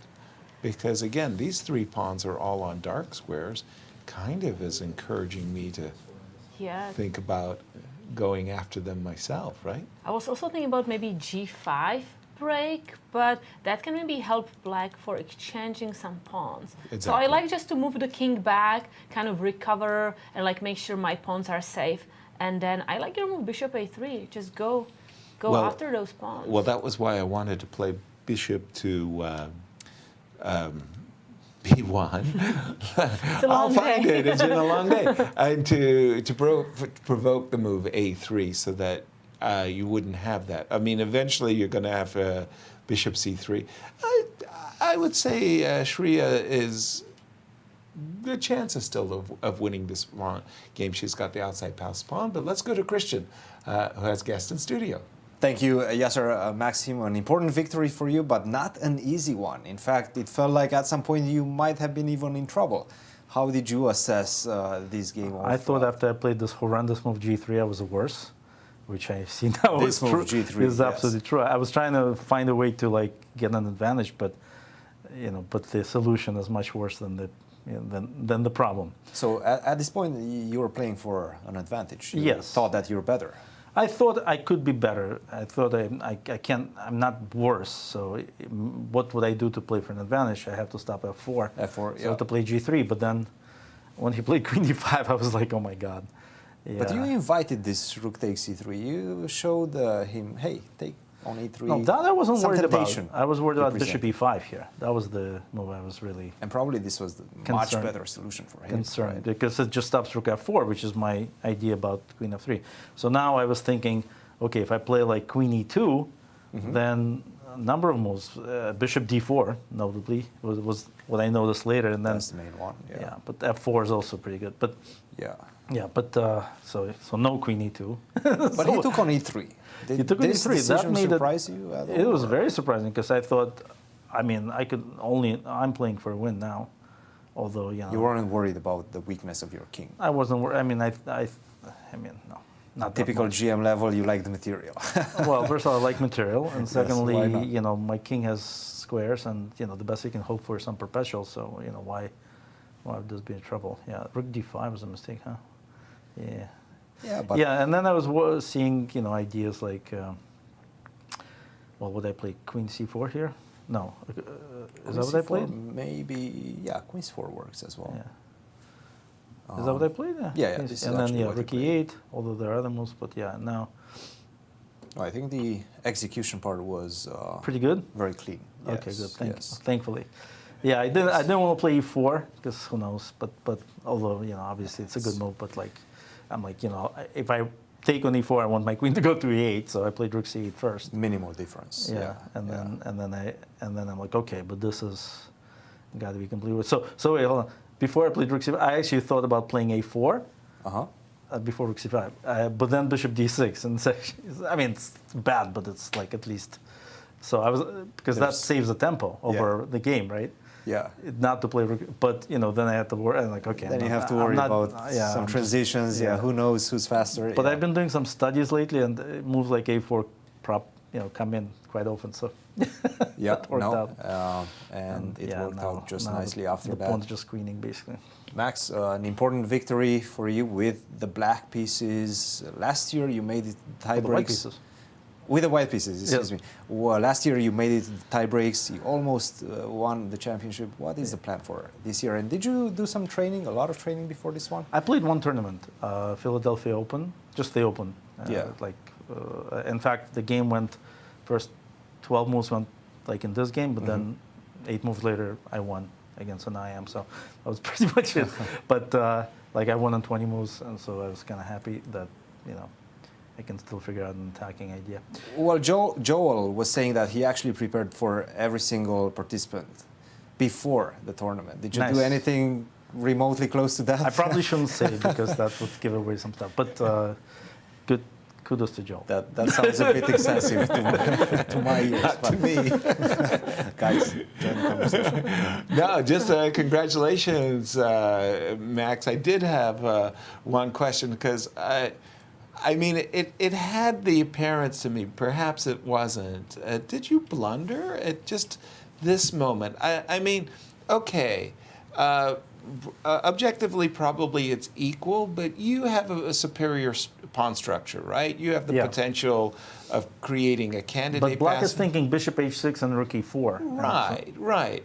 And so you went c4, he took it. And he took another one of your pawns. You didn't blunder d4. No, of course. Because I understood that once the d pawn's gone, my bishop is alive, and I can always win one of the pawns. So I should be at least equal, and probably at most equal, but equal. Right. So rather than playing your move rook d1, and the sequence went c4. Takes on c4. It's not easy because the h pawn is a target, and so is bishop. My queen has to leave because bishop h6 is an idea. So how do I? A move like, for example, queen f3 or queen c3. f3 I don't like because of takes on f5, and then f4 is a threat, and I couldn't understand why.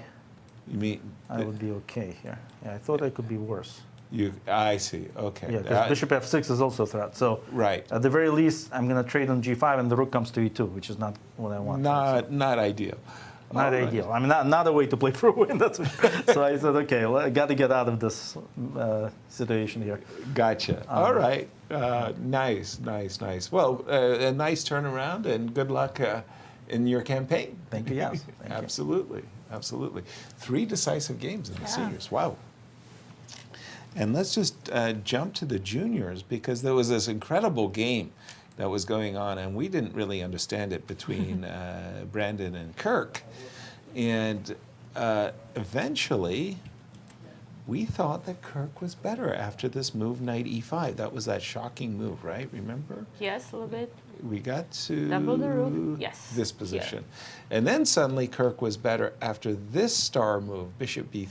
The bishop on b1 was trapped in that variation where we take the rook. We end up with a trapped bishop on b1. And Brandon was suddenly the one trying to hold on. And eventually they did draw, but it was through repetition. Okay, very nice. And that was our first That's a good save by draw. Brandon. I mean, the first draw in the juniors. Yeah, that's true. 5-0. So let's take a look at the updated results for round 2 in the juniors. We have Jacobson, who drew against Ghazarian, and Hong, who won against Liang. And the girls, we have a lot of draws today. What happened? Look, Aswell drew Yip, Mo drew Liu, Prasanna drew Tang, and Yang drew Li. So it's only Mangalam against Wu still playing. exactly. And I see this game of Josiah where he's got the queen versus the two rooks, but it's about all of these pawns that White has. And White's last move, queen drop back to f2, so the pawn's pinned. You're ready just to nicely play a4, a5, and well, it looks to my eyes that Mishra sadly is losing. And if you play rook g2 with black, then Yep. I go with my queen to d4, and then you cannot attack me, right? And I'm playing a5 on my next move. A5 is the problem. With your rook on, it suddenly did occur to me that you could continue with rook to c7. But can I still play a5 after? Sure. Yes, Just you can. pretend like I'm going to hide on b5. Right? I run. And you keep running? I don't know. Oh, actually, I captured the rook here. True. I don't like it. No. First of all, I'm not going to take with that rook on c2. Nope. I want to take with the other one and then go back to c6. But now your rooks are kind of tangled, and I just run h4. Yes and no, because I go h7. There's a tension, no? It's true. I somehow I don't want to give you another pawn. No, Okay. no. I can give you After the move rook h3 c7, pawn, I think it's just you can chill. Right, we can play slowly, just defend our soldiers. Pawn. And by the way, this is a kind of a cute trap that you don't see that often, the queen spearing one of the two rooks. So, by the way, we do have... h4? No, we have king b7. Sorry. Excuse me. Let me just... I'm going to just refresh my board for a moment. We have, after the move queen f2, we did not see rook here. He went king b7. Kind of Now prophylactically get away from the diagonal. h4. So you can't put the rook here. Whoops, that's a check. So I'm assuming the rook has to come down. No, rook g6. Now I feel I want to go king b3, followed by c3, just slowly push my soldiers, as you said, Pashka, one of those those video games where the aliens keep coming up the board, they're marching. Just don't start with c3. No. c4. No. By the way, I feel like I see a really cool move in this game, Justin Wang against Balaji Daggupati. Can we just go there? Absolutely. If it's a total mistake or actually a cool idea. There was king e7, check, king here, queen f7, e5. Now. f4. Let's go. Never mind. It didn't happen, but he just took it away the moment you suggested. So nice, no? What we tried to happened? break in the center. Exactly. You cannot Please capture. make my day. Okay, f4. I guess he's worried about the vulnerability of his king. I'm inviting that check, but I think I'm going to go to h2. Okay. And just hide on h3. And I mean, I do want to capture You on do. e5, I think, and open up the king there. Well, let's go check, king h3. Let's take the pawn, because you always have to look at captures. They're the Okay, most I capture. And now we have a king move, right? So let's run for the hills and hope that the rook is hanging. All right, a7 check. Okay. Can I keep running for the hills? No, now on d4, I'm going to capture with rook. That is killing. Excuse me. And you cannot go to c4 because then... I guess I have to run for the hills. No, I can't run that way because there's a check, and then you will take. So once again, c5, you went here. I have to go here. And now check Maybe I can here. What if I take on d4 with the queen? Oh, queen takes on d4. Oh, sorry, with the queen. Because now both of your pieces are going to be attacked. So, You have to give me a check there. But okay, but King f4 G4. was a legit idea, right, Christian? Did he miss? Christian Because will he say, played like, blunder. He played just at the moment that we were really giving it a look over. He played queen a7. No, he didn't. What? The queen is on f8. Now it's on g8. So we thought You went Christian queen on f8, move... queen g8. So you wanted to go f4 first, with the queen on f7. Yes. Computer Yes, doesn't not- like it, I assume. Queen c1, okay, is the move. Queen c1 and pick up some pawns there. Okay, so that variation that we were looking at probably works for black. It does did. work for black, yeah. Okay. So that's why Balaji went with what? I think they're just repeating, right? I think So they're just it- about to sign the score sheets. Well, when perhaps. e5 check, check, and Okay, just moving back and forth with the queen. Queen f8 back, check. Queen f8, queen g8. Don't go to f5 after queen g8. What do go you back. think about that position, Christian? What is computer saying? Is it a draw, or can white be fighting for something, or just digging a hole to gray with The f4? current position is just a draw. Yes, Just it's equal. So queen f8, queen g8 probably is the right way to do things. all And right. there's not much either side can do. Earlier in our broadcast, the matchup between our two Arthurs, it's not the most common name I want to say in the chess world, Arthur. That's true. I But mean, I here know we an have, Artur Yusupov, the Russian version of Arthur. here's Arthur Go against Arthur Zhu. Very And- complicated position. Wow. Well, this is kind of crazy. What Can do we I have? try to checkmate on the back I was rank? about to say, shouldn't we? Maybe we can. This knight on c5 makes a very pleasing impression. By the way, this move, rook f1, obviously, any captures, we have a big problem. So if we take with the knight, Then queen d8 check, right? Forcing Yes. that, capturing on f6. and this is where, once again, Yeah. we've got the same issues. Funnily enough, when our knight's on g4, we have a rook check ourselves. So the current position with captures on e5, is there something else that black can do? f5? I think the current position is just game over. Game over, in fact. And, that king on h8 is Okay, just a second. Big trouble. Before I resign, can I go down swinging? Can I die on my terms? That's on your you die in turn. one Queen minute. f8. yes, you do. You can. You certainly can. That's the next chapter in Christian's new book. I've seen this made before. Yes. I mean, Queen A7 Unexecuted. makes perfect sense, right until the point that you gave me mate in one. Queen F8, mate in one. Very nice. It's a beautiful move, Yasser. Yes, one issue. That's about it. You're right. And wow. Okay, so this one looks like white is winning. Arthur Go is winning.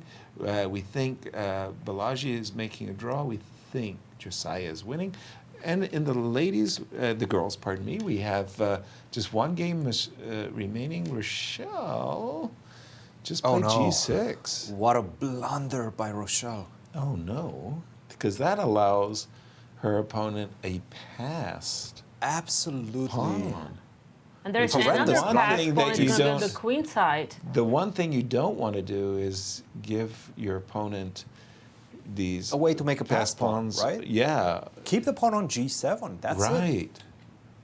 That was a blunder. This is a very strange decision by Rochelle.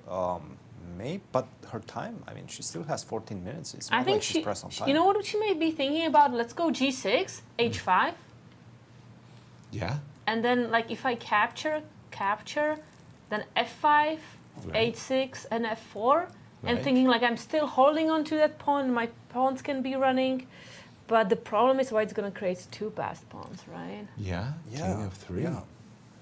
And oops. And we have a a draw in a the repeat. juniors. Yes, we saw those checks going back and forth. And you know what the problem is in that position? I think if you try to stop me with something like bishop to f5, So handshake of Justin Wang and Balaji Daggupati. yes, as expected, this one was going into the repetition a while back. And she played h5, I mean. She did. You were about to say that the problem is bishop f5? Yeah, whenever you try to stop me from going to g4, I think at some point I will be able to just sacrifice my bishop. Bishop takes f4. Isn't that probably winning? And something like, okay, you keep the king over on this side, And then just king g5 or king e5.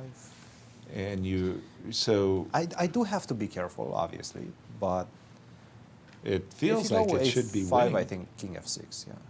Should be winning, but I think Rochelle was probably hoping that these two connected pass pawns were going to keep White's king out, that she would be able to keep a fortress and hold it. But I do believe you're right that a bishop sacrifice, whether it's based on the position with b5 and a5, but just bishop takes f4, three pawns for the bishop will likely win the game.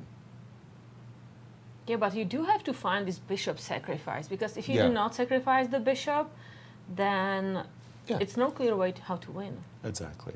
Okay, we'll keep an eye on that. And the game between Igor and Melik has come completely around in full circle, and gosh knows what else. We have a rook and knight versus rook. Should be winning, but okay, the problem is this black king. If it's anywhere close to the b pawn, there's nothing to discuss. It's game over. The fact that it's so far away gives White Yeah, hopes. this simple plan, right? Rook c5, rook c7, and just capture the last pawn, and you're good. Yeah, you are exactly. making a draw. King b6, rook b8, capture the last pawn, and you're good. How do we stop that? Christian, that's a question for you. How do we stop it? We don't. There's, It's a draw. Oh, no. This one is a win. So what do you do? Well, we do have knight e5 on the board. Which you played. Yes, and I'm anticipating king b6. Okay. The knight c4, I assume. I'll give you another check. That's a good move. Knight c4 check. Don't go to Okay. b5. I have to keep my king as active as possible. I'll go king a7, dreaming the dream of rook c5. Well, can I go b5 now? b5 check, king a6. Check again. Rook e6. You cannot touch that pawn. I'm going to put my rook on b6. So and then this after- is just going to be... Wow, rook b6. Easy. Wow. And now just get your king closer. That's Yeah. it. And this doesn't work because the pawn is faster. My pawn is Wow. faster. Oh But okay, my. this is difficult to find, right? Rook b6. Yeah. It's not the only way. Yeah, there may be other ways. That's the problem. But what a game! And the Joel Benjamin versus Dmitry game. That was a game that we felt had three results going for it. Somewhere back Look at here. the white king. From b1 got back to the king side. Yeah, when we left it, we had rook to h1, right? And we were thinking anything can happen here. And then what happened? It feels like the current position has gone in Joel's favor. Like a lot of things happened that was favorable for white. First of all, our center is nice, solid, and safe. This knight on b6 makes a woeful impression, right? We can play b3, and the knight on b6 is out. We've kept all of the goodness in the position, including our pawn is on h5 still, and we just won a pawn. This has gone tremendously in Joel's favor, I want to say, and once we play knight c5, we're securing victory. Looks, Well, so if black Please. goes knight c4, and we go knight c5. That's a tempo against the rook. yes, and I go rook e8. Now, am I leaving my king victim to some horrible undertaking after b3? You're not worried about your king at all?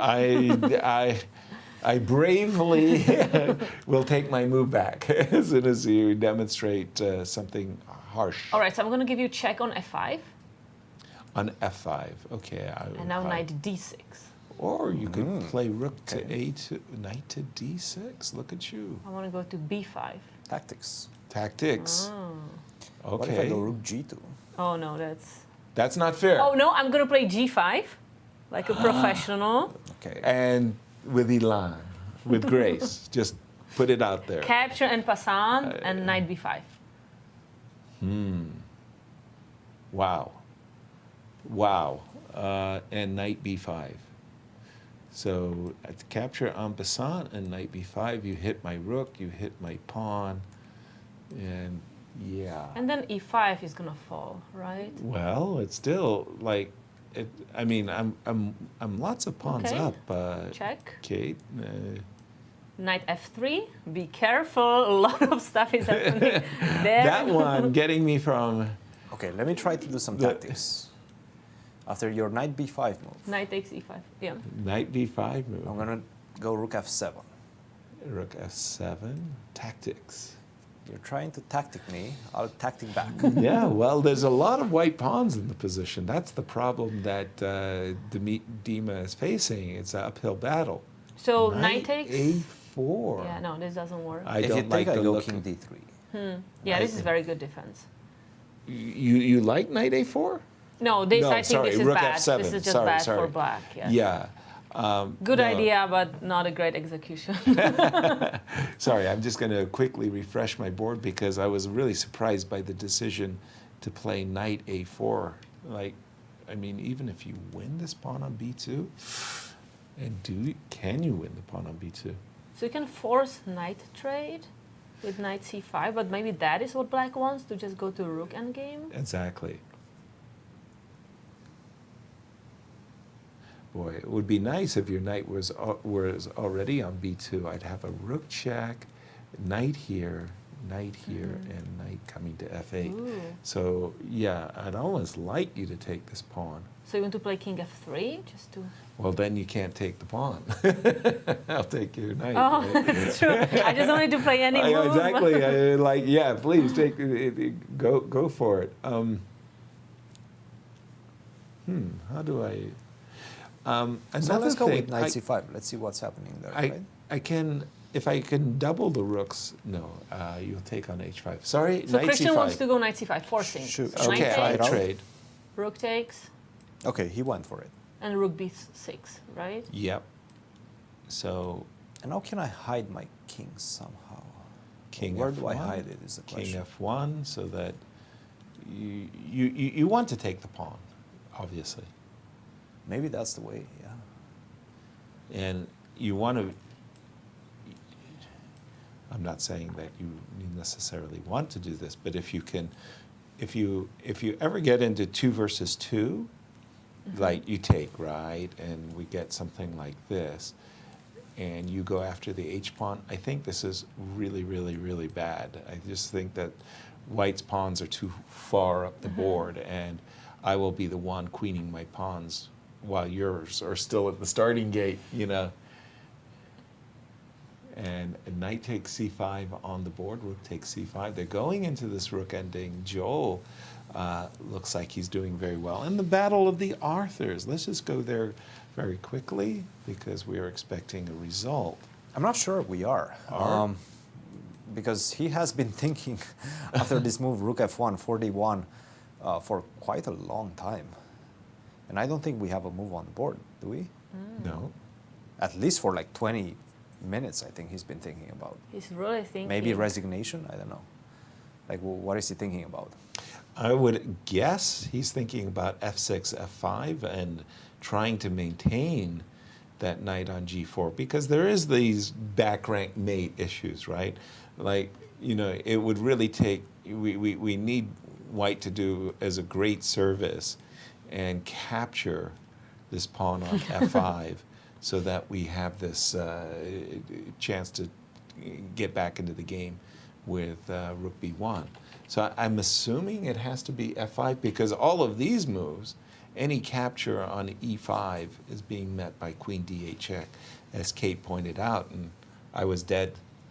I was just dead, and so I can't play knight takes e5, I can't play f6 takes e5, so it's got to be f5. Or maybe he's thinking about just sacrificing an exchange, like rook takes c5, queen takes c5, and knight takes e5.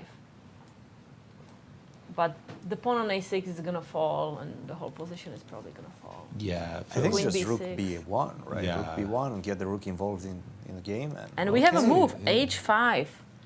After all of that, we couldn't guess his move. No takes on e5, no f5, h5.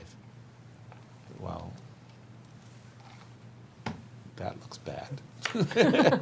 I mean, not surprisingly, but yeah, that looks really bad. You can take on E on us. Queen. The reason why I was really saying it's bad, Queen A7, F7, right? But we do have knight takes F6. That's a surprise move.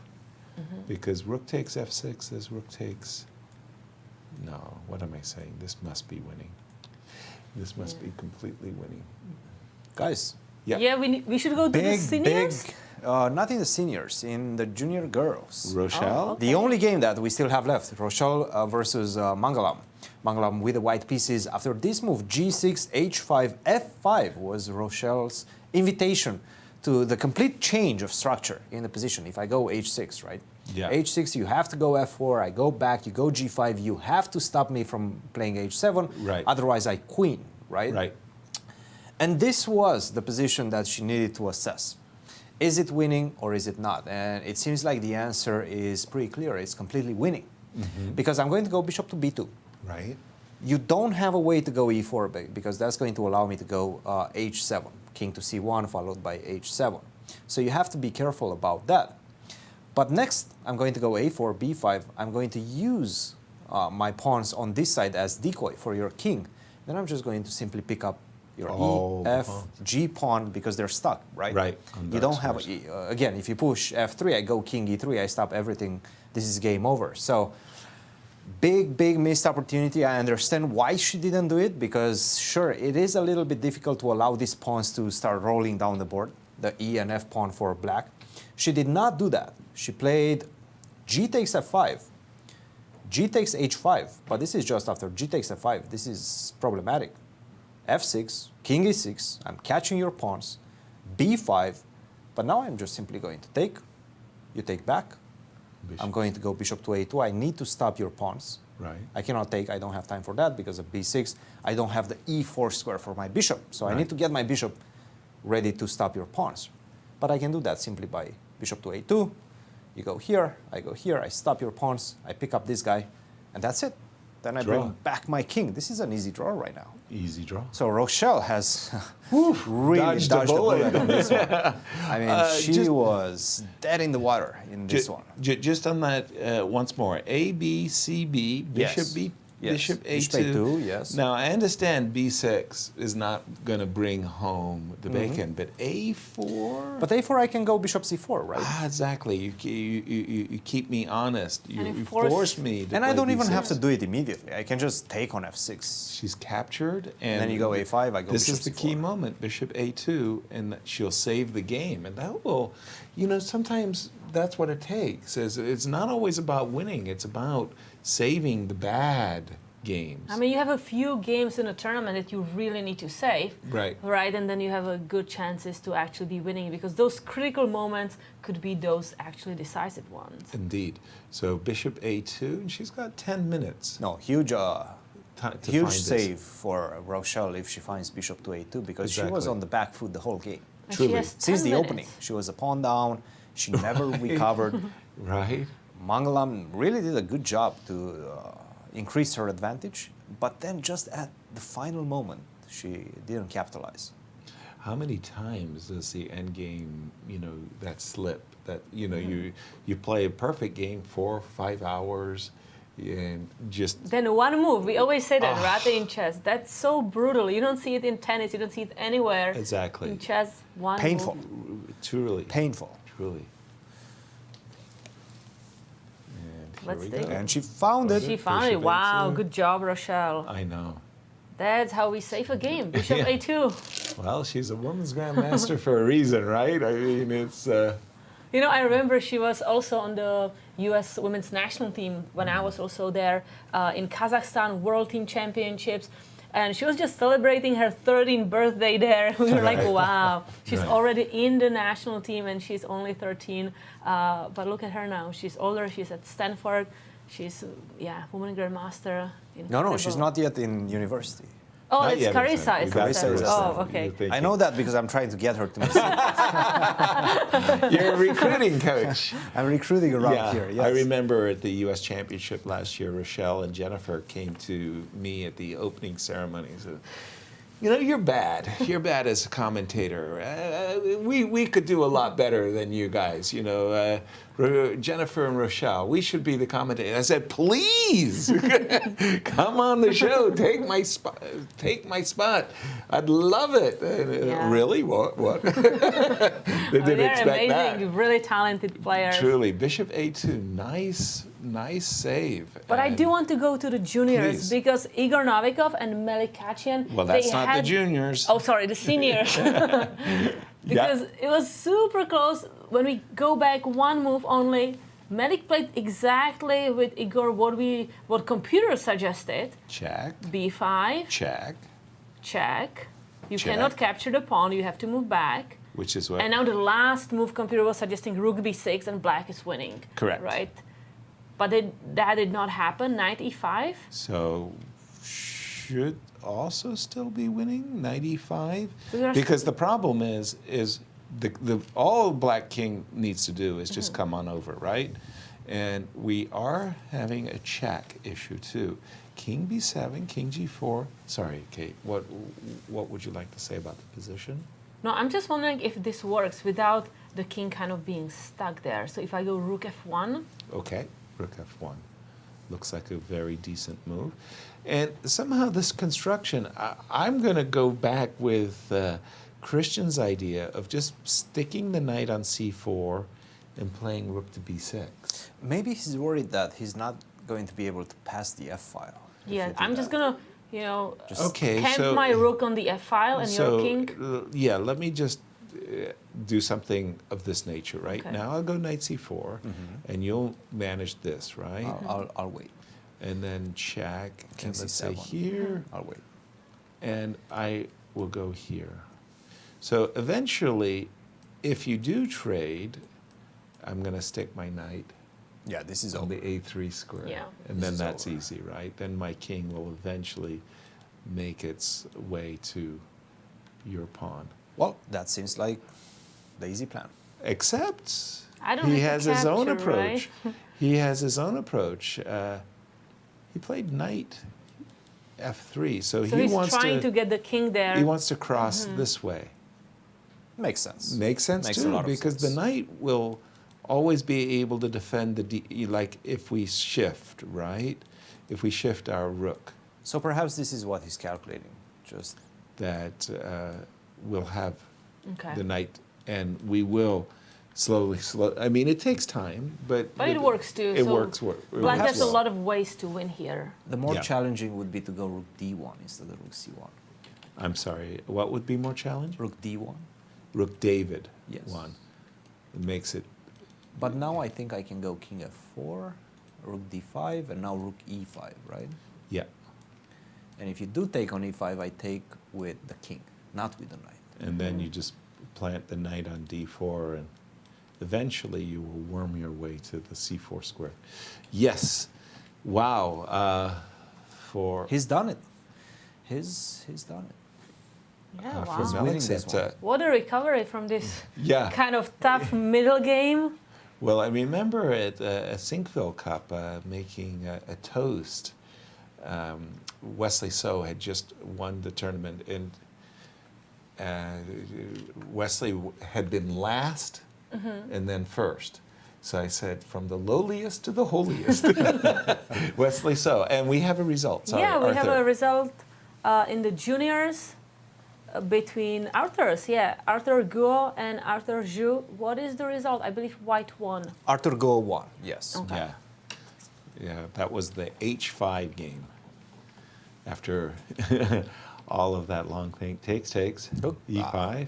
Arthur E6. Xu really put up a good fight, right? I Right. mean, let's not Check. forget, he's the lowest rated player in this event by a large margin. Right. Great game yesterday against Balaji. Amazing.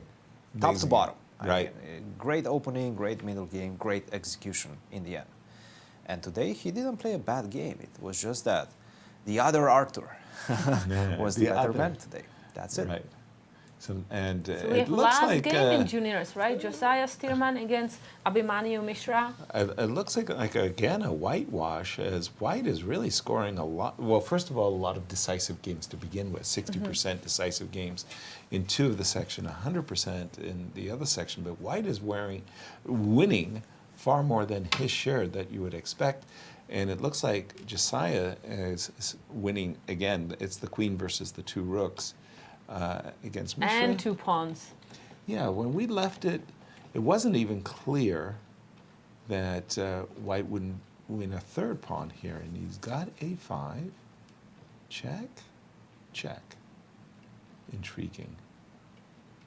So he's just ready to rumble up the board. Check, check, check.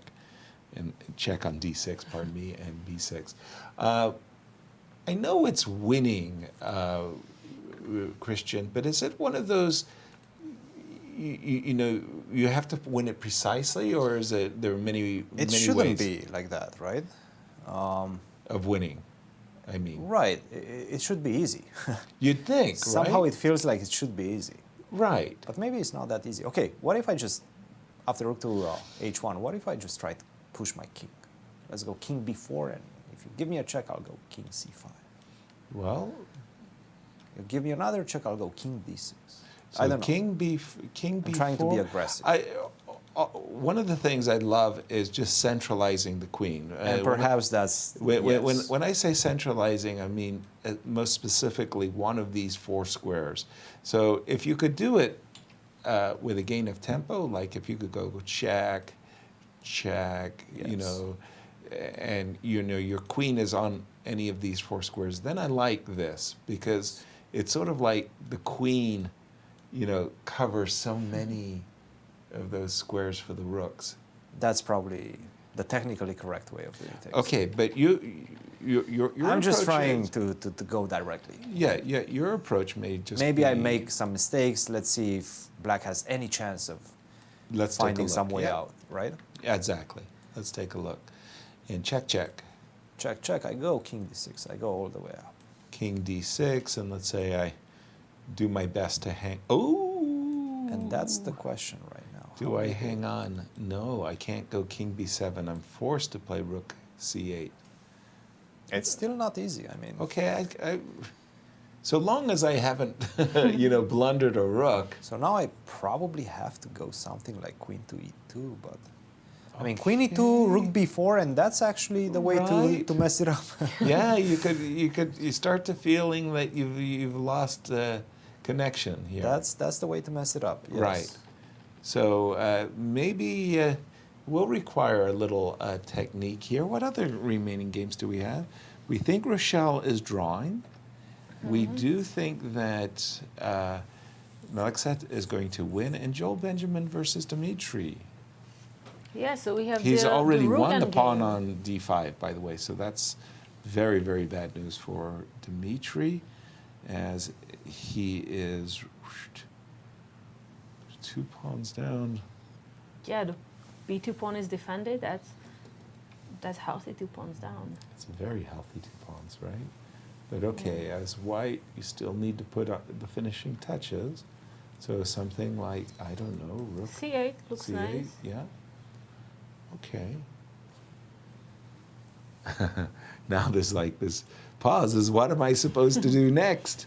And it happened Okay. on the board, rook c8. Rook c8. We have that move. So imagine I play rook b4, hoping to try to put some pressure on the pawns. So if I give check.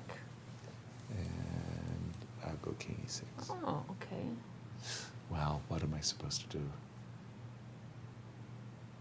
I feel like I'm just doing my best to try to create a little bit of chaos, but I do think that the pawns are just going to eventually win. Yeah, but There's it's not that simple. Like, if I capture on g7, you capture on d4. Okay. Right, then we're e5 kinda is talking, hanging. Yeah. Like, Captures we don't on- want to simplify it too much. Exactly. And if I play rook to d2 and you take on h5 and you've got a check, you're kicking. Yeah. Yeah. And the time, we see that Joel Benjamin is having 8 minutes. against way, Dmitry Gurevich 5 minutes. He did not yet play the move rook c7 check, but we were thinking that that was the way to go. All right, something guys. to go rook e2? I feel like we should go to this Josiah versus... Let's do it. Just because I'm starting to see some ghosts for Josiah. King b4 was played without the centralization Without the centralization. which I already don't like. Because after this move, king to c5. Which is on the board. Rook to c7. Yes. King d6, first of all, is the only way to win already. Rook c7 Rook check. c7, and now king d6 is the only move. I mean, that makes sense, right? We are attacking the rook, improving our king. Pawn on Sure. c4 is defended. Sure. After king to b8, there's suddenly only one move that wins. Only one Only move. one move in this position. Oh, I see that c5 does not win. I saw that. I see that's a blunder. No, this is already check. starting to become study-like wins almost. Wow. Queen g8 is the only way to win. Queen g8. Queen g8, yes. Now, the problem is desirable king b7? No, you probably go rook c8, right?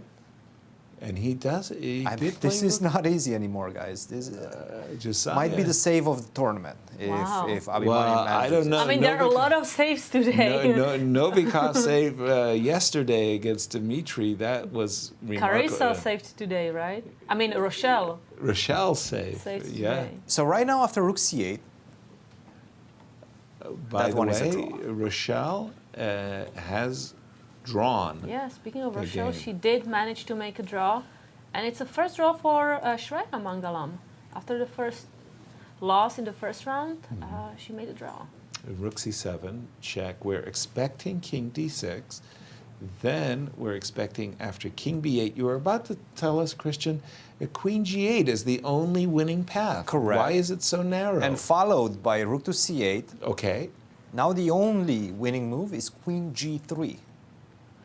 Threatening a discovered check. And now, when you take my pawn, I go king d7. What? Exactly. And king b7, queen to g2, once again, only move. This is some study-like I stuff. have no idea what's happening on the board. That's crazy. If you go on the 8th rank, I have queen g8. If you go on the 6th rank, I have queen g6. If you go on the a file, I have queen a2. So now your rook, one of the rooks, is lost. Wow, and king b6, queen g6. Queen g6. Good luck finding all of this. Wow, that's really pretty. It is pretty, but it was unnecessary, and Josiah is going to be very angry when he starts seeing all this crazy. And by the way, king b8 is on the board. Yeah, there was no. In some ways, Mishra's play is so easy because everything loses on the spot. Exactly. That move loses. I only have one move. I have to play the move king b8 because everything else is so dreadful. I mean, Now- so far he's finding everything, but he has only less than 5 minutes left to the end of the game. Now, And the Abhi is starting to check feel confident, right? I mean, you start hoping for something. Here, well, this is already some kind of alien business. This is not easy, guys. Yeah, I mean, this finding- is truly not easy. And Yeah, he's okay. reaching for his queen. That doesn't Josiah look like wants queen to- g8 to me. That didn't look like a queen g8. Then like queen g4 or I think queen something. d5. I think he's going I to do thought queen that d5. that was what it looked like, was queen d.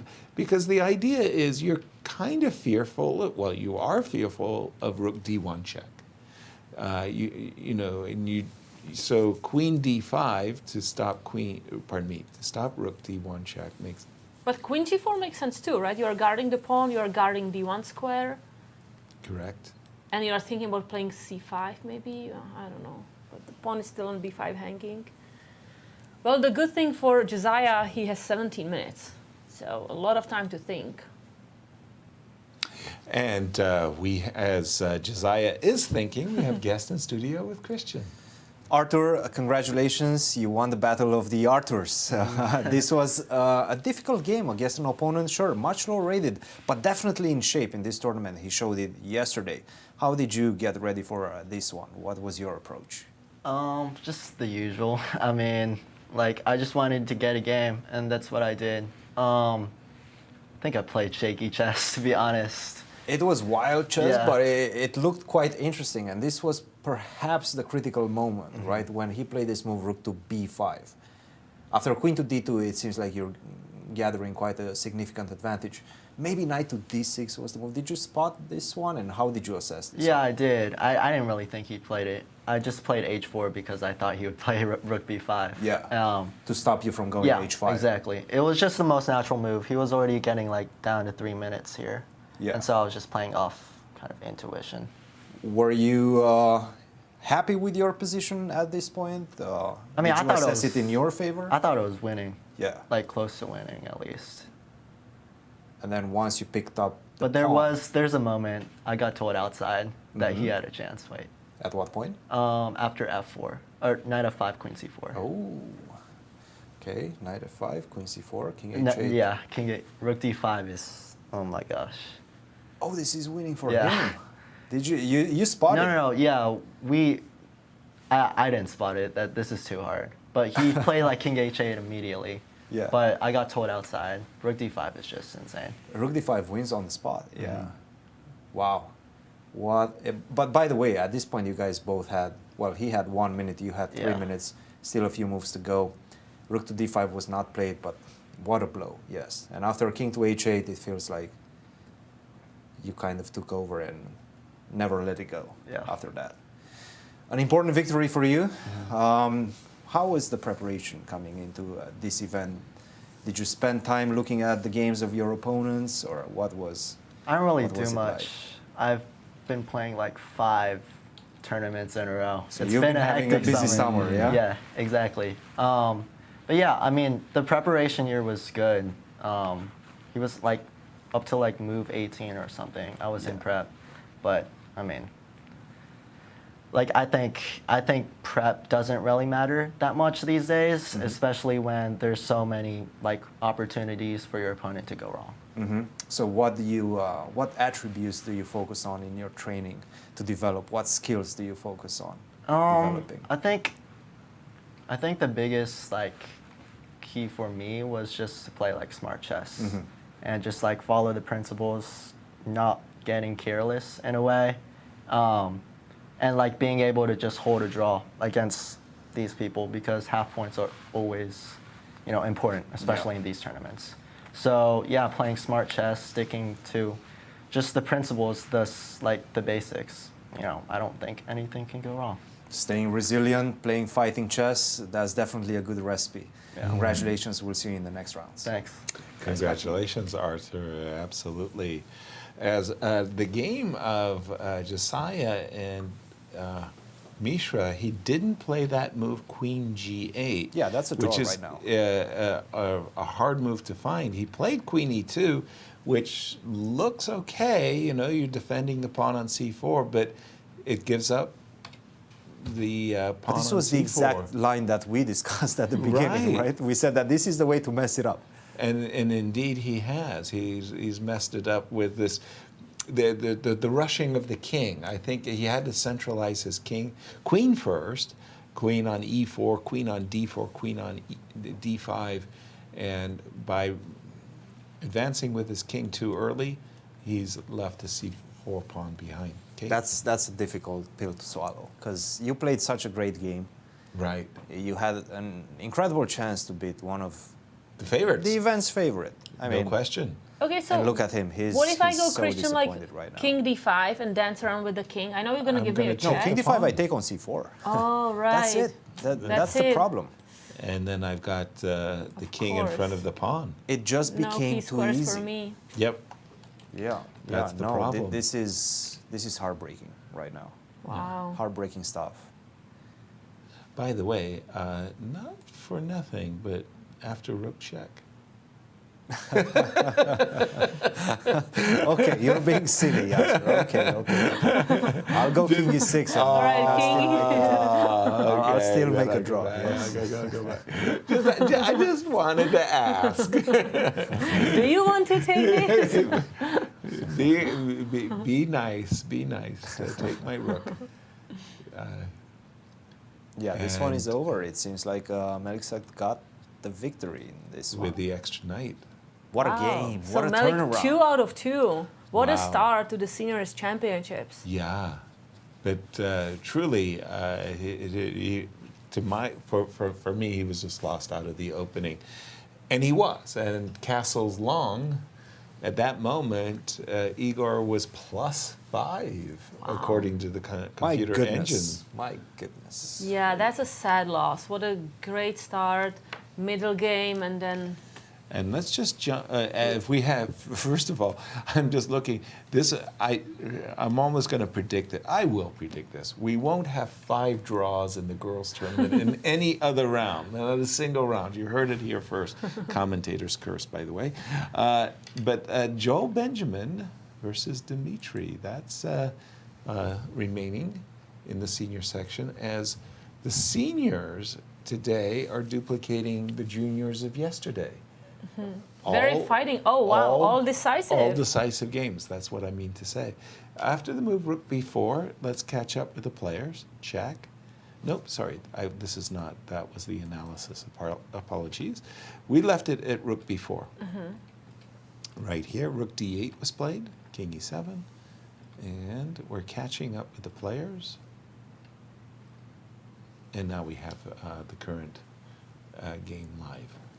So I'm assuming we have to play king to d1 to keep the pawn on b2 under a watchful eye. But then there is. No, I thought Say maybe. I don't know, rook h3. Don't hold me hanging. Rook h3 or rook d3, but maybe none of that. Well, rook d3, I was going to play rook d2. And then rook h3. I just want the rook kind of out of the f file. Maybe there's no reason for that. And I think we're going to see a shake of hands in the Abhi versus Josiah game. As the players have gotten to that king and pawn endgame, that's a dead draw. Yep. Yeah. Well, and Josiah probably feels like he missed a chance here. For sure. It's a big disappointment. Yeah. Big disappointment for Josiah in this one. Talk about the one that got away. We will see a stalemate. Because he did, he didn't play a perfect game by any means. Had a good position, allowed Abhi back in the game. Then Abhi didn't find that b6 move, crazy move to save the game. Yeah. But then you got an easy technical win, and then you have to stop and convert that. And a handshake. And quickly, let's go look at it in the other room. Yeah, he's really disappointed, Josiah. We could see it here. He just Yeah, he knows. He knows he had it in the bag. Yeah. By the way, that move rook d3 check that was played by Dmitry, I feel that was a bad move because it doesn't... Just because I suggested it? No, because it just gives Joel the opportunity of releasing his rook. So, for example, the rook came to d2. Like, the rook's in the way. I mean, we would love to just play d4, d5. Let's go. And this move, rook to g6, also, it just feels like you're just giving me the tempi that I need to, well, I mean, look at this. Yeah, this is it's really, really fast suddenly. Maybe you can go rook c6 now? Rook c6. So that, yeah, I was about to say, so, but now that you've managed to put your rook on that square, right. So here What's I would wrong have with to, rook g2? Is it too passive? Nope, sorry. Rook g, it was supposed to be rook to g2 and meeting rook to c4 with rook to g4. Okay, Joel, with his extra 2 pawns, we think that Joel is on his way to victory, and that will be the 5th victory in the seniors, 5 for 5. It seems we have one draws. section that gets all decisive games per Like, round what the so heck? far. But we see Joel having less than 3 minutes. Right. So there's not that much time to think, but rook here g6. it is. Okay, Yeah. okay. Well, those g6. moves, rook to d3 check and rook to g3, have invited White to position his rooks. But how easy is that? Ideally. I mean, are we sure that that endgame is that easy after rook takes g6 and rook c6, or maybe even king e6? Well, he's done it. Rook takes g6, h takes g6. Which one would you prefer? Okay, let's go king e6. King how do you e6. win this position if I go king e6? Okay. And they need a new score sheet, so they just finished 60 moves.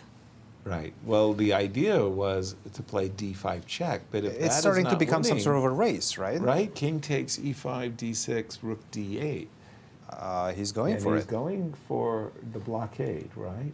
So, for some reason, I was being dismissive. Okay, this is starting to become a race, guys. I mean, I'm not sure if he's winning this one. Objectively, maybe still winning, but from a practical perspective, this is not an easy task. Exactly. Very similar to what Josiah did. Just played a couple of moves that felt natural. Right. And then suddenly you're no longer winning, right? Or suddenly things become double-edged. Well, if I play slowly king e2 and king e3, well, the king is just going to assert a beautiful blockade. The rook will come back, and you'll eventually use your h-pawn as a decoy. That's to right. probably trade off to a draw. That's right, yeah. Well, let's take a look at the standings now that the history books of the round two are in the history books. Round two done for the girls juniors, and this is the standing after round two. We have Alice Lee, Rochelle Wu, and Zoe Tang leading the tournament with 1.5 points. Then there is Carissa Yip, Ruiyang Yan, Kelsey Liu, and Rose Atwell with 1 point, and Iris Mo, Gracie Prasanna, and Shreya Mangalam 0.5 point. And for the juniors, so the standing after round two, we have Andrew Hong with perfect score, 2 out of 2. Then Brandon Jacobson, Abhimanyu Mishra, and Kirk Ghazarian with 1.5 points. Arthur Guo and Arthur Zhu, both Arthurs, having 1 point. And Balaji Daggupati, Justin Wang, and Josiah Stearman with 0.5 point. And Jason Liang so far with 0. well, the tie for sixth has changed. With 1 game remaining for the seniors, all decisive so far. Yes, Dlugy won against Wolff, Shabalov lost to Kaidanov, Akopian won against Ruth, Novikov lost to Khachiyan, and yes, 1 game remaining. Joel Benjamin versus Dmitry. Joel enjoying a 2-pawn advantage, but it's one of those moments where we feel there's some awkwardness going on. There definitely is. There is this king on d5 blockading 2 pawns, active rook. Yeah, and the problem is the pawn on g6 is vulnerable, the pawn on b2 is not partaking, if you will. So king e3, we would expect the rook to drop back to c6 and say, okay, how are you defending the pawn? And then this rook could, for a 2-pawn advantage, it sure doesn't feel like a 2-pawn advantage, right? Yeah. So maybe we can expect rook c6, rook g2 back. Right. And then you are using the decoy with h5? Yes. The question is, should I be, like, what's the ideal square? Maybe b6 is the ideal square, because from b6, I hit g6, I hit g2. Or, just as you said, should I immediately set about going for the plan of trading my h-pawn for the g6 pawn? I kind of like so rook that b6. I can play check. Sorry? I kind of like rook b6. You do? Yeah. Rook g2, rook b6. Somehow I like that move too. I'm going to play king f4, king f5, trying to sneak by with king f4 and king f5. Okay, I'll take on d4. All right. Well, check. Yeah, I'll go king c4. Kind of kicks you away from okay, the rook blockade. c6 is on the board. By the way, rook c6? No. Yeah, rook c6, so That we was are expected. expecting rook g2. I have another idea, by the way. If you move back for a bit. Sure. Here, okay, stop here. Okay. Rook b6, king f4, sorry, rook g2. Rook g2. Rook b6. Got it. King f4. Got it. Can we be sneaky with just rook b3 here? So I'm inviting you to go king f5 so I can check you on f3. That's not. I mean, boy, that is nasty. I need to, my rook, right? I need to This king on d5 is so strong. I'm thinking that if you go king e6, I'll even sacrifice a pawn to get my guy going. No, I won't. Pardon me. I apologize. I'll at last. Oh, this is ideal. This is the dream. Right. I apologize. So rook b3 doesn't work. So it's pretty complicated. So it's probably white winning here. Maybe the 2 pawns is enough. Rook b6 might be a bit too easy. Okay. I'm making life easy for you. Why don't I go rook c1? Well, try to. What about the decoy? You want that decoy move? Okay. Well, but the problem with h5, don't I have rook g5? Sorry, don't I have rook g5 after h5? Rook to g2, h5, rook to g5, h4, e6. e6 check. Don't touch that. I wanted to. You know I did. King has to go back. Now d5. d5. Ooh, nasty, nasty. I just feel like once I push my pawns that close to promotion. Yeah, it does feel like you're making some wow, it's still maybe rook h5 over. now.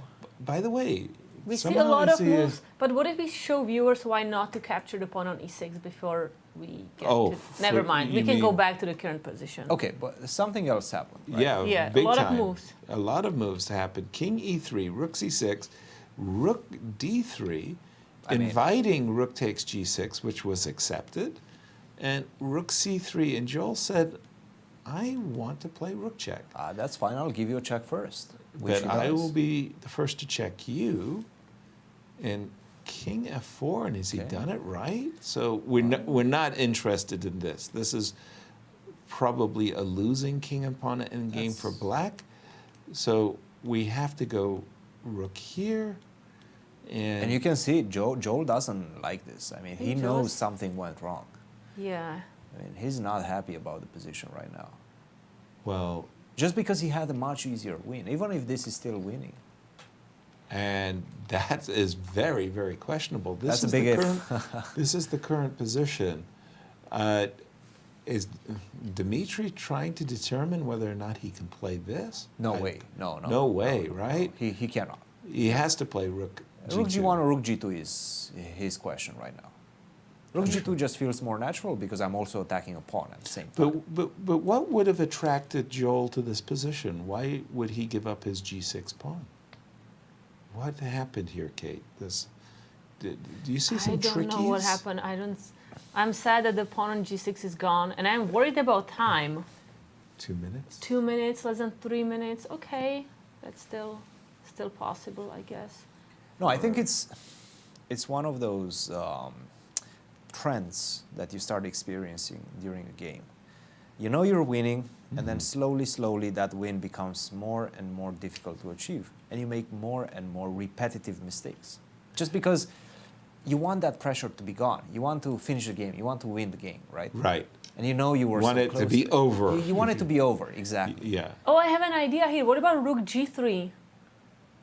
Well, that was my question. Why didn't I put my rook on g2? Because if I had played rook to g2 and you had played rook to g3 and I would have played g5 check and you would play, at least in this position, I could take the pawn. In the game position, he put his rook on g1, and your question is, well, what about rook g3? But now I go g5, g5 right? and I go king G, maybe king g4 or? Okay. Yeah, king g4 also. But king g4. And now I can't take a pawn. And I want to go to f5. But now I go h5 and then g4. And then By the way, he played rook to c7. Also a little hesitation on that. Let me refresh my board. I'll be right But I like that move to attack the pawns and maybe threaten rook d7 check. So what's the story here if I take the pawn? I give you check on d7 and I run with my pawn. Good for you. How far do you get? That's E6. The question. E6. Let's go.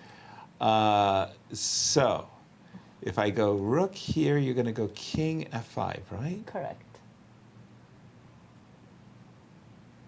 Okay, just a second. I'm wondering, should I give you a check first? And I think we are seeing Yeah, that we're seeing it on the board. board. King takes d4 has been played. Sorry.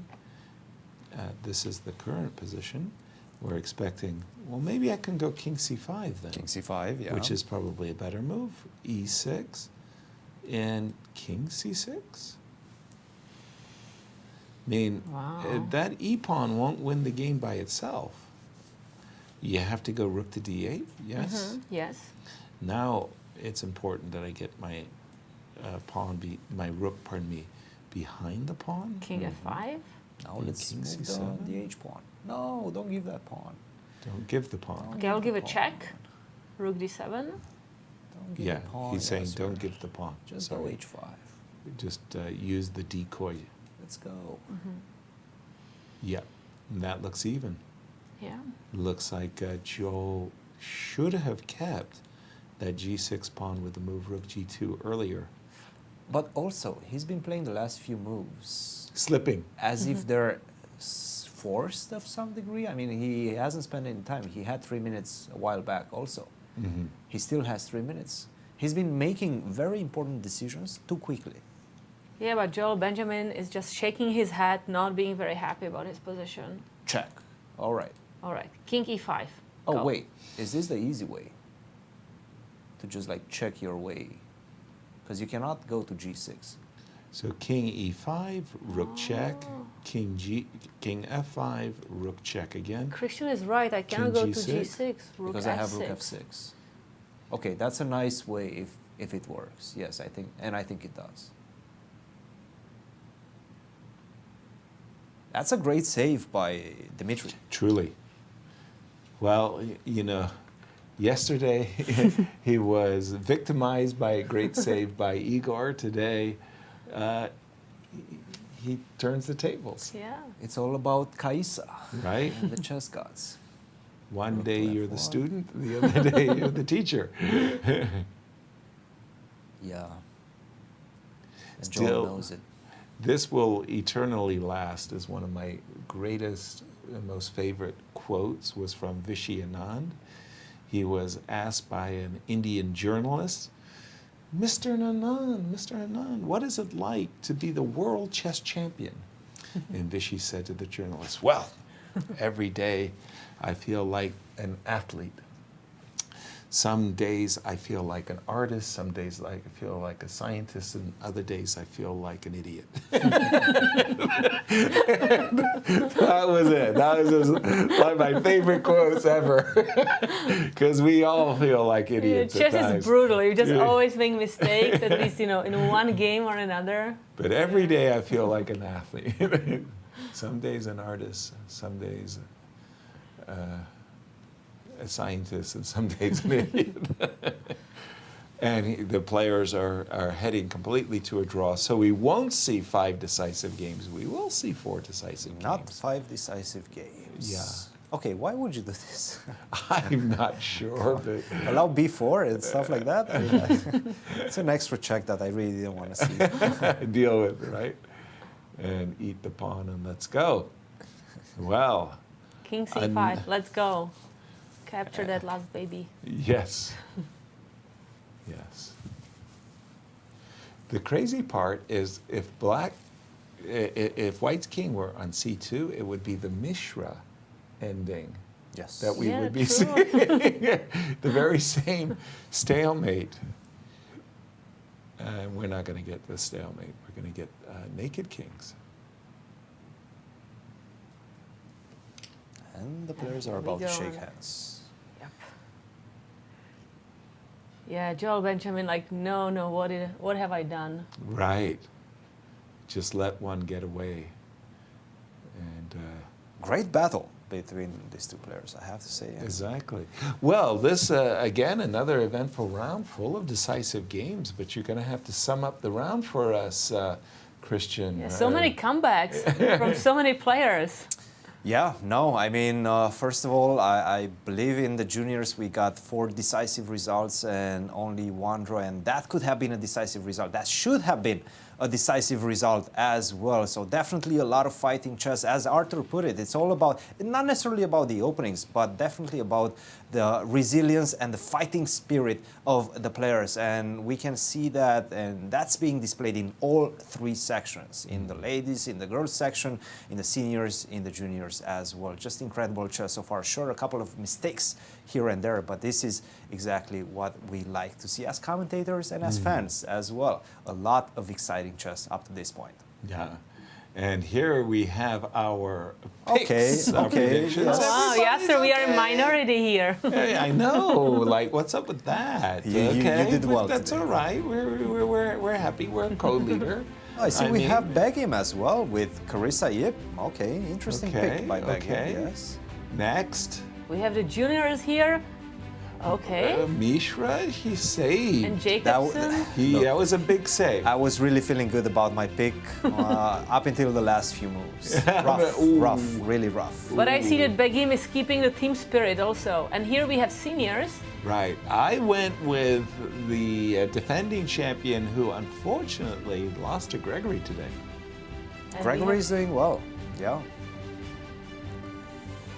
What's this? The Mizzou picks. The Mizzou Great spirit. mind thinks alike. Great minds think alike. Yes. Mizzou picks. Well, we will see about that. Indeed. And let's just take a look at the standings for the seniors, as we have two co-leaders here. Wow, Gregory, Kaidanov, and Melik Khachiyan both won both games, leading with 2 out of 2. Then we have Maxim Dlugy, the only person with 1.5 points. And then we have a tie for the 4th place. Vladimir Akopian, Alex Shabalov, Joel Benjamin, and Dmitry Gurevich with 1 point. Igor Novikov with 0.5 point. And so far, Patrick Wolff and Douglas Root with 0 points. Congratulations to Andrew, who is our sole leader in the juniors. As we wrap up our coverage of these national championships, we hope you're enjoying yourselves. Tell your friends where you're hanging out. We'll see you all tomorrow. Yeah. Okay, good stuff. Great day, great games. Great And day. remember, you can join the conversation. You can write comments on YouTube, Twitter, Twitch, Instagram, Facebook. We are happy to answer any of your questions. Good night, everyone. Bye.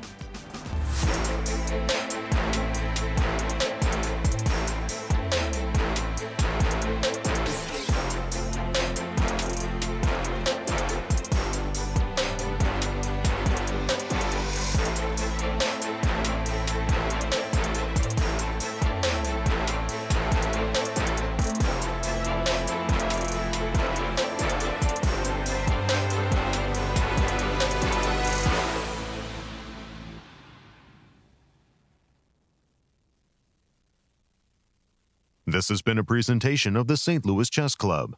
Any reproduction or distribution of this content without the express written consent of the St. Louis Chess Club is prohibited.